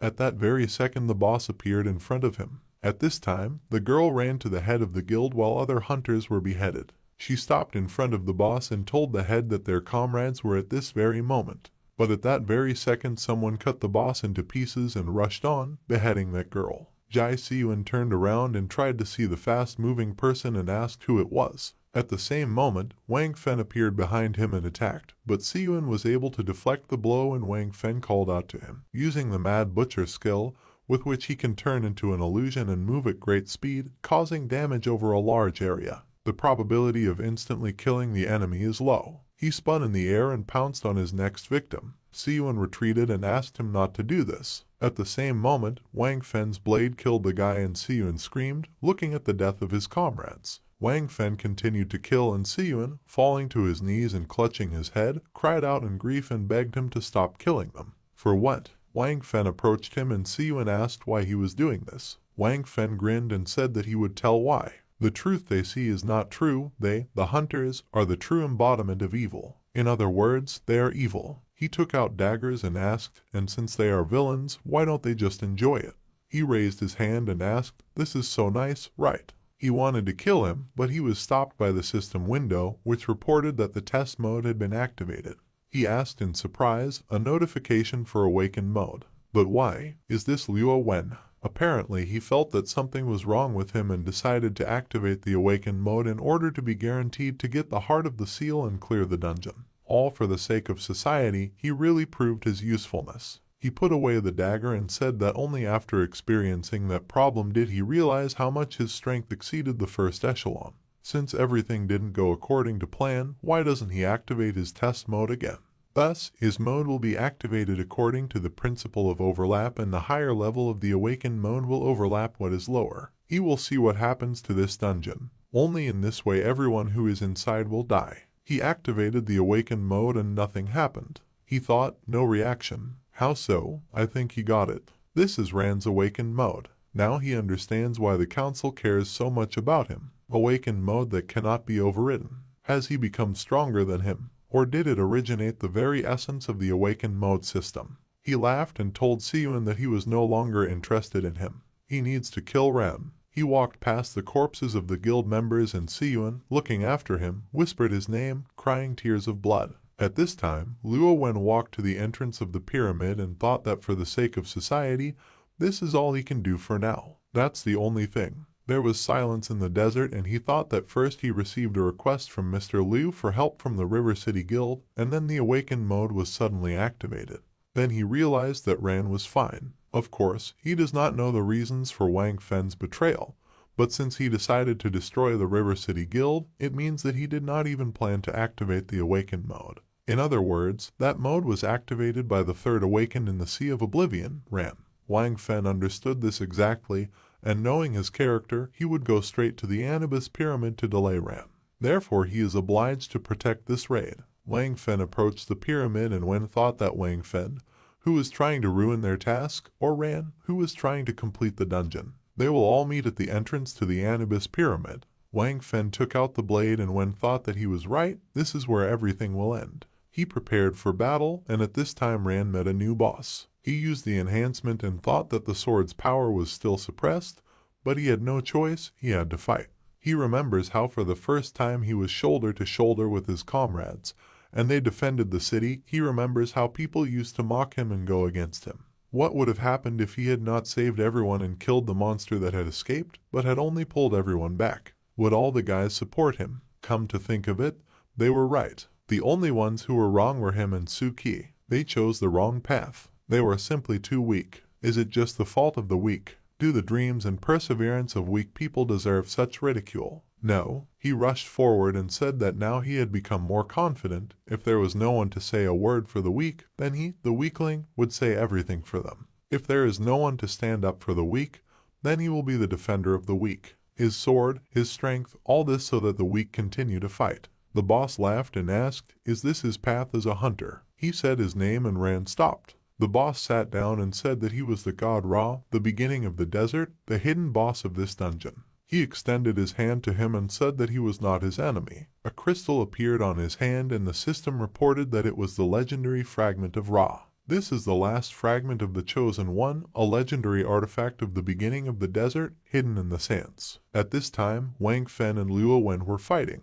Their blades crossed and Wang Fen continued to strike with a crazy smile. They fought quickly, parrying and inflicting new blows. Wang Fen asked, where is his courtesy? Doesn't he wonder why he betrayed everyone? Wen grabbed his hand and told him not to be stupid, after which he threw it away and said that he knew that he would not tell him anything.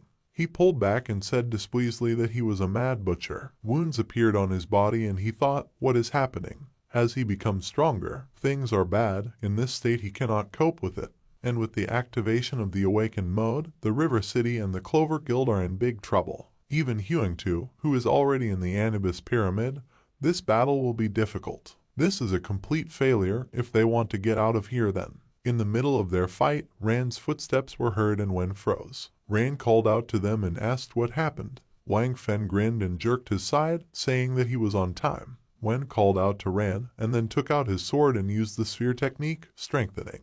He thrust the sword into the ground and the earth shook and began to crack. Wen told Ran that he had finally arrived. Wang Fen approached Ran and threw a punch, but he deflected it and Wang Fen told Wen that he was so enraged by his sphere technique. He walked towards him and Wen shouted to Ran that Wang Fen was a traitor. He will deal with him and let him quickly run to the Anubis Pyramid. Let him kill Anubis and complete the raid on the Sea of Oblivion. He is their only hope. At that same second, Wang Fen cut off his hand and Ran turned around. He headed towards the entrance to the pyramid and Wen shouted that everything was in his hands. At this time, there was a massacre in the Anubis Pyramid. Anubis killed another hunter and someone asked why. Why did Anubis' power suddenly increase so much? Anubis called them fools. They are stupid souls in mortal shells. The man told the head of the guild that the situation was going to hell. They should send everyone away and regroup. Jiyu chuckled displeasedly and asked, should we regroup? There is no such word in the Huangtu Guild dictionary. Stop at nothing, grow, conquer and dominate at any cost. These are the principles of Huangtu. The man stood up and looked at the head of the guild and then thought that the sign above their heads, the debuff mark of a dead man, was one of the Anubis mechanisms. From the very beginning of the battle, Anubis marks the target in a certain field of effect. Because of this mark, the target slowly loses health. This increases the pressure on the entire team several times. Jiyu rushed forward and told everyone to go fight. They need to keep their distance. The man thought that in battle Anubis hunts only a hero with the mark of a dead man. In other words, this is his special mechanism of revenge. It is enough for them to rationally distribute the group and they will be able to avoid losses. But the head. Anubis beheaded the hunters again and the man remembered the past. Jiyu found a sword and an axe and after that he took it for himself and lit a cigar. The man thought, did he really want to become an ordinary tyrant from the very beginning? Suddenly, before the system congratulated them, the first stage of Anubis is completed. Anubis began to transform and the man thought, have they really completed the first stage? And Anubis's back grew wings and he soared into the sky, and then he took out his staff and a bright flash appeared. He used scorching light. Anubis, the god of this era, confirms his power with a great weapon that incinerates any living creature caught in the beam in the second stage. This is the power of the Lord of the Desert who directs the scorching sun. Anubis directed his rays at the hunters and they began to die one by one. Jiyu looked at it and asked, how can this be? They need to leave. A scorching ray appeared next to him, decapitating the hunter standing next to him, and he thought that now they had no chance of escaping. Ran entered the pyramid and Jiyu thought that Anubis was the final boss. He saw a flash behind him and said that someone had managed to get in. How can someone enter a dungeon in the heat of battle? He saw Ran and mentally laughed. He shouted that he was on time. Ran told the hunters to listen to him. They need to leave the range of the dead man's mark now. Jiyu thought he was a brat. How dare he command his guild? Let him not disgrace him. Ran addressed the long-range mages and told them to prepare to attack on his orders. Let them gather all their strength. The magicians began to cast spells and Jiyu thought that he could not kill him now. It would affect his reputation because he was on a raid with them. Anubis has changed his target. His target is Ran. A mark appeared on Ran and Ji said that it was wonderful. He's got the boss mark on him. Since he's here, don't let him dream of returning alive. Anubis targeted Ran and swung his staff, gathering energy. Ran approached him and, dodging the incinerating ray, thought, do they want to take revenge on him? This is in the style of the Hewing 2 Guild. The system reported that his target is the head of the Sea of Oblivion. The dayside has been activated. Ran continued to approach Anubis and said that they should not act so vilely. His characteristics increased and he rushed forward, saying that he was further raising his level. His stamina rose to 430, strength 335, agility 283, special skill 506. He raised his sword over Anubis and said that from the very beginning he had been doing this alone. With these words he thrust the sword into the body of Anubis and he thought that this was a Superman. Ran jumped away from him and he said that he would pay a heavy price. Ran used an illusion and it said that he would pay for his crime. He sent a beam of sparks at Ran, but it hit the column and the fragments of the pyramid began to fall down. The guy from the guild told the head that the whole pyramid was shaking. Zayu ordered to remain silent. Ran thought that he had just used an illusion. He still had enough stamina. He used the illusion again, wasting his stamina, and began to climb up the rubble of the column. He thought this was great. Using his last reserve of stamina, he attacks again. He approached Anubis and used a precision strike to attack the weak points. After that, the system congratulated him. The target's weak points are hit. Anubis goes into ground form. Ran landed on the floor and Anubis fell behind him. He was covered with debris and the system reported that Anubis's wings were damaged, and during recovery he was unable to take off and take advantage of the incinerating light. He is forcibly returned to the first stage. Jiyu asked, is the boss dead? The guy said that it seemed like he was still moving. The man looked at Ran and thought that he looked capable of continuing the fight, and the dead man's mark was still active. If the fight drags on, this idiot will have a hard time. Anubis's hand appeared from under the rubble. He grabbed his staff, and at this time Ran used the 7th level siphon healing and increased his health. Someone asked in surprise what it was. With the help of that ability, he was able to compensate for the effects of the dead man's mark. Ran's health continued to slowly increase and one of the guild members said that even more, from his behavior in battle, he could definitely tell that his level was already above diamond. Anubis emerged from the rubble and told Ran that he had pissed him off. The punishment of the desert will put him in his place. Even supermen have no right to kill gods. His staff turned into an axe and he, dressed in golden armor, told him to die. He rushed at Ran and he told him to attack, turning his weapon into a two-handed sword.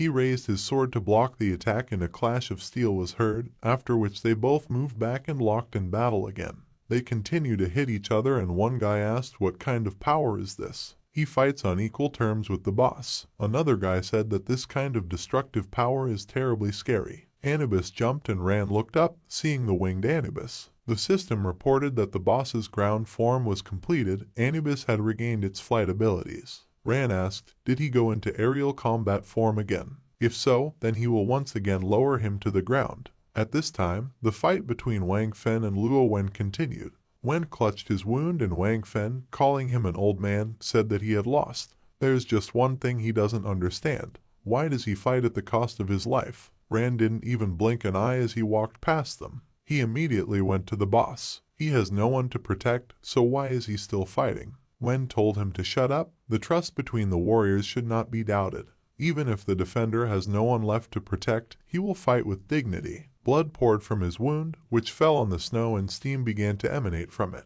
Wang Fen was surprised to see this and asked, is this boiling blood? He didn't expect him to choose this path. He laughed and said that's how he decided. To become stronger, he chose a similar fate. Give in to madness, allow the seed of the monster to grow in your body. He could not even imagine that someone would dare to take such a step. With boiling blood, high-level awakened ones stop holding back the monster seed in their body in order to gain more power. In return, he loses his sanity. Wen's eyes lit up and Wang Fen squeezed his fingers harder on the handle of the blade. He attacked him and said that he would test his strength. Wen thought he was a mad butcher and said it was useless. He used his power to hit the ground with his fist and said that he had finally come to his senses now. The ground shook and the stone injured Wang Fen. He stopped and laughed, asking what should they do now. By making this choice, he turned himself into trash in the eyes of other hunters. What does he think associations will say about him when they learn that he activated the monster seed?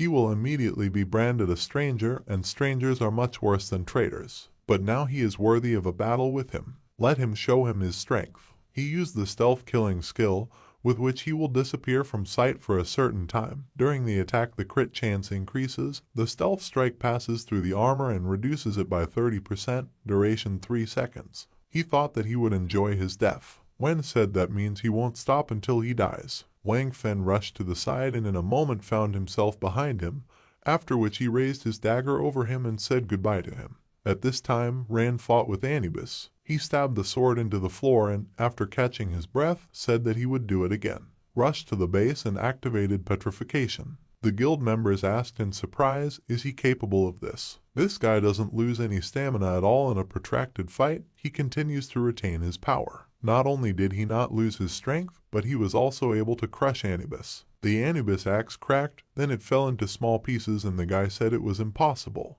Anubis fell to his knees and the guy said that this was an execution. Was he able to bring the boss to execution? The man was surprised to think that it was an execution, a finishing blow, or the final blow. At this point the boss cannot counterattack, and as soon as the blow is dealt, the raid will end. Is he really capable of defeating the boss alone? Jiyu said that he didn't think that Ran would grow to this level, but will not allow him to complete this dungeon. The man called out to him and he said that all he had to do was deliver the final blow, and victory over the boss would be awarded to him. That's right, this dungeon was completed by the Hewing 2 Guild. Hewing 2 dominance, they will soon achieve it.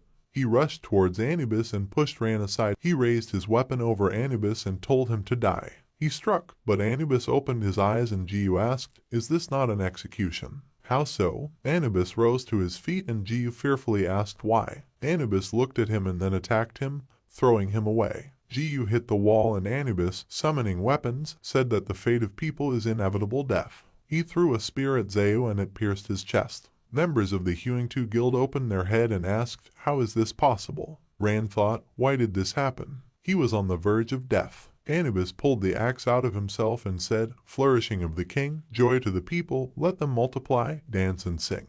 He slowly walked to the throne and said, the death of the king, the fall of the people into savagery, the country is covered with ice, ash, snow. At this time, the hunters who fought with Isis asked what was happening. Why did the boss stop attacking? The monsters soared into the sky and Anubis spoke, triumph with the people, cleansing of the guests, death of the king. He sat on the throne and said, death of the king, flourishing of the kingdom. A powerful beam of light headed towards the top of the pyramid and it began to collapse. After all, even death can shine like the sun. The beam of light reached Anubis and it began to shine, and then the system reported that the second stage of Anubis was completed. Anubis activated the final stage. One of the hunters said that it was bad, something was coming.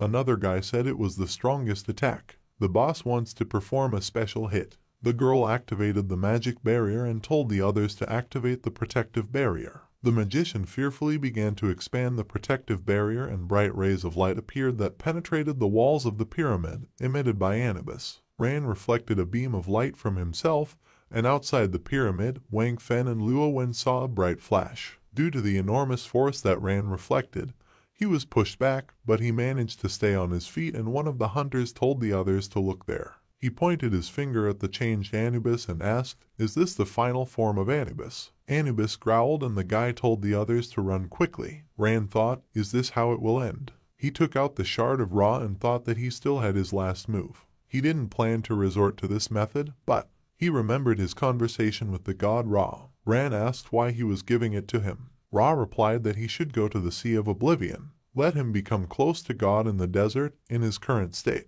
If the Sea of Oblivion is cleared, it will close forever. Ran asked him to tell him why. Ra replied that he was able to see the hidden part of the iceberg of their world. If everything went according to plan, this world would be affected by immeasurable changes. If he wants to know why, then he could see hope in him. He found his own path as a hunter. He decided to fight fairly to protect the weak. Let him go his own way. The system window reported that the merger was completed. X ability was revealed, lost desert light.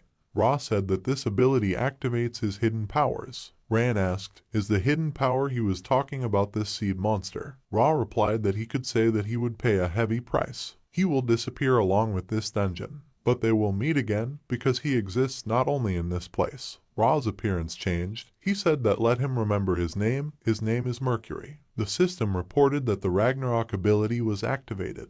This is the ability to liberate. The power of the sunlight of the ancient gods of the Sea of Oblivion, hidden in the body, calls upon the power of the gods of the old world to be reborn in the new. Activating the ability is assumed to be the patron of the desert, but the divine power burns the physical strength of the attacker, and as a result he becomes a victim. Rand thought, so this is what X ability is, limitless power. No, this force can become even more powerful. Anubis waved his hand and directed sharp fragments towards the hunters. They began to scatter and one of them shouted that the boss was catching up. Rand rushed to the side and deflected the fragments, protecting the hunters. He cut the last fragments and Anubis said that this is impossible. The power of the gods of the old world is inaccessible to the common man. No, that's wrong. He is the last god of the desert. The last and only god of the desert must be Anubis. No one but him. No new gods. He sent fragments to Rand and one of the hunters asked what happened to that guy. He had not heard of this ability. Another hunter said that the main question is not how strong Rand is, but how long he can hold out, because Anubis has gone mad.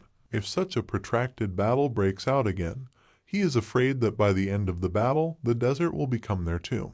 Rand dodged another blow and the hunter said that he must destroy the boss very quickly. Rand prepared himself and quickly launched himself into the air towards Anubis. He was decisive, fast, and agile. Avoiding the withering gaze of Anubis, he quickly moved and finally used the dance of bloody fury, attacking him and striking him with many blows. Anubis staggered and Rand landed on the floor next to him while the battle continued outside the pyramid.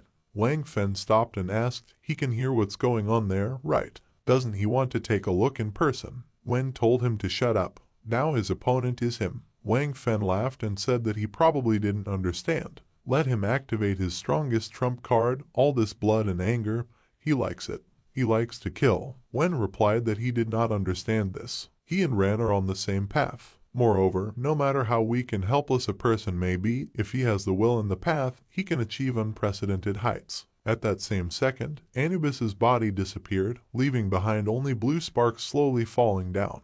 The hunters did not believe their eyes and were very surprised to see that he was no longer there. A second later, a system notification appeared in front of all the hunters, congratulating them on the fact that the final boss of Anubis was destroyed. The Sea of Oblivion dungeon is closed forever. Anubis hand received, fusion available. Received heart seal. Ziobai looked at the system window, which announced that the counting was starting. Experience 348,657, points 57,346. She asked, is the dungeon completed? Huang Tu Guild defeated the boss. Lu Xiaodong thought that based on the information he received from the Huang Tu, they were trying to escape from the dungeon. It turns out that Anubis defeated Ran. At this time, Ran looked at the system window, which reported that since he defeated Anubis, he alone receives all the boss rewards. He received 1,575,962 experience and 504,820 points.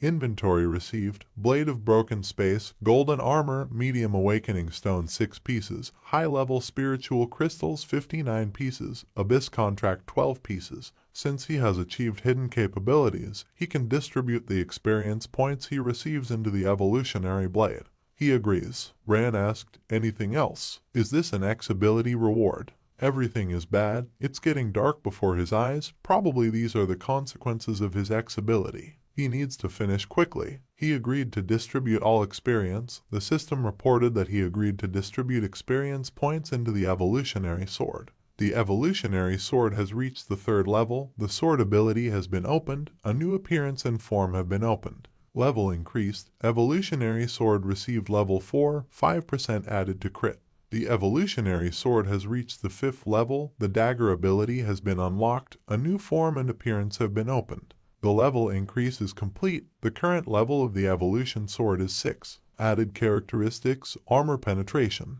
Base damage of Evolutionary Sword is 98. Unlocked abilities, sword form, dagger form, giant sword form. Characteristics, armor penetration 35, magic protection 20. Features, fusion resonance. The system informed the hunters that the dungeon was completed and the countdown began.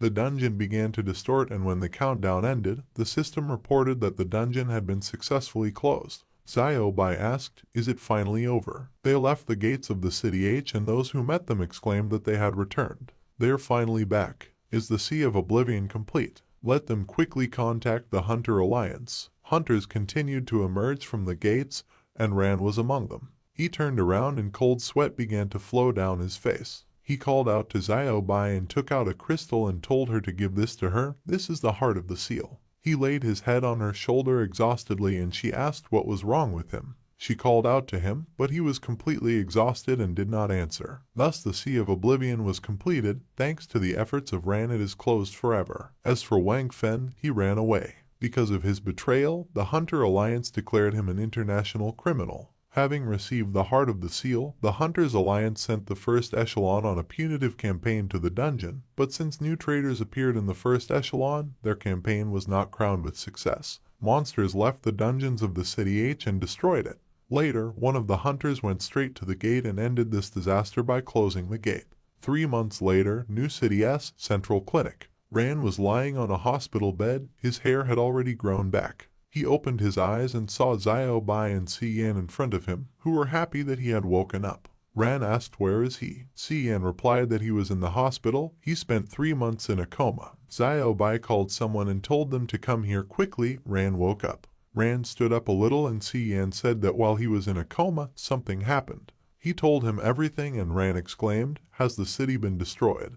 Yan told him to calm down. He needed to lie down. Ran grabbed his head and said that this was some kind of joke. He never had a home. All that was destroyed, there was a rented apartment and 3 months' rent. He looked out the window and asked where should he go now. Someone knocked on the door and greeted Ran. The nurse entered the room with Lu Xin and said that this was a representative of the Hunter Alliance. He was waiting to meet with him. Xiaodong said that he finally woke up. He came to give him a message. The head of the research department, Zhao Jin, ordered to contact him as soon as he came to his senses. She wants to personally offer him something. Once he is discharged, he asks him to follow him. Ran agreed, and Xiaodong told Yan and Bai that they should not bother him. He needed to come to his senses. Bai exclaimed, "When did they bother him?" It was he who burst in and started telling him all sorts of stupid things. Yan put his hand on Bai's shoulder and told Ran that they were leaving. Bai said that they had planned to have a gala dinner for Ran. They even found a hotel. This is the hotel of the new city. Yan said that it will be in room 317. Ran became alert when he heard this. In the evening he arrived at the Hunter Safety Department of the City S. He got out of the car and headed towards the building, passing by the people who were greeting him. Jin shook Ran's hand and said that they had not seen each other for a long time. He is a great hero who cleansed the Sea of Oblivion. Ran greeted her and she invited him to sit down. They needed to chat. Ran thanked her and suggested getting straight to the point. She sat down and agreed, saying that he had performed admirably in the Sea of Oblivion.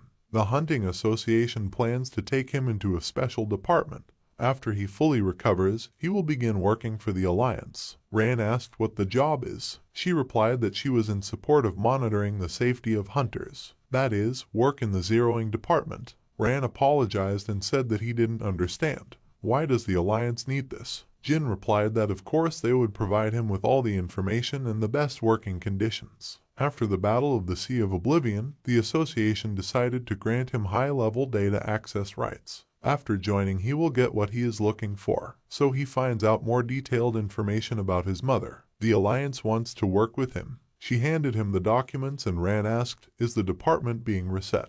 He began to read the documents and thought that the so-called zeroing organization was a special detachment of hunters tracking down violators and hunters who broke the law. So these people do not limit themselves to the pact of using abilities in the outside world and are not controllable. Only other hunters are able to deal with them. In other words, the zeroing organization is the police of hunters. He is enrolled in this organization and he may be given access to information about the death of his mother. Of course, it looks like the Alliance trusts him, but if they really trusted him, they would have told him everything straight. From the very beginning of the Sea of Oblivion, the Alliance helped him only so that he could obtain the heart of the seal. What about his mother? Their high-level access will not give him anything.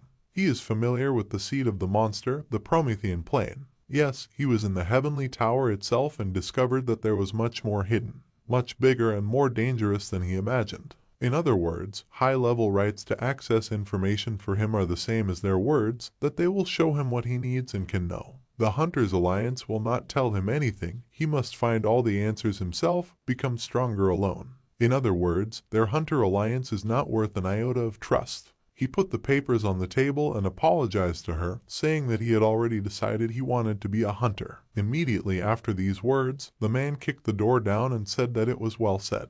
He turned to the head of Zhao Jin and said that it was time to change. And after that he went inside with his subordinates. Zhao says they should wait because she is not finished yet. The man says that they must take her out of this office. The two guards agree and do as they were ordered. The man with the scar on his face says he should let him introduce himself. His name is Hu Tianji. He is the head of the Hunter Security Department of S City, a former member of the First Echelon.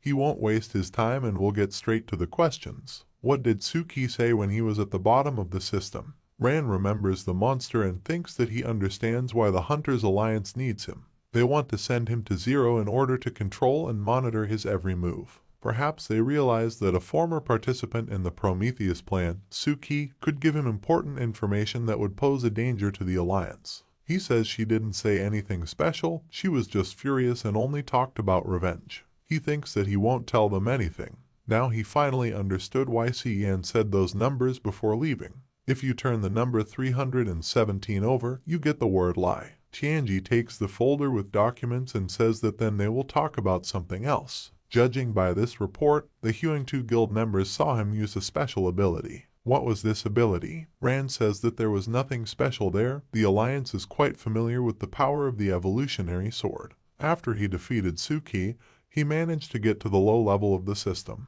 There the god Ra gave him his fragment of the Chosen One. Tianji throws the folder on the table and says that he should stop lying. Does he really think that he knows nothing? He will tell him this. He has hundreds of ways to find out the truth. The ability description says release and X ability. He really doesn't know what that means. Ran asks where is his proof. Since they know everything, then what is this show for? This is his first time hearing about the X ability. Can he tell you more? Tianji laughed and apologized, saying that he shouldn't have been angry. Well, the report is over. He hopes that the next time they meet he will be just as cocky. Zhao watches this through the camera and asks what he thinks about it. The man says that they must transfer Rand to Section G. She is about to say something to the deputy commander, but he interrupts her, saying that nothing can be changed. Zhao says she understands that, but they should at least let her go with him. After some time, Hunter Safety Department of the City of S, time 9 p.m. Someone says that they are reporting to the general staff. The road is clear, no incidents are expected. The man is driving and says he understands. They must continue to remain vigilant.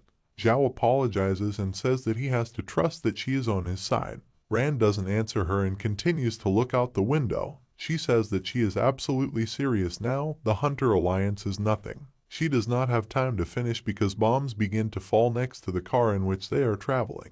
The driver asks, was it an air attack? They were attacked and need help. They were lucky that this vehicle was converted and armored. He listened to what he was told through the earpiece and said that he understood. They are changing the route. He notices a car driving behind them and asks if they were the ones who attacked them. Half an hour later on the new Huangpu Highway, a man with long hair stands on the roof of a building and quotes a play, live, run, dance, be mad under this gray color, because the night on earth is as short as his life, pacify all things, starve, go deaf, become a fool, throw it all away in the end, said the poet. His soul, his flesh, it all screams in the blazing heat. The heart sings overflowing with dreams. He thrusts his spear into the roof of the car and says that today he will rest with his face to the ground, curl up in a ball. His attack threw the car into the air, and he ends the quote by saying, in this cool dark night. A man walks towards an overturned car, leaving a mark from his spear on the asphalt. Rand kicks down the car door, and using his skill, he very quickly comes behind the man who attacked the car. He puts his dagger to him and the man says that he expected this. A real hunter, when in danger, will never listen to the stupid Alliance rule about using abilities in the outside world. This ability is called imaginary ghost, right? Otherwise he wouldn't be so cheerful. Ran asks who is he. The man asks, even if he finds out this, what will change? Today he saved him. Besides, it doesn't matter who he is and it doesn't matter whether the people in this car are alive. To be honest, the most important thing is that they just freed him. Does he want to return to Division G, continue to be under the control of the Alliance, or does he have other plans? It's up to him to decide. However, if interested, he should remember the name of his organization, Mercury Cup. Ran wonders how they are related to Mercury. Zhao gets out of the car and calls him. He turns to her and she says that she has to tell him something. Ran turns away from her and starts to walk away. She says he should wait. She can't remain silent anymore. She must tell him the truth about his mother's death. She was killed by his father. Ran stops and asks what did she say. Zhao says it's true. She was his assistant and always admired his work. But one day he went mad and was eventually banished to the tower in heaven. Ran thinks that this freak spent his entire childhood in dungeons, completely forgetting about them. In the end, he disappeared for good. As a child, he did not feel any feelings for him. He even thought that he died. But he couldn't control his madness and killed his mother. He clenches his fist and says that Song Gutchen is just a damn freak. Sometime later at the grocery store at night, the saleswoman says welcome to the buyer. Ran says he needs a bun. The girl asks if he will pay in cash or by card. He says he will pay by card. He inserts the card into the payment terminal. The girl apologizes to Mr. Hunter and says that his card does not work. He should come to them next time. The monitor screen says he is a criminal and his card is frozen. The girl presses the report button, and returning the card, she wishes him good night. 3 days later, the news anchor says that their reporters were informed that there was an accident on the new Huangpu Highway tonight involving Hunter Alliance employees, HR head Zhao Jinyan and 2 assistants. Everyone died. Based on the police investigation, the suspect is former Hunter Ran. This man was one of those who visited the dungeons of the Sea of Oblivion. Other members saw the attitude he showed towards the Alliance. The hunters suspect that he is in cahoots with the traitor Wang Fen. Next, they will listen to one of the chairmen of the Police and Security Department of the Alliance. The news anchor asks Officer Zhao if he could describe the situation to them. The man is going to tell what concerns this matter. Ran turns off the TV and says that they have thrown mud at him. Moreover, they believe that he is in cahoots with Wang Fen. He is confident that if they need any more information from him, they will tell even more lies about Wang Fen. This is how the Hunter Alliance works. He spent all these 3 days on the run, hiding from the police. If he had bought something, the police would have known about it immediately. He can't even rent a room because of this. Is he the hero of the Sea of Oblivion? This is a funny joke. Although his card is blocked, he has enough artifacts to exchange. In this way, he earned money and necessary things. He is lucky that there are such hotels on the border city. Here he can at least rest a little. But why did this happen to him? Why did Suki and the god Ra choose him to convey this information? He doesn't know much, and the Alliance doesn't allow him to know more. The Cup of Mercury released him so that he would create even more danger for the Alliance. Be it the incident with the father, the monster factor, or the Cup of Mercury. Be it for him or other things. They don't want to give him knowledge, but he will find a way to learn no matter what. Before he broke into the Pyramid of Set, Sun Hao gave him a small gate maker, altered by some hacker. With this item he can get into any dungeon. Why did he deserve such an attitude towards himself? The system notifies that permission has been received and access is open. Rand says his goal is the Sky Tower. He stands up and says that from now on he declares war on the Hunter Alliance. He teleports and a lot of spiders immediately appear in front of him. Rand summons his sword and with very quick blows defeats all the monsters that attack him. He continues on and says it was very easy. With the new form, killing monsters has become much easier. It's like he's preparing a salad. He goes to the 30th floor of the Sky Tower and thinks that the Sword of Evolution is the 6th level and the title is the Devourer of Gods. With such a set, passing the Sky Tower will be the simplest task for him. Today he will kill all the monsters here. He received hidden information, so his father must wait for him because he is coming for him. The system notifies that the analysis shows that the target is at the level of a feudal lord. The God Slayer skill is activated. Rand says he will test his powers on him. The boss of this level, the Thundering Soul Swordsman, asks this reckless guy, has he decided to feel his wrath? Rand wonders if the boss of level 30 has changed. The first 2 times the boss of the 30th floor was the same. The swordsman looks at him from under the hood and says that he must show him his strength and show his powerlessness. Rand says this is what was needed. It's just that he's the only one powerless here. The swordsman takes out his sword and says that he will either die or become stronger. That's the way. He makes 2 strikes, releasing strong magical energy and asks, he is a hunter, right? Ran asks, is that all? It does look a bit impressive. However, he is just trash from the 30th floor. He destroys the magical energy that the swordsman fired at him. He rushes into the attack with great speed. The swordsman strikes and asks if he dodged. Ran jumped up and said that he had long ago mastered the power that could crush him. The swordsman says that this is impossible. He experiences a strange feeling. Something seems to pop up in his subconscious. Ran strikes and says goodbye, that he hopes they will see each other again. He will remember that he killed him. The swordsman realizes what that feeling was. He remembered who this guy was. He did not expect to see this blade in him. He is his hope. He asks to say his name. Ran tells him his name. The swordsman repeats his name and says that he must step over them, the immortals, and become even stronger. He has received the seed of hope, and that is far more important than anything. The system notifies that he has received the trust of the swordsman of the Thundering Soul. The artifact seed of the swordsman of the Thundering Soul was obtained. Characteristics unknown. Doris suddenly appears and calls him Big Brother. Ran notices her and asks who she is. Doris says that it was her. The Hunter Alliance discovered that he entered the Sky Tower. If he continues to clear, he will be surrounded by hunters. She advises him to finish everything now. Ran asks if the Hunter Alliance is really moving that quickly. Doris says that the exit from the gate is already open. He will have to come to her tower again.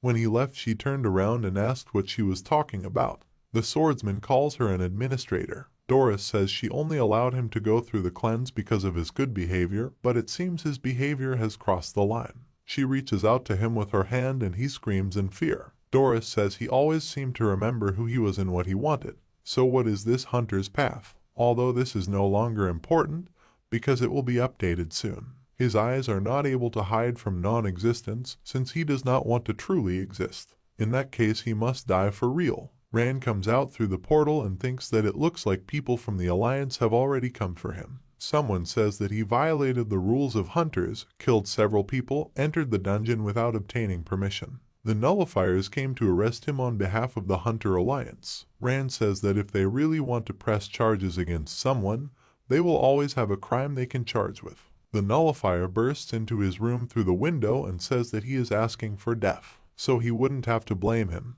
Ran strikes faster, and after knocking the guy down, he says that he should shut up. The guy says that he dared to attack the nullifier, and for this he will pay a high price. Ran notices that they are shooting at him through the window and says that it would be better if they told how they got such high egos. His room explodes, but he manages to jump out without being injured. Ran jumped into another building and says that they should stop because he doesn't want to touch them. They shouldn't make him angry. The guy is about to attack him, gathering energy in his hand, and says that he is still so arrogant, although he is on the verge of death. The other guy tells the captain that he shouldn't get his hands dirty on that creep and should let him deal with him. This villain dared to attack the nullifier, and now he will punish him for it.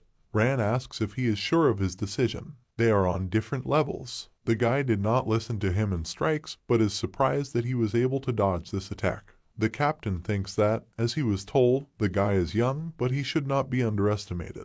If he continues in the same spirit, it will not lead to anything good. Since he doesn't want to cooperate, then they should put an end to him right there. He uses the high-level 10,000 arrows seal skill and says that unfortunately, they will have to destroy him. Many arrows created from magical energy fly towards Ran, and he says that he did not even perceive them as opponents. But since they want to kill him, then they should not blame him for it. He very quickly defeats 2 nullifiers and heads to the captain. He looks at him in shock and asks him to stop. Ran did not stop and struck 2 very fast blows with his daggers. He looks at the bodies of the nullifiers and says that they themselves forced him to do this. Some time later, Ran walks through the city in heavy rain and thinks that for every choice a person must pay a fair price. Unfortunately, some choices cannot be undone. Si Yan stands in the room and looks out the window. Song Hao asks what is he thinking. Si Yan says that he would like to know how Ran is doing.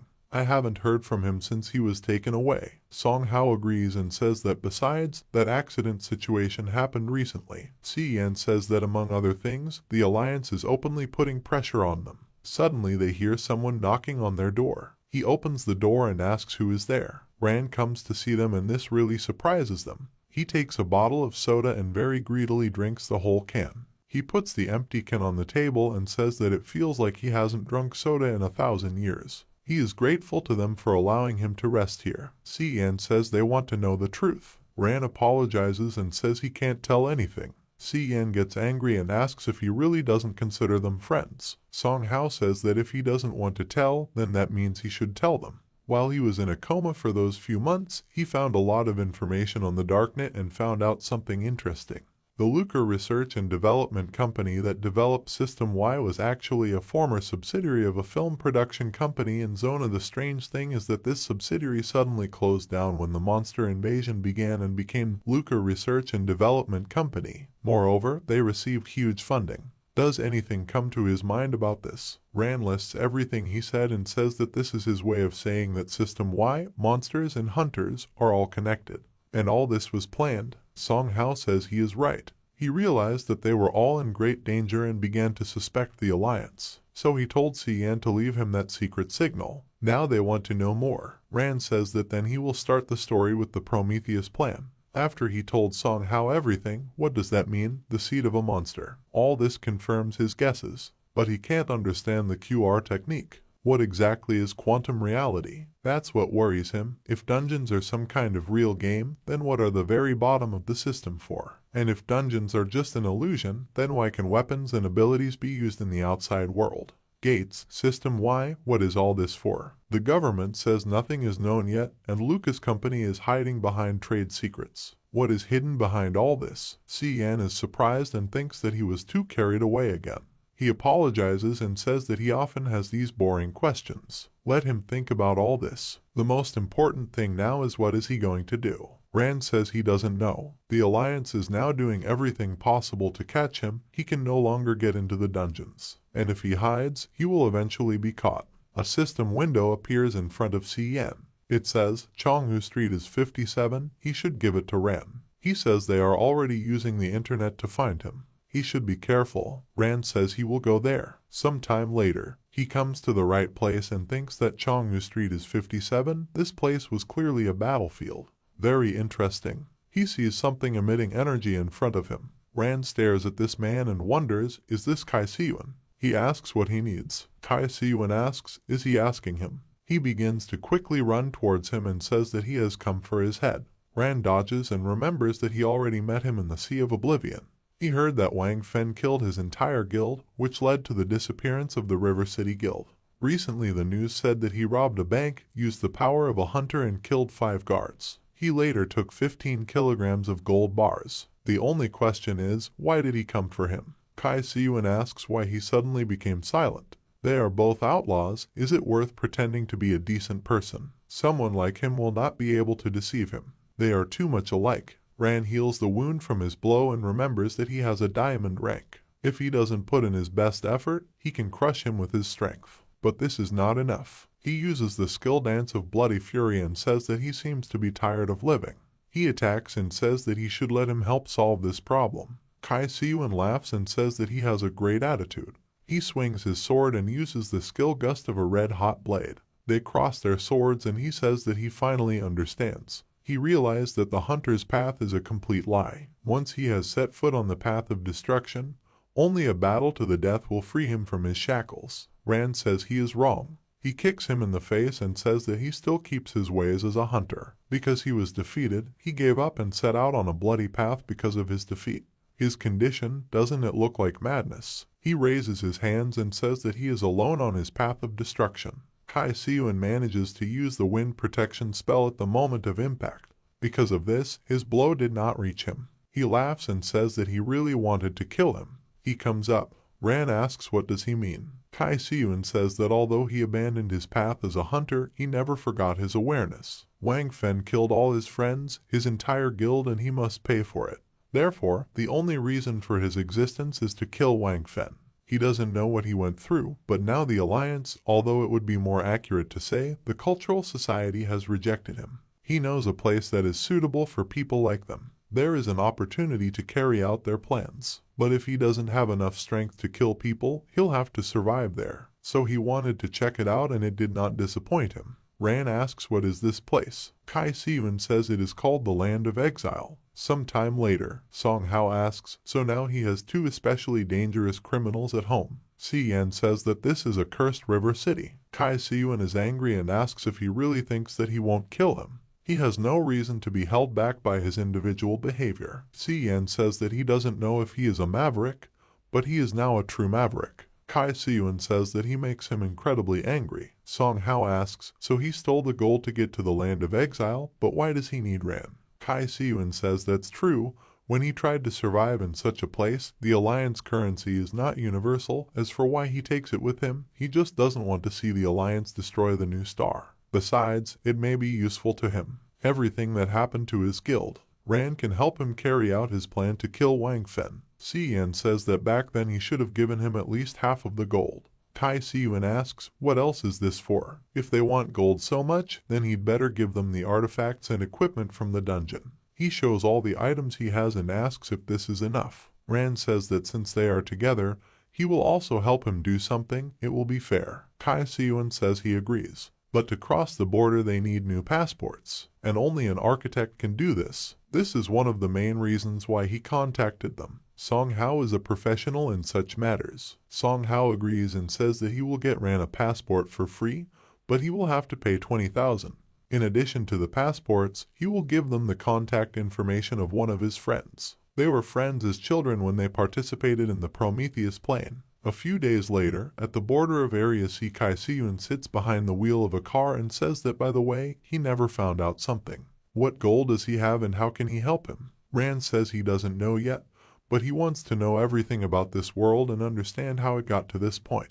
To be honest, he just wants to live his life, find a goal and live only for it. He watches Xiaobai's stream and she, having greeted her dear subscribers, says that today she wanted to share with them the experience of passing through the Sea of Oblivion. She will tell them how she fought with the god Thoth and defeated him. Ran says that in order to get everything he must become stronger. Kai Siyuan says he understood him. He should let him describe the exile lands. Since the appearance of monsters in this world, humanity has returned to the Dark Ages. Later, as he knows, hunters appeared. Governments around the world were able to repel the enemy. The earth was divided into zones. America is Zone A, Europe is Zone B, and Asia is Zone C. The three zones are united by one control, the Hunters' Alliance. Everyone works together and separately. They preserve their culture, but only in these three zones. Everything outside the borders has lost protection and government. With the onset of new monsters, people began to migrate to large areas. Governments left their places, but someone decided to stay in their homeland. People are very tenacious creatures. Those who remain still manage to survive in cities destroyed by monsters. Later, the criminals and scoundrels of the three great zones, the anarchists, decided to occupy these territories without governments. Here they set up their own amusement park. There are no moral principles in these places. Matters are decided based on personal gain and power. There is a conventional path here, but it is wild and rebellious. Whatever this place is, there are many strong warriors here. They have created their own factions led by leaders to achieve their own goals and profit. The Alliance does not recognize their strength, but they still have to reckon with them. We can say that factions and leaders are a local form of power. At the same time, the exiled lands maintain relations with the three great zones in a mutually beneficial exchange of economic, technical, and human resources. The three great zones turn a blind eye to their activities and black markets in their territories. Of course, the number of monsters and their raids have decreased recently, but the three great zones need the lands of exile, just as the lands of exile depend on the three great zones. In other words, there is a special balance between these two factions. This is the place they are heading to. Of course, he approves of his awareness and abilities, but still he must say goodbye to the past, because they no longer have a way back. Rand says that in one of the dungeons he won a small supply of currency. It's still in his account, about 1.5 million. Kai Siyuan asks, so what? In the lands of exile, no one needs alliance currency. Rand says he just wanted to say that he is him. His past is a part of him and he is not going to say goodbye to it. Xiaobai thanks an anonymous donor for 150 giant rockets. Rand says that one day he will return everything that is rightfully his. Sometime later, Kai Siyuan says that it seems like he shouldn't go first with such a face. Maybe he can heal him a little. Rand refuses and says that he could not defeat him, so now he must walk around like this and disgrace himself. He feels that this appearance suits his aura. At the border crossing point in Area C, Rand and Kai Siyuan parked their car in the underground parking lot. A man approaches them and tells the two that they should check their documents. Their car has already been checked and is waiting at the exit.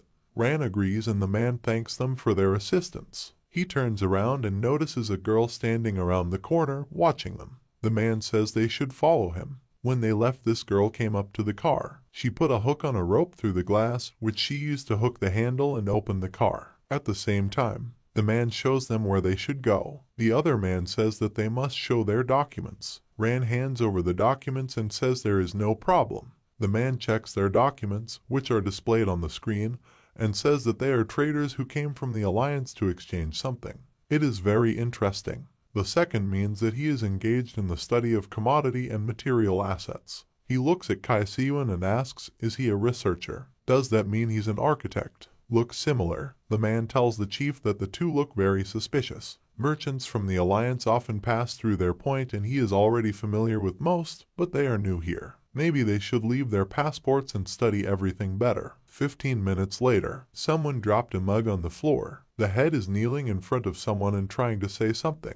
Kai Siyun says loudly that their time is actually worth money. How long will they continue to check their documents? The man holds out their documents with trembling hands and says that everything is in order. Byron says that he performed well. He hopes that everything that happened today will remain their common secret forever. At the same time, Kai Siyun and Ren are driving their car. He looks at the navigator on his phone and says that a little more and they will reach the border point of the lands of exile of the village of Luga. As Song Hao said, his acquaintance is waiting for them there. He asks the girl in the back seat, is she on the way with them? Kai Siyun tells this stupid girl that they noticed her a long time ago. The girl was very embarrassed because she was discovered. She takes out a grenade and says that they must listen carefully. She can blow them up with a hand grenade at any moment, so they must take her to the village of Luga. If they do something strange, they will all fly up into the air. Kai Siyun says that she is still a child. They are high-level hunters. During the time from the time she pulls out the ring until the moment of the explosion, he will have time to kill her and continue on his way. The girl says that she knew that not everything was fine with them. They did not get along in the 3 great zones and headed here. They seem to be with them. Suddenly a guy in armor very quickly appears in front of their car. Kai Siyun did not stop, but rather pressed the gas pedal. The man stops their car with his own hands. 2 more guys approach him and he says that everyone in the car should quickly get out. This is a robbery. They all come together to the car window. The window opens and the guy is surprised to see a beautiful girl. He holds out his hand and says that they should give them the money. The girl gives him a grenade without a pin. The grenade exploded in the guy's hand, but he survived because of his armor. Kai Siyun is very surprised and asks if it was a real grenade. The girl asks, did they think she was joking with them? The guy gets angry and asks his friend what he looks like. The other guy was a little scared and said that everything was fine, only his hair was a little ruined and he could use a wash. The guy says he is incredibly angry. How dare she put a grenade in his hands? Ran opens the door and gets out of the car. The girl raises her hand and says that she has something to say. This path to the village of Luga is crowded with warriors from the Alliance. Few would dare to attack here. Looks like they're either crazy idiots or have some other agenda, right? The guy says that she turns out to be quite smart. Only he will kill them now, and then there will be no problems. The girl said nothing and summoned 2 daggers. Ran and Kai Siyun are very surprised and wonder if she is a hunter. Robbers attack her and tell her that she must die. The girl repels the attack of one of the guys and strikes with a dagger in her other hand.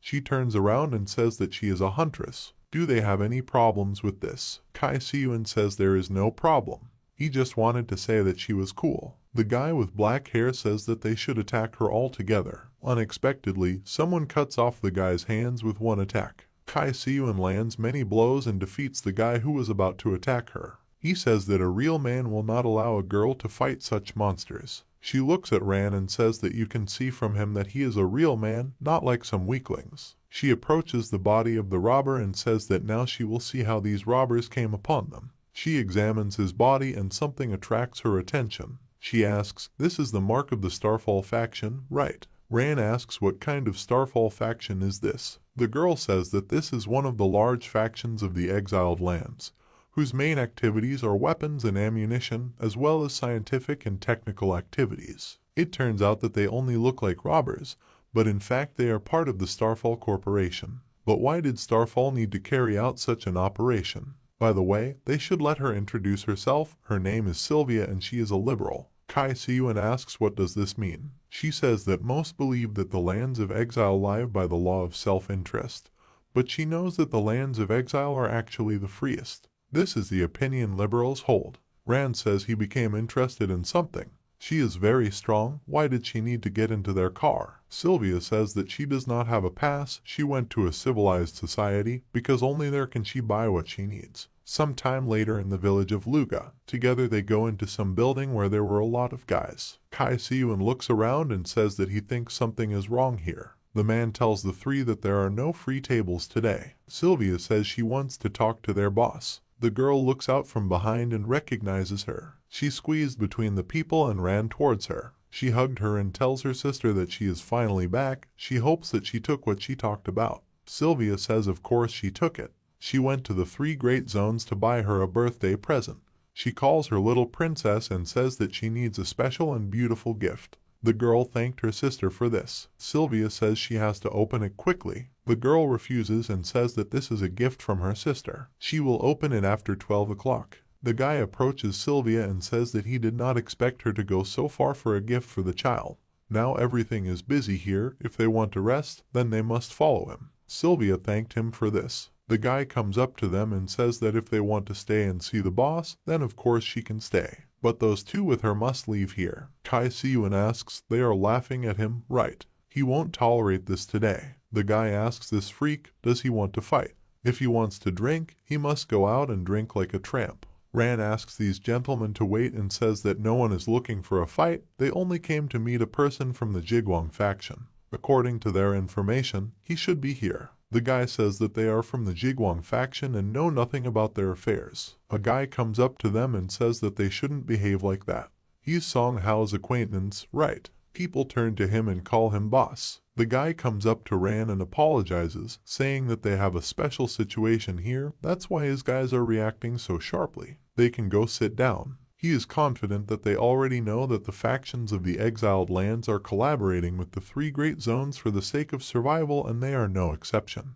Only today their deal fell through, so everyone is on edge and a little annoyed. Suddenly the guy opens the door and behind him you can see a crowd of armed people. The guy says that the Jigwang faction should listen to him. They are surrounded. They need to give them these people now, otherwise they will all die here. Ran asks if they came for him. What's going on here? Boss Jigwang says that these are local mercenaries, among them there are many strong hunters. But he doesn't know for what purpose they came. A man approaches them and says that he is the owner of this establishment. They must tell us why they came here. The mercenary pushes him away and asks why he even approached them. The girl calls the owner of this establishment father and asks how dare he touch her father. The mercenary kicks her in the stomach and says that he can do whatever he wants and they are just trash. The girl fell to the ground and dropped the gift that Sylvia had given her. The mercenary leans towards her and asks what is this. He picks up the decoration and says that it is very beautiful. The girl is held by the head so that she looks. She cries and says he should return it as it's a birthday present.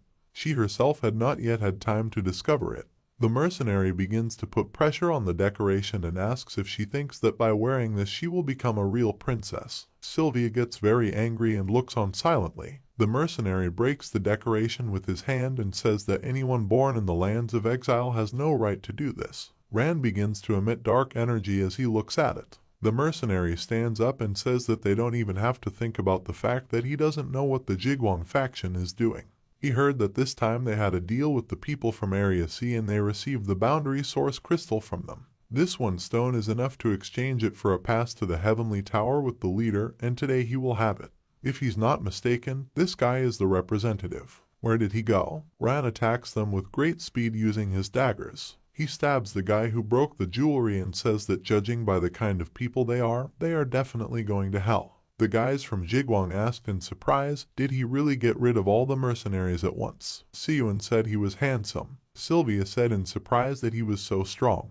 Ran went to his sister Sylvia and she called him brother. Ran sat down next to her and she asked, is she really not worthy of such gifts? He replied that of course it was not so. He's sorry that her hairpin broke. He wanted to pat her on the head, but he noticed that his palm was bloody and quickly removed his hand, saying that he promised that next year he would give her a better hairpin than this one. She grabbed his bloody hand and agreed. After that, the owner of the establishment poured them drinks and said that today everything was at the expense of the establishment. Siyun smiled and said that he would start first then. What does it mean to drink for free? Ran called out to Sylvia and said that she looked upset. She replied that this was true. He finished them off too quickly. He shouldn't have. As he already understood, these are lands of exile. Even the locals are disgusted by this area. But she would be glad if such a brother was next to her. Rand said that these mercenaries are simply unhappy with their lives, but no one gives them the right to do this to other people because of their personal failures.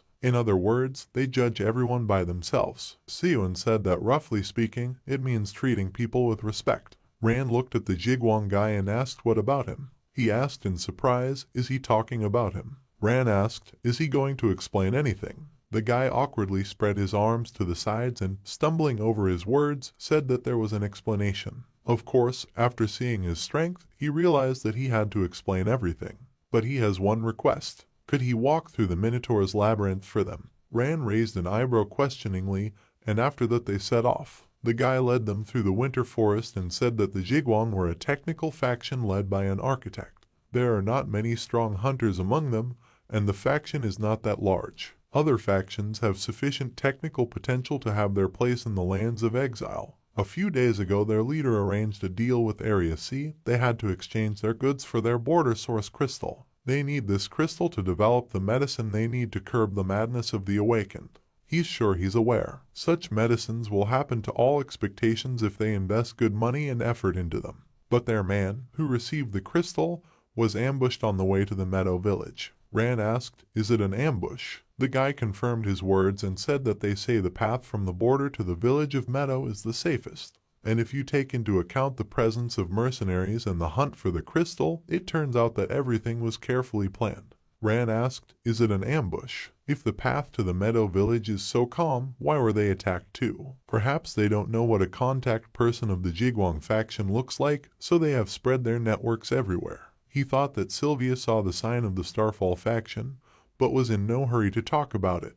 Rand told the guy that he said their man was ambushed. What happened next? The guy replied that when he was ambushed, he immediately ran away from them and hid in the dungeon. At that moment, bears jumped out from behind the stones and someone told the boss that this was a surprise attack by a horde of demon bears. The guy said that let a couple of people delay them, they are already close to the place, let the rest follow him. Siyun asked, how often do hordes of demon bears attack in these places? He repelled the blow and said that the lands of exile are very dangerous places. The guy called out to them and asked them to follow him, here they will figure it out themselves. Rand asked what happened. The guy replied that the lands of exile are a special place. Here it's not like in the 3 great zones, hunters gather in groups and clear the dungeon in the allotted time, but here everything is wild and unbridled. He probably already realized that monsters can leave the dungeon whenever they want. They need to go, these animals are not so strong. And if they wander into the outback without a single soul, then it will be comparable to clearing out dungeons. They approached the gate and he said that they had arrived.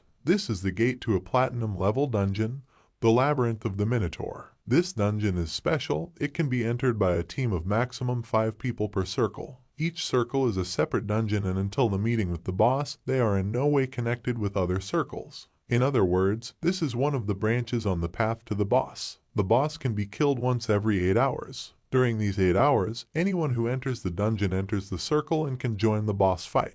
But after 8 hours the dungeon is closed and everyone inside is forcibly pushed out. Sylvia said that she understood that their man was very smart.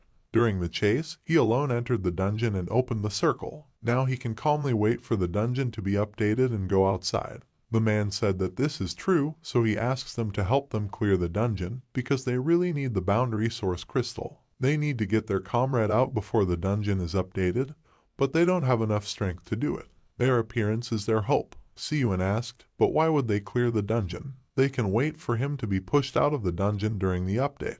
The man replied that this would not work. According to the rules of the dungeon, all crystals and other artifacts would be destroyed.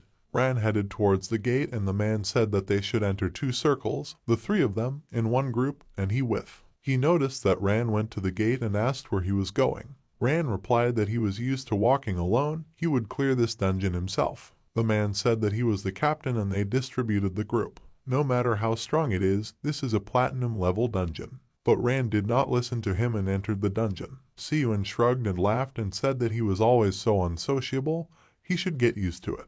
The guy exclaimed, "What should they do? He just ruined the whole formation." Sylvia walked up to Siyun and said that they would go together then. "By the way, what level is he?" Siyun replied that he was a diamond to the point of madness. Perhaps after he was blown away, he became stronger. Sylvia replied that there was no problem then. The guy asked, "Are they the coolest here?" At this time, Rand was already inside the dungeon and looked around and thought, "Is this the labyrinth of the Minotaur?" He walked along the corridor and thought that this was really a labyrinth, but this would not become an obstacle to him. While he was walking, he remembered the path and made a diagram of the labyrinth in his head so that it would not be difficult for him to get out of here. Now he will see if he was right, first to the left, now straight, and here it is. A monster appeared behind him and Rand thought that this was a monster that had accidentally spawned. Rand quickly swung his sword and killed it, saying that fortunately, the concentration of monsters here is very low. The lands of exile turned out to be more difficult than he thought. Although the system provides some attribute bonuses, the accuracy of attacks depends on the combat skills of the hunter himself. He thinks the next appearance of the monster will not be soon, so he can use this mob to train and improve his evasion ability. From now on, he will not use his special skills and kill monsters right away. He rushed forward and thought that this journey was going too well. He continued to run, but suddenly he felt a strange feeling and stopped, after which he turned around and saw sparks in the corridor, and then the system reported that the evolution mode was turned on. Rand said that he realized what was supposed to happen happened. In this mode, he shouldn't easily expose himself to the striker. A crowd of monsters appeared and Rand said that they will attack one by one. It is useless. Swung his sword and said that he thought he should try dodging without attacking in evolution mode. He started dodging the attacks and thought they were ghost class mobs, but they were good at dodging. He dodged another monster and the system congratulated him. He received the achievement for 100 perfect dodges in the dungeon. Infernal Flash skill acquired. Rand activated the skill and rushed towards the monsters to continue dodging and said that he couldn't believe he was given a skill for this. Infernal Flare has a 1-minute cooldown and consumes 20% of the maximum amount of energy. He can now use the energy to activate an evasion mastery lasting 10 seconds, during which the system automatically plans the perfect evasion in the master's head based on the data collected. Suddenly a warning appeared and Rand thought that here was another clue. The system reported that the special no-injury condition had been activated. He needs to kill the boss. Rand was surprised and stopped, calling his sword and saying that in this case he would not play with them. With these words, he swung his sword and killed the monsters. After that, he saw a magic circle behind him and thought that it was a familiar spell. A monster began to appear from the magic circle. He bared his teeth in a crazy smile and Rand exclaimed in surprise, "How is this possible? He can't believe it's him." The boss smiled while talking about the battle, and after that he began to repeat it madly and attacked Rand. He dodged and thought, "What the hell? Isn't this guy the boss of the Sky Tower? Why did he appear here?" He parried the blow and thought, "This is the crooked mechanics of the land of exile again, right?" He pulled back and told him that they had fought before. The boss shouted that he needed to kill, exterminate. Rand asked, "He remembers their battle, doesn't he?" The boss did not answer and shouted that he needed to kill everyone. He used the cutting eye and Rand rushed forward, raising his sword above him and using a multiple attack. He dealt many blows to the boss's eyes and the monster pressed the wounds with his hands. Rand thought that he understood that this guy was kind of uncommunicative. "Oh well, it doesn't matter. Last time I beat this guy, he gained a lot of experience, although I was very close to losing. This time he plans to consolidate his success." He charged again and thought it was right. His enemy is his past. The boss parried his blow and used a bloody hellish shuriken. Rand continued to hold his sword and asked if the distance between them had increased. "What's the point?" Rand used the Infernal Flash ability, with the help of which he began to dodge the swords flying at him and said that he could not defeat him in the past, and he will not be able to now. His biggest mistake was not that he met him, but how he appeared. Having uttered these words, he was already behind him and remembered the very day when his friends died, and he was the only one left alive. He swung his sword and defeated the boss. He fell to his knees and Rand, passing by him, said that killing the boss was not his favorite activity. After that, the boss completely disappeared, and at that time there was a group of people in the room of the last boss of the labyrinth. They looked at the Minotaur and the guy told the commander that only 2 hours had passed. The commander replied that he knew this. The guy said that besides, it's the aura around him. It seems to him that the Minotaur has become stronger. The commander said that it seemed that reinforcements from the Jigwang faction had arrived. Among them are the awakened ones. The guy exclaimed, "Awakened? But what about them then?" The commander interrupted him and said that when they made the deal, they all understood what would happen. He understands that they may never leave here again. Siyun's group came out of the portal and he said that they were finally here. Who would have thought that halfway through the journey the monsters would suddenly become stronger, and the durability of the equipment leaves much to be desired. The guy said that he already thought that he would die there. Siyun noticed a group of people and asked, "Who are they?" Their commander came forward and said that they were adventurers. They planned to raid this labyrinth, but decided not to do so due to the increased power of the boss. Siyun asked, "Really?" At that same moment, Sylvia came out of the portal along with her group and, noticing Siyun, asked, "Is he here?" Not bad. Surprisingly, he's even faster than her. Siyun turned to her and said that he would introduce these people to her. The guy noticed that he turned away and thought that this was their chance. He attacked him from behind and told him to die. Siyun parried the blow and asked, did he really think he believed this nonsense? Even when attacking on the sly, he needs to estimate his strength. The commander replied that no matter how strong he was, he would not return alive. They intended to capture the crystals of the limits, but did not expect to see the awakened among their reinforcements. But it does not matter. The moment they received this mission, they had already put their lives on the line. He took out a magical berserker crystal from his pocket, with which he can go into berserk mode for a short time, after which he will return to his normal state. He squeezed the crystal in his hand and his heart beat faster, spreading power through his body. He said they should stay here. He told his brothers that for the sake of their families, let them delay them. He headed towards the Minotaur and the guy asked him, do they have another way out other than this? They began to cry and one of them exclaimed, why is there an awakened one in their ranks? Siyun became worried and asked what they were planning to do. Sylvia replied that she did not know. This is too bad. Looks like this guy is planning to start a boss fight. At that moment, the commander broke the chains restraining the Minotaur and it woke up. He said that they know they are not strong enough to handle them. But this is a team boss in awakening mode. Even if they were able to come here, they would still be destroyed by the boss. He turned to his brothers and said that he did what he had to do, then everything depends on them. The Minotaur raised an axe over him and the commander, turning to his brothers, said that being in a world where their species is the weakest, they begin to feel despair. At that moment the Minotaur killed him and the guys from his group saw his death with tears in their eyes. After that, the Minotaur smiled bloodthirstily and Sylvia called out to the guys, saying that their commander was dead. If they want to live, then let them join them in the fight against this boss. They have a chance to survive.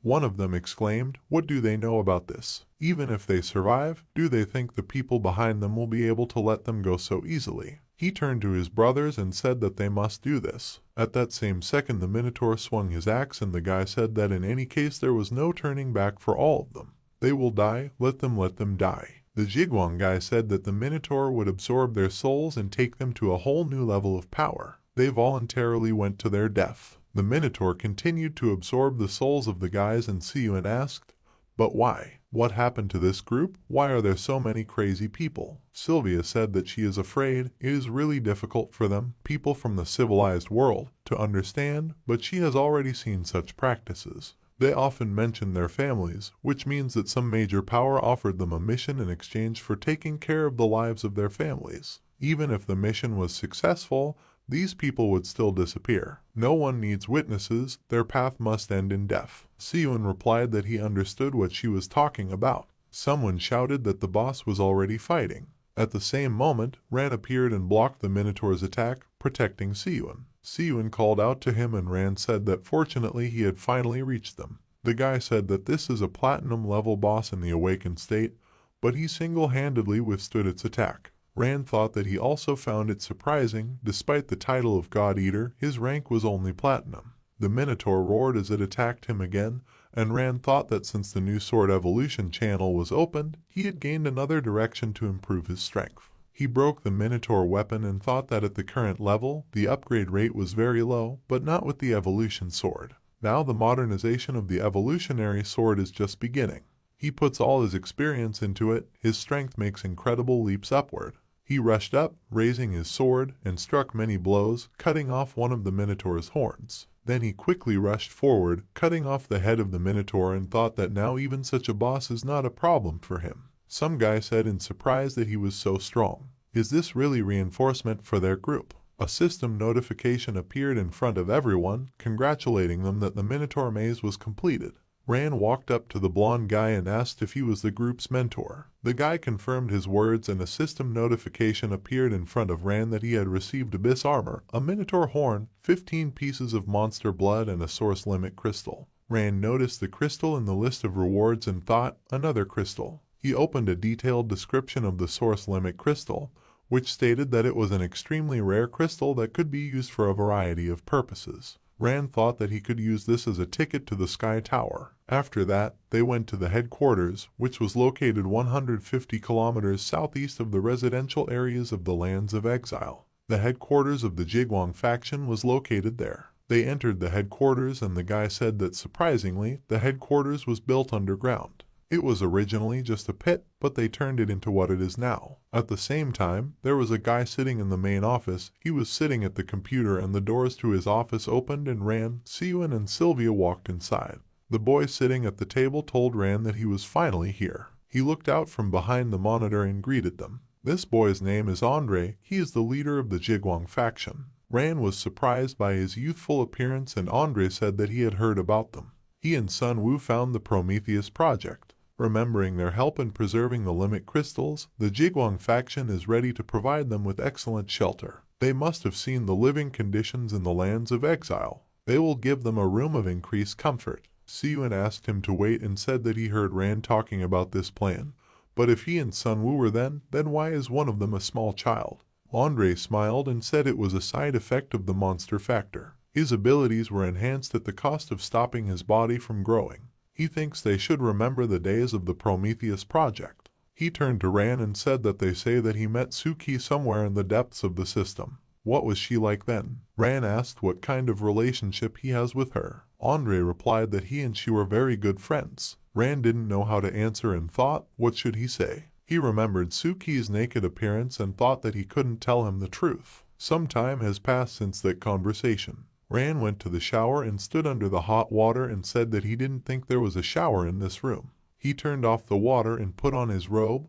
Then he dried his hair with a towel and thought that, remembering what he had seen and heard on the way here about the rustlers and robbers mentioned by others, he could easily imagine what this place was like. He thinks there will only be more difficulties ahead. He came out of the shower and Sylvia greeted him. Ran asked what she was doing here. She said it seemed like she came at a good time. Thanks to the hijackers, she, like him, was hired as contract hunters in Jigwang, but she was given a medium-sized room without a shower. Would he have any objections if she took over the shower for a short while? She did not wait for an answer and patted him on the shoulder, thanking him and saying that she was very glad. She entered the shower stall and began to undress. Her naked silhouette appeared through the glass of the shower stall. Ran became nervous and, standing with his back to the shower stall, said that he had a question for her. Why did she decide to remain silent, although she knew that the hijackers were most likely the Starfall faction? Sylvia let her hair down and asked if she knew. In the Lands of Exile, everyone has their own difficulties, so learning to suppress your curiosity is an important rule. Let him remember she is not his enemy. In the future they will still have to help each other. But she wonders what his next plan is. She asks about the part where they can collaborate. Rand said that he thought, or she said that suppressing your curiosity is an important rule. Anyway, now that he has the limit crystal, his goal is clear. His goal is this: they must attack the upper levels of the Sky Tower. Meanwhile, Hu Tianji showed up at the border checkpoint. His subordinate called out to him and told him that his ID card had been verified. Hu Tianji said that was good. This mission is their vote of confidence in the Security Bureau, and they cannot afford to relax. His subordinate agreed and asked what exactly was their mission this time. He can't believe he's asking him this. Hu Tianji replied that they must do whatever it takes to deal with Ran and Kai Siyun. At this time, Siyun knocked on Ran's room and told him to open it. He knocked again and Ran opened the door for them. At that moment, Sylvia came out of the shower wearing only a t-shirt, and Siyun and the guy saw her. They were very surprised, and Siyun asked, did they find a common language so quickly? Sylvia quickly disappeared from sight, and Ran asked, they wouldn't believe it if he said that she came to wash herself. Siyun and the guy looked at each other, and Siyun, laughing, asked, does he believe in this? The guy giggled and replied that he didn't believe it. Ran sighed and said that if they don't believe it, then they should just forget about it. If they have nothing to do with him, then he would like to rest. Siyun asked him to wait and said that they seemed to have a problem. The guy said that they noticed Wednesday 0 here and it's very likely that they are targeting them. Ran listened to them and said displeasedly that even being in these lands, they were still pursuing him. He can't let them go unpunished, but he is curious about something. How did they know about 0? Siyun replied that it was elementary on the black market. Ran asked, black market? Thought he remembered when he first arrived in the land of exile, Siyun mentioned that he was a conduit between the exile and the 3 regions. The guy said that most of the secrets here are not so inaccessible. They can be bought for a certain price. Those who own the secrets are ready to sell them for decent money on the black market. Siyun said that by selling information on the black market, they can make money more than once. There will always be people willing to buy. Ran said that in this case he will do something. After that, he headed to Andre's office and went inside. Andre, without looking away from the computer, said that he heard that he wanted to see him. Ran confirmed his words and thanked him for providing him with information about 0, but he would like to go to the black market and see what it is. Surely he can help him with this. Andre asked why. Ran replied that it had to do with his father and something else he wanted to know about. He thought that of course there was more to it. The hidden boss that usually spawns after finishing the final boss raid is one of the most mysterious mechanics of dungeons, but this Sky Tower guy showed up in the middle of the raid. This has never happened before. Why did this happen? What was he doing in the Sky Tower? He is afraid that he can only rely on himself to find answers to these questions. He said that he had a strange feeling. Everything in this matter is very confusing. Andre said that of course he had just arrived in the lands of exile. Perhaps he really needs to go to the black market to get acquainted with the range of information or even buy it. Although he was hired as a contract hunter for outside militaries, he really wouldn't have much to do anytime soon. However, he heard that he had previously obtained the limit crystal in the Minotaur's labyrinth. What is he going to do about it? Ran replied that of course, with the help of it he would challenge the Tower of Heaven. Andre looked at him and said that he knew it. How about selling it to their faction? He will give him 2 crystals of the same kind, which he can also use to attack the Sky Tower. Ran asked, but why does he need this? Andre turned around and replied that, in fact, for a designer, any material knocked out of a monster has its own unique design characteristics. Something like a limit crystal could be used to suppress Berserker mode. He must have heard about it. Oddly enough, this product, which used to be everywhere, suddenly became unavailable, so they had to import it from 3 regions. But despite this, it never reached them. So he hopes that he will help him figure out what forces are behind the hijackers and what they are up to. In general, 1 limit crystal can only be exchanged for 1 crystal of the same class,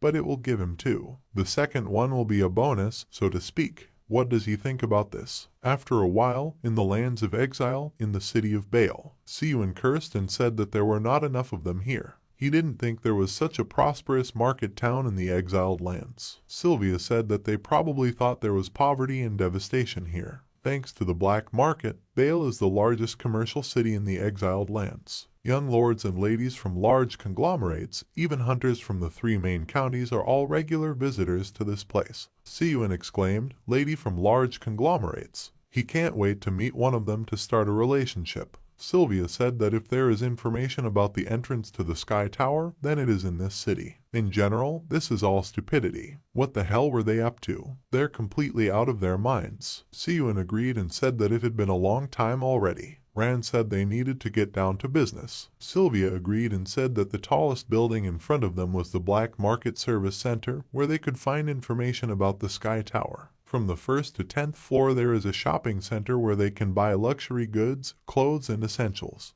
From the 11th to 15th floors, points with hunting equipment and items from dungeons. There is a Black Market Service Center on the 20th floor. From there is an elevator to the 16th to 19th floors, which are responsible for processing information and receiving functions of the Intelligence Trade Department. Rand said that then he would directly go to the Black Market Service area. Let them remember, they meet here in 3 hours. Sylvia agreed and told him not to forget that the fastest way to Baal Tower was the old bazaar in front of it.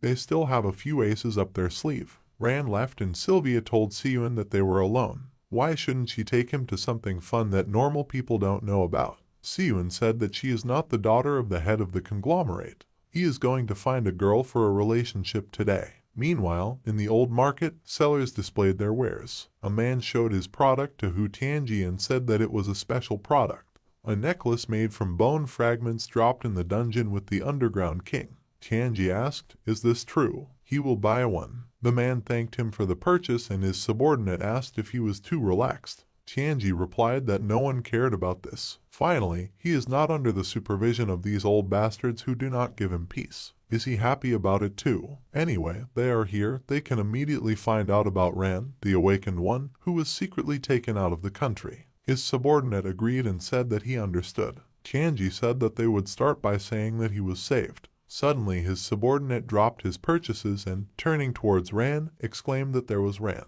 Ran noticed them and Tianji grinned, then used his power to destroy the old market and people began to panic and scream that there was a murderer here. Tianji laughed and said that he was finally caught. After all, it's true that enemies always meet sooner or later. Ran attacked him, but he defended himself with a shield and Ran said that he understood him. Tianji chuckled and Ran, dodging the blow, said that he would have to calm him down. Tianji stepped back using his strength and said that today he would die by his hand. Ran stopped and asked, "This means how? So what is he waiting for? Let him get started." Suddenly a voice was heard above them, who said that his black market was not a place for fights. They were surprised to see Byron and he told them to see how much damage they had done. After a while, in the VIP room, Ran and Tianji sat on the sofa and were silent. Byron said he welcomes them to his city of hunters. Ran asked, "Is this his city? Isn't he on the side of the Hunter League?" Tianji said displeasedly that from here he, as a monarch, controls the entire world of hunters. He really doesn't know about it. Ran said it was amazing that a place like this could have such luxury. Byron laughed and told them to look. They really knew how to communicate in a friendly way. He doesn't care whether they die or live after they leave here, but in the city of Baal, the only way to settle everything is through deals. Since they both expect to receive information, why don't they open up and communicate their intentions? Tianji said that there is no need. He needed to find Ran, he found him. Now he has to kill him, and for some reason he won't let him do it. Byron turned to Ran and asked, "What about him?" He replied that his need is simple. He wants to become stronger and learn as much as possible about the essence of all things. Byron replied that it was more difficult than he thought. No one knows as much as he knows, but he won't tell him what he wants. Ran asked why. Byron lit a cigar and replied that because the truth carries responsibility and danger. This is something that is already more than enough. He can't let him die in vain. But gaining strength and learning the truth often go hand in hand, so the path he chose is completely rational. But why does he need to become stronger? Ran replied that he just wanted to be free.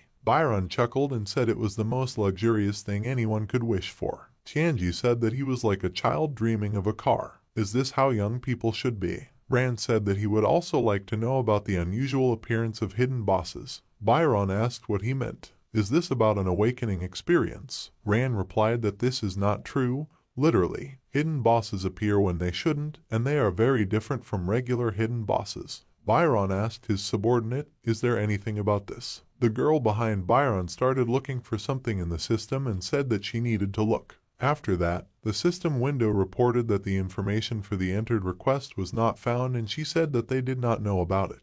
Byron apologized and told Ran that he couldn't help him with it. If he wants to become stronger, then conquering the Sky Tower is the easiest way to do it. The top floor of this building is the only entrance to the Sky Tower in all the lands of exile. If he has a source stone of the appropriate level, he can go inside. He knows that he has the crystal of the limit in his hands. Ran thought it was strange. On the one hand, Byron did not provide him with information, but on the other, he encouraged him to go to the Sky Tower. This means that he did not know that the Sky Tower was an important channel for him to obtain information. But the information available in the Sky Tower is still limited. There are things that he can only find out on his own. Ran replied that that's right. He was going to challenge the Sky Tower tonight, but he changed his mind. He wants to instruct him to make an anonymous advertisement for the sale of this limit crystal on the black market, but with the condition that the buyer will deal with him personally. Byron said that he was surprised, but he could grant his request. The black market will take a commission of 5% of the transaction amount. Ran got up from the sofa and said that then he has nothing more to do here. He is leaving. He touched the doorknob and stopped, telling Tianji that he could rest assured that he had a clear goal, so he would not unwisely spread what he knew, unless someone forces him to do it. After that he left and Tianji laughed and said that this child is very smart. He lures him in and then scares him off with information in hand. This looks interesting. Byron smiled and said that apparently he understood his true goal. He came to the lands of exile to kill Ran, but this is only a cover. The real goal is to investigate the Mercury Cup, right? Tianji confirmed his words and said that so. Byron interrupted him and said that this was impossible. As he already said, the more knowledge, the heavier the responsibility. In this world everyone has a role to play. He is just a pawn of the alliance while he is above to watch over them. He has no obligations. He will not give him information because, to put it mildly, he is not on his side. Tianji said that traitor really lives up to his name. Or, better to say, he is an observer of the world, a warrior above the first level, a lord of 5 mat. At this time, Ran was walking down the corridor and met 2 guys who were talking to each other. One of them asked, "Did he hear? Something strange is happening upstairs." His friend told him to stop talking nonsense, they wouldn't succeed. He heard that some red-haired madman was pestering the main woman of the Goldstone group, and her gang of dog-like sycophants had started a death match against him. Ran came closer and asked what was going on here. He thought, red-haired madman. Perhaps this is him. The man told him that this was a child who could not think of anything better than to anger the top leadership of the group. Now he has to fight in the deadly arena on the 21st floor. The other guy said he heard his name was something like Kai. He called his full name and Rand's face immediately changed. At the same moment in Byron's chambers, his subordinate received the message and cursed, saying that this was unexpected. This is not good. Byron looked at her questioningly and she said that a minute ago they received a message that anomalies in the appearance of the bosses that Rand mentioned had been detected.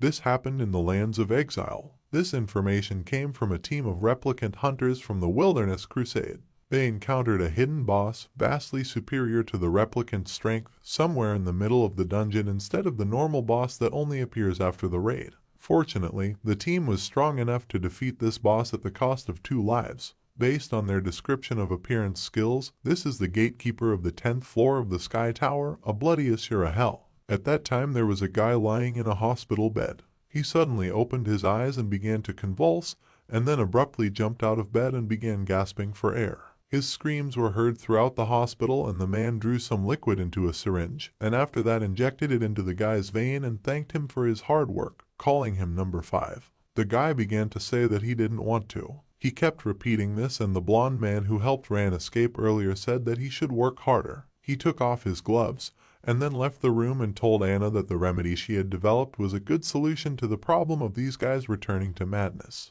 But the limit crystals needed to prepare this remedy are still in short supply. Let her tell them to collect them as soon as possible. She called him Mr. Bai and said that she would convey his wishes immediately. After all, from the day he saved her, he became everything to her. He smiled and asked what she was talking about. He patted her on the head and said that the bright future of all humanity is all they can think about. Meanwhile, on the 21st floor of the central tower in the arena for death matches, the battle began.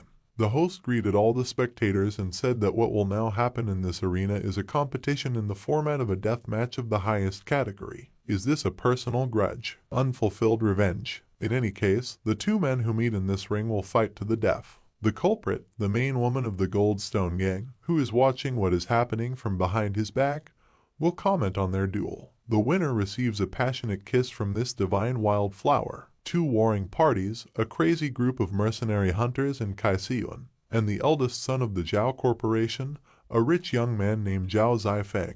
The battle is in full swing. Rand stood in the middle of the jubilant crowd and watched the fight. Suddenly the culprit of the duel snatched the microphone from the host and he, calling her a young lady, told her to wait. She exclaimed that this was nonsense. They're just 2 angry dogs, she's not going to kiss them. A guy in the crowd says he should be honest. This young lady is really sassy. If he could kiss her toes just once, he would die without regrets. The guy tells him that he can only dream about it because she is the daughter of one of the big 3. Someone asks, is this the young lady? He is indeed very pretty, but this Kaisiyun is also a troublemaker. The girl hugs the presenter and says that she will strangle him if he says something stupid about her again. The host tells this young lady that she must wait. It seems they already have a contender for victory. He says loudly that it's incredible. Kai Siyun made a wonderful airstrike. He unexpectedly created a weapon out of thin air and knocked his opponent down. This is a fight to the death. What will be the end for Zhao Zifan?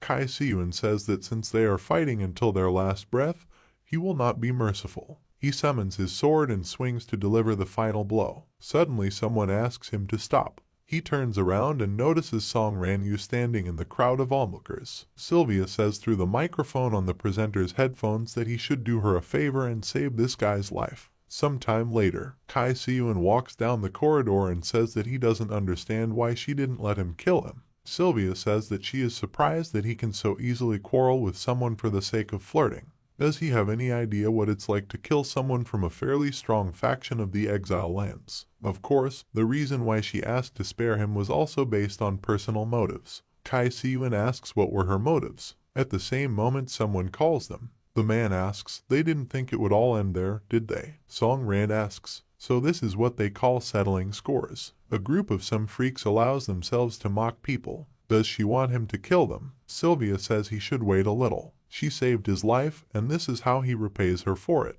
Zhao Zifan apologizes and says that it was the leader who insisted on this. The man says that he has not seen her for several years. Every year she becomes more and more feminine. They must understand that they represent the interests of the group. This means that they do not mock people, but simply defend what they set their sights on. She might just leave, but these two will still be here. Sylvia pushes his hand away and says that if he dares to touch Song Ran, or rather her friends, then she will make him pay for it.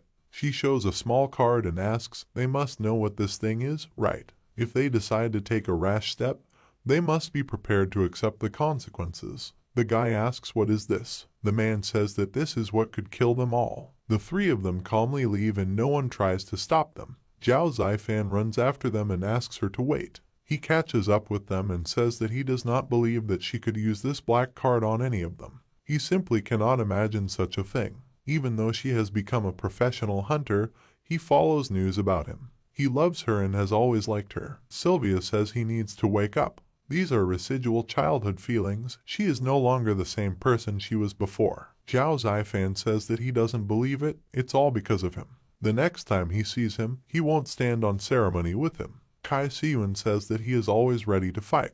He must remember this. 3 days later, the guy knocks on the door and tells Rand that there is information from the black market. Someone bought his limit crystal. After another 3 days, Ran and Siyun walk through the rubble of the city. Siyun asks if he is sure that this buyer will come to them. Ran agrees and says that limit crystals are a scarce commodity right now. Siyun says that he cannot understand why he suddenly decided to sell these crystals. He was going to use this for the Sky Tower, right? Will they not need it to enter there through the lands of exile? Rand says this is necessary. He remembers when they got here, they were attacked by a gang trying to take the crystals. A gang of mercenary soldiers whose families were held hostage by their command, which forced them to fight to the death for the crystals. This suggests that there is some powerful force behind all this. He wants to reveal this dark cardinal. Siyun asks, this problem has nothing to do with them, does it? He remembers that they were looking for this group. I think this is the Starfall faction, right?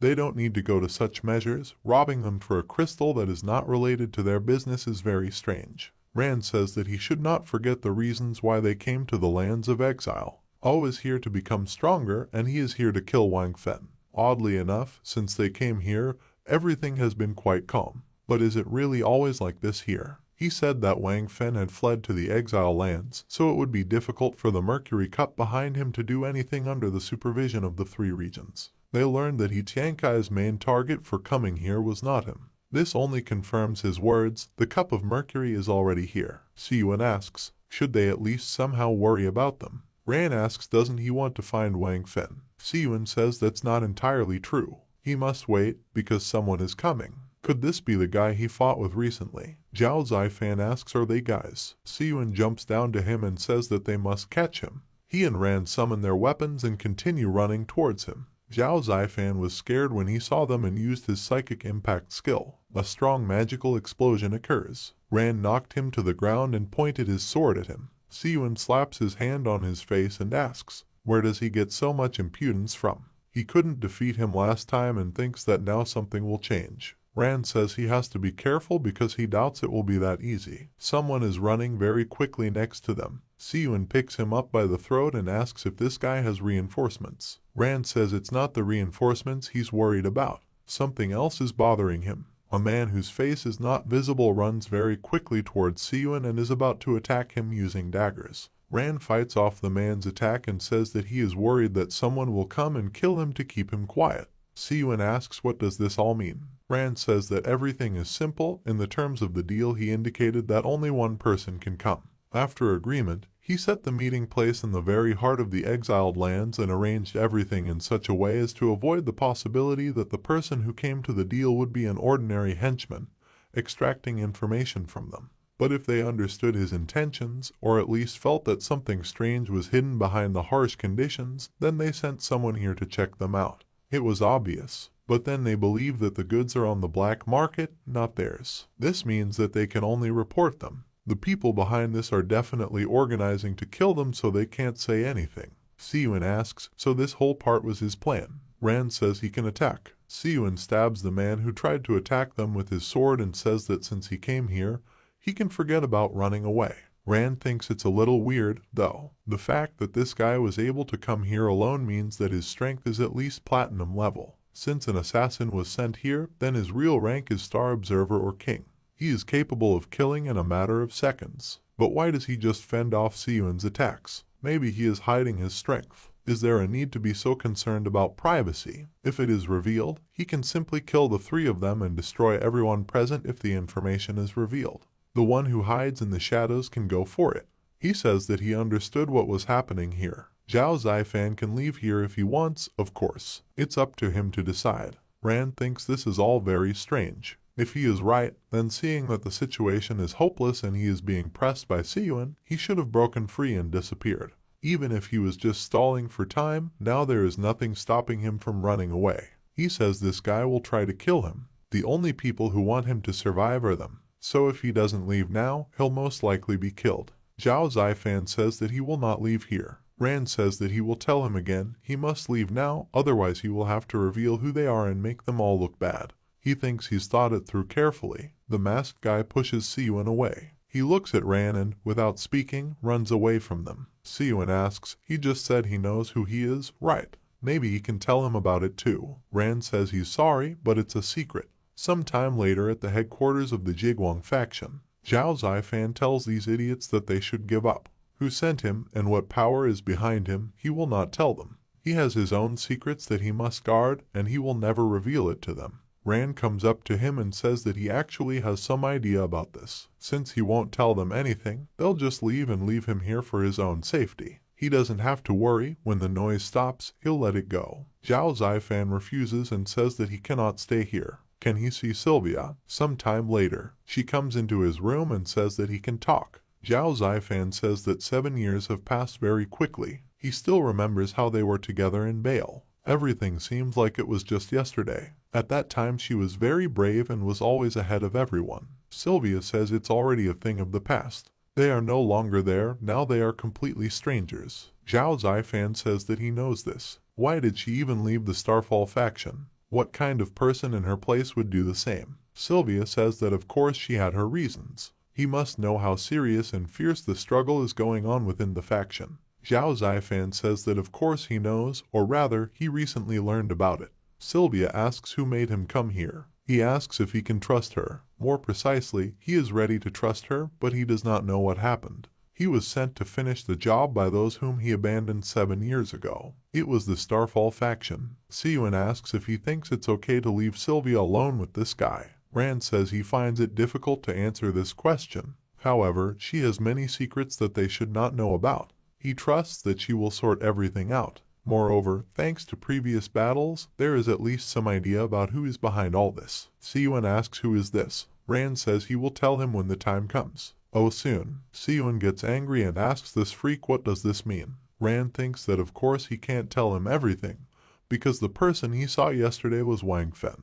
I wonder why the scent killer, who, as it turned out, was 3 times stronger than any other person, did not reveal his identity. He thought about it for a long time and realized one thing: the people of the River City are involved in this. When he was in 3 areas, they rescued him. Although he doesn't know why, it seems to him that for some reason they need him alive. This killer was clearly much stronger than them, but he did not destroy the team only because he was not allowed to kill him. Even if he tried to kill Zhao Zifang or Siyuan, he would certainly stop him. If he caught it, he would have to reveal himself. Then why didn't the killer run away immediately? It's very simple. He wanted to play with Siyuan a little. It sounds strange, but if it is really Wang Fen, then everything falls into place. He always knew that Siyuan wanted revenge, so he decided to test how strong he was. This unhealthy interest is very characteristic of him. But what goals does the River City Guild pursue? It seems that they did not try to control him in any way and did not demand anything.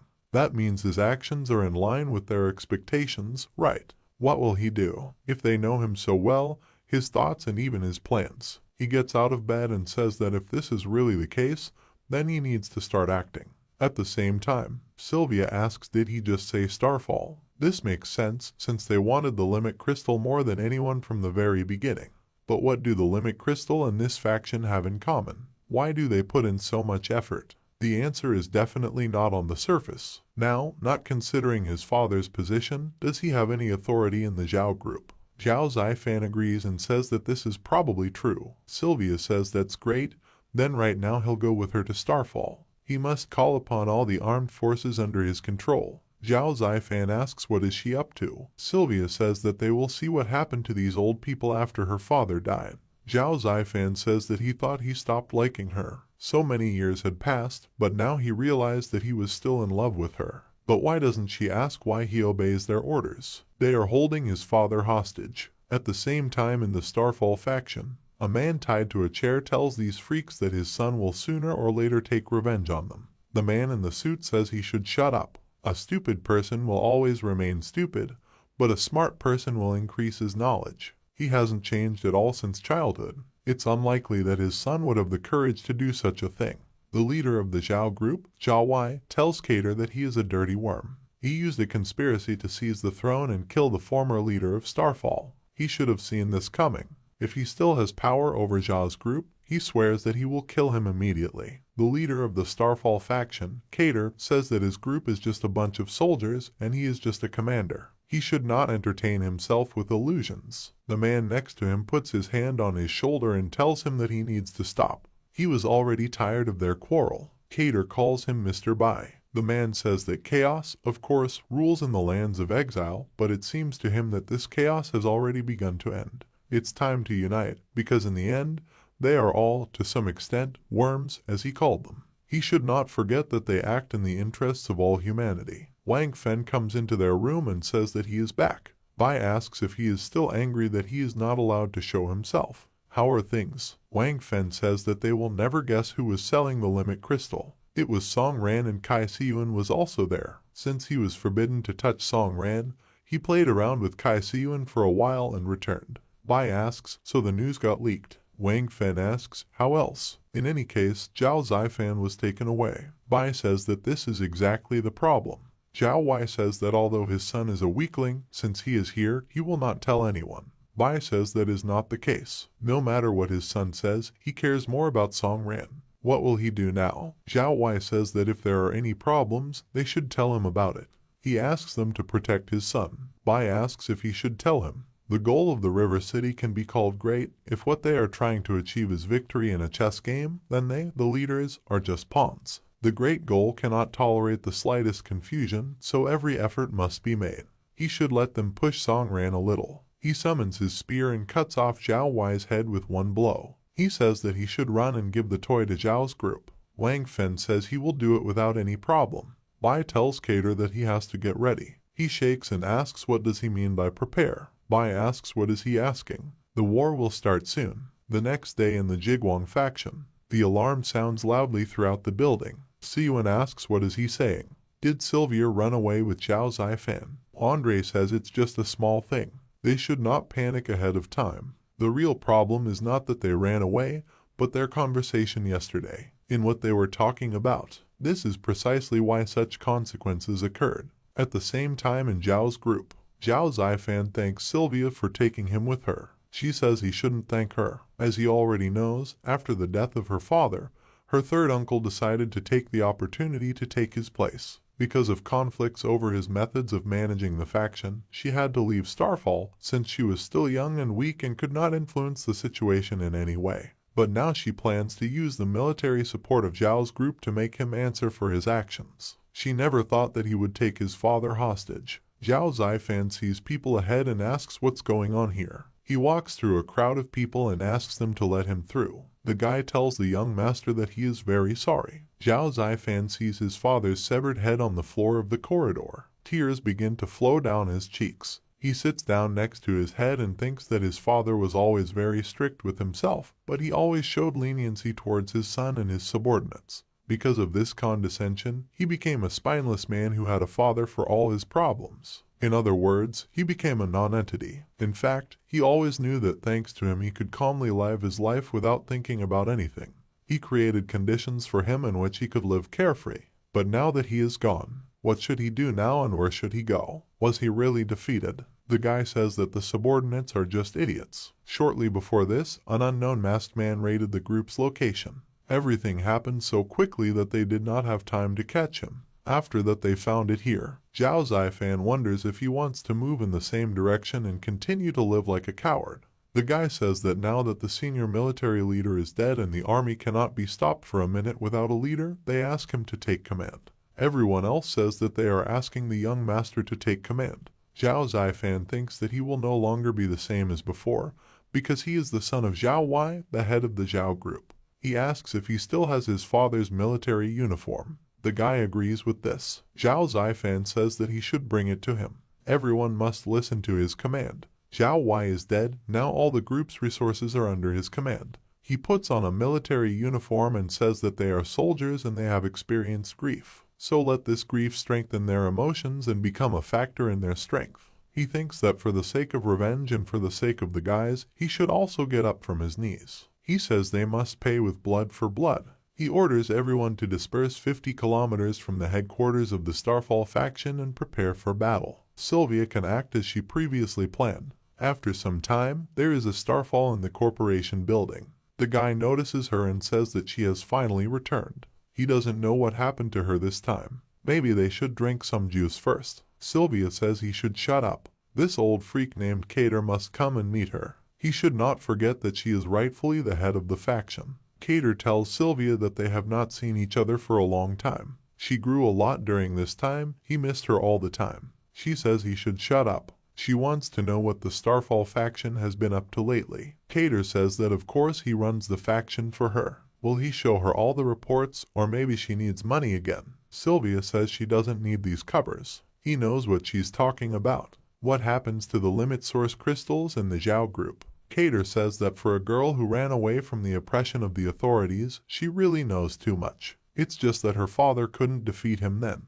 Now she is the same as him. After all, power is still the most important thing in this world. They must be given the right to speak using their abilities and authority. She doesn't think she can actually control Starfall Corporation based on empty promises and the fact that she's the figurehead of the corporation, does she? Sylvia looks at the crowd of armed people standing behind her and tells Cater that he is mistaken. She's not here to control Starfall Corporation. She's here specifically to take this to the grave. At the time of the monster invasion, the Starfall faction collected enough firearms to start a war with the monsters. But with the advent of hunters they forgot about weapons. The card she holds in her hands exercises control over this weapon.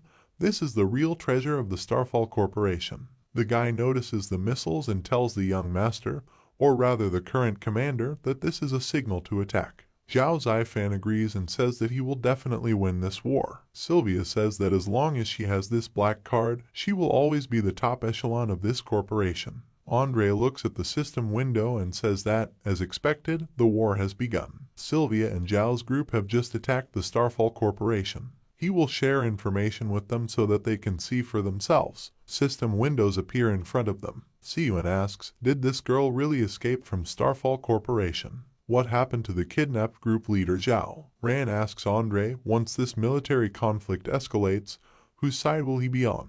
He says that the main thing is not which side he takes, but how difficult the relations between corporations are. An example is Jigwang. Once the war breaks out, no one can stay away. People will no longer deal with influence, but with real brute force. Sometime later at the Bale Tower, someone says that those standing behind must line up to have their fingerprints taken. During special periods, such as now, entry and exit from Bale Tower is restricted. Only high-ranking members can enter using their fingerprint. The guard tells Mr. that he must put his finger on the scanner. The guy puts his finger on it and a message appears on the screen stating that he is prohibited from entering. The guard says he didn't get through, so they have to take him away. The guy raises his hands and says that he is the leader of a small group and wants to meet Mr. Byron. He just wants to hide in Bale Tower. The war will soon fill everything here. He can offer them money. The guard took this guy away and the guard says that the next one should go. Rand thinks it looks hopeless, but he needs to go there anyway. He puts his finger on the scanner and is allowed to go inside. The guard says that he has VIP status and entry is allowed. Rand asks if this was Byron's doing. He goes inside and walks along the empty corridor to the elevator. At this time, Siwon is driving in a car on a snow-covered mountain. He recalls Andre saying that the delicate balance between the groups of the land of exile had been somehow maintained over the years. Without the intervention of a third party, it is impossible to achieve such chaos, which means that someone started this war. But just who did it? Siwon asks if it was a cup of mercury. Rand says he will go to the Sky Tower. The conflict will officially begin soon. Siwon says that he will then take part in this war and find evidence against Wang Fen to avenge the past. Andre says that they previously had an agreement with Rand. They must find out who is behind the robbery. This is his reward. Rand enters the elevator and thinks that the Mercury Cup, after they saved him, they always stuck to defense without interference. As soon as he began to understand that they could somehow be involved in this, they immediately created chaos here. They are afraid that he will understand their goal, and therefore they seek to destroy the environment in which he wants to strengthen himself and take a wait-and-see attitude.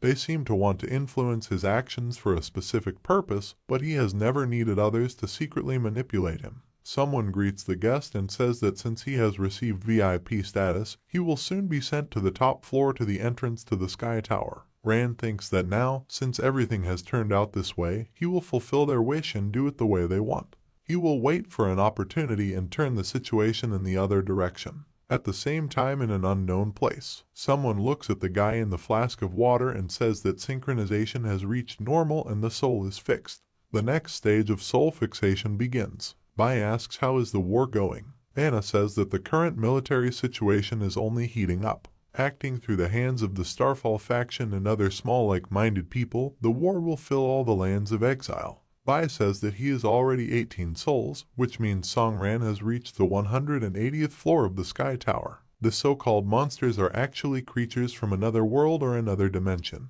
Their world was destroyed, and therefore they invaded here using a portal, a channel connecting two worlds. However, their invasion awakened the instincts of human greed in people. People tried to get their hands on the monster's technology. Therefore, the so-called king of monsters, or more precisely, the mother specimen, was not destroyed, but instead began to be protected. And current systems, including the hunter system, were built based on the consciousness and technology of the mother specimen. However, it is beyond human control to completely control this monster, so they cannot be sure that everything will be fine in the future. That is why the development of a plan for artificial replacement has never stopped. Long before the Promethean plan, they tried to transform the hunters, but they never succeeded. The hunter who managed to comprehend the mother's system fell into madness. This person who was closest to the artificial god and the key to the underground city's difficulties used to enter the system were destroyed.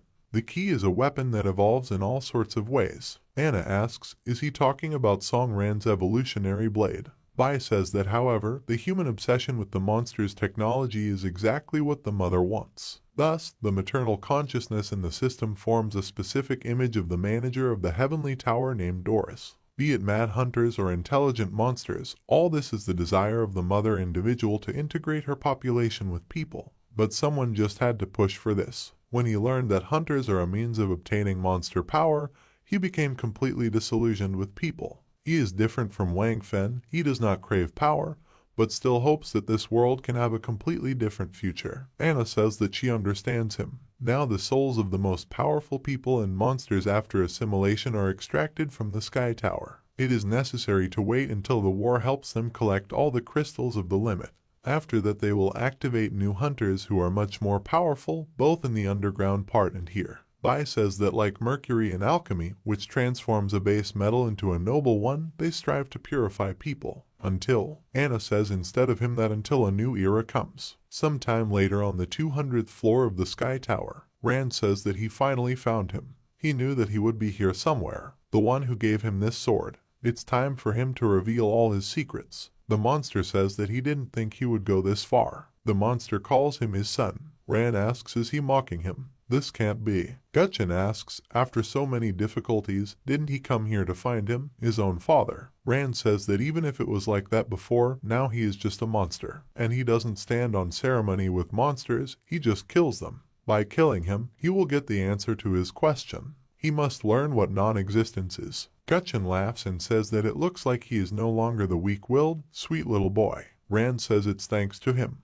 Gutchin says that even though he has changed, his strength will still not be enough to defeat him. As an awakened person, doesn't he consider himself the chosen one? Everything that his insignificant son knows about the world is just a drop in the ocean. He strikes with his scythe and says that he should not forget that he owes him everything. Rand wonders what just happened. It shattered his weapon. Gutchin says that he can take all this, including his life, at any time. He still forgets about his back. Even if his kind nature hides behind a mask of indifference, it does not disappear anywhere. It will dissolve only at the moment of death. Rand gets shot in the stomach with energy from his father and causes blood to fly out of his mouth. A very strong beam of energy hits his chest with great force and it pushes him back strongly. Rand asks if he can tell him why he is destroying people close to him and taking his life. Why is he doing this? He thinks that with the current healing energy it is very difficult for him to maintain health. He says that they were so happy. Why did he arrange all this? Gutchin tells his son that this is how this world works.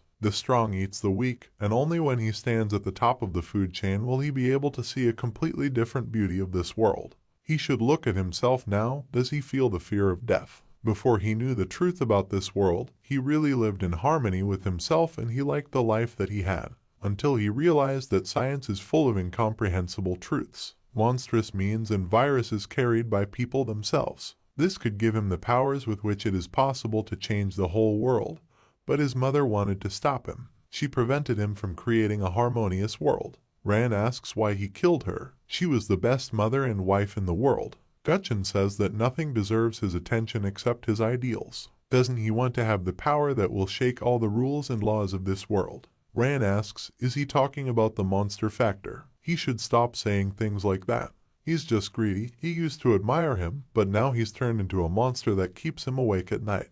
Does he know what his life became after he lost his family? Lonely, cowardly, inferior. He simply had nothing and no one with whom he could have a heart-to-heart talk. After all, he was never able to destroy the culprit of all this, that is, him. He never came to terms with it. The system warns that key health indicators are falling. The system fails. The hunter died. The ring on Rand's finger disappears, crumbling into small fragments. Gutchin says he should go with him. He must witness the coming of a new world with him. He just needs to make the right choice. Doris asks if he was impressed by the father-son fight. He shouldn't forget one thing. Even though she is a program he created, she is also his child. She doesn't understand why her older brother wanted to kill him. Seeing all this, she realizes that she needs to obey him more. Gutchin says that means this is his punishment. How are things outside? He hopes that her followers will not let him down. Doris says that they will not go against the Mercury Cup because their goals are to fix the world.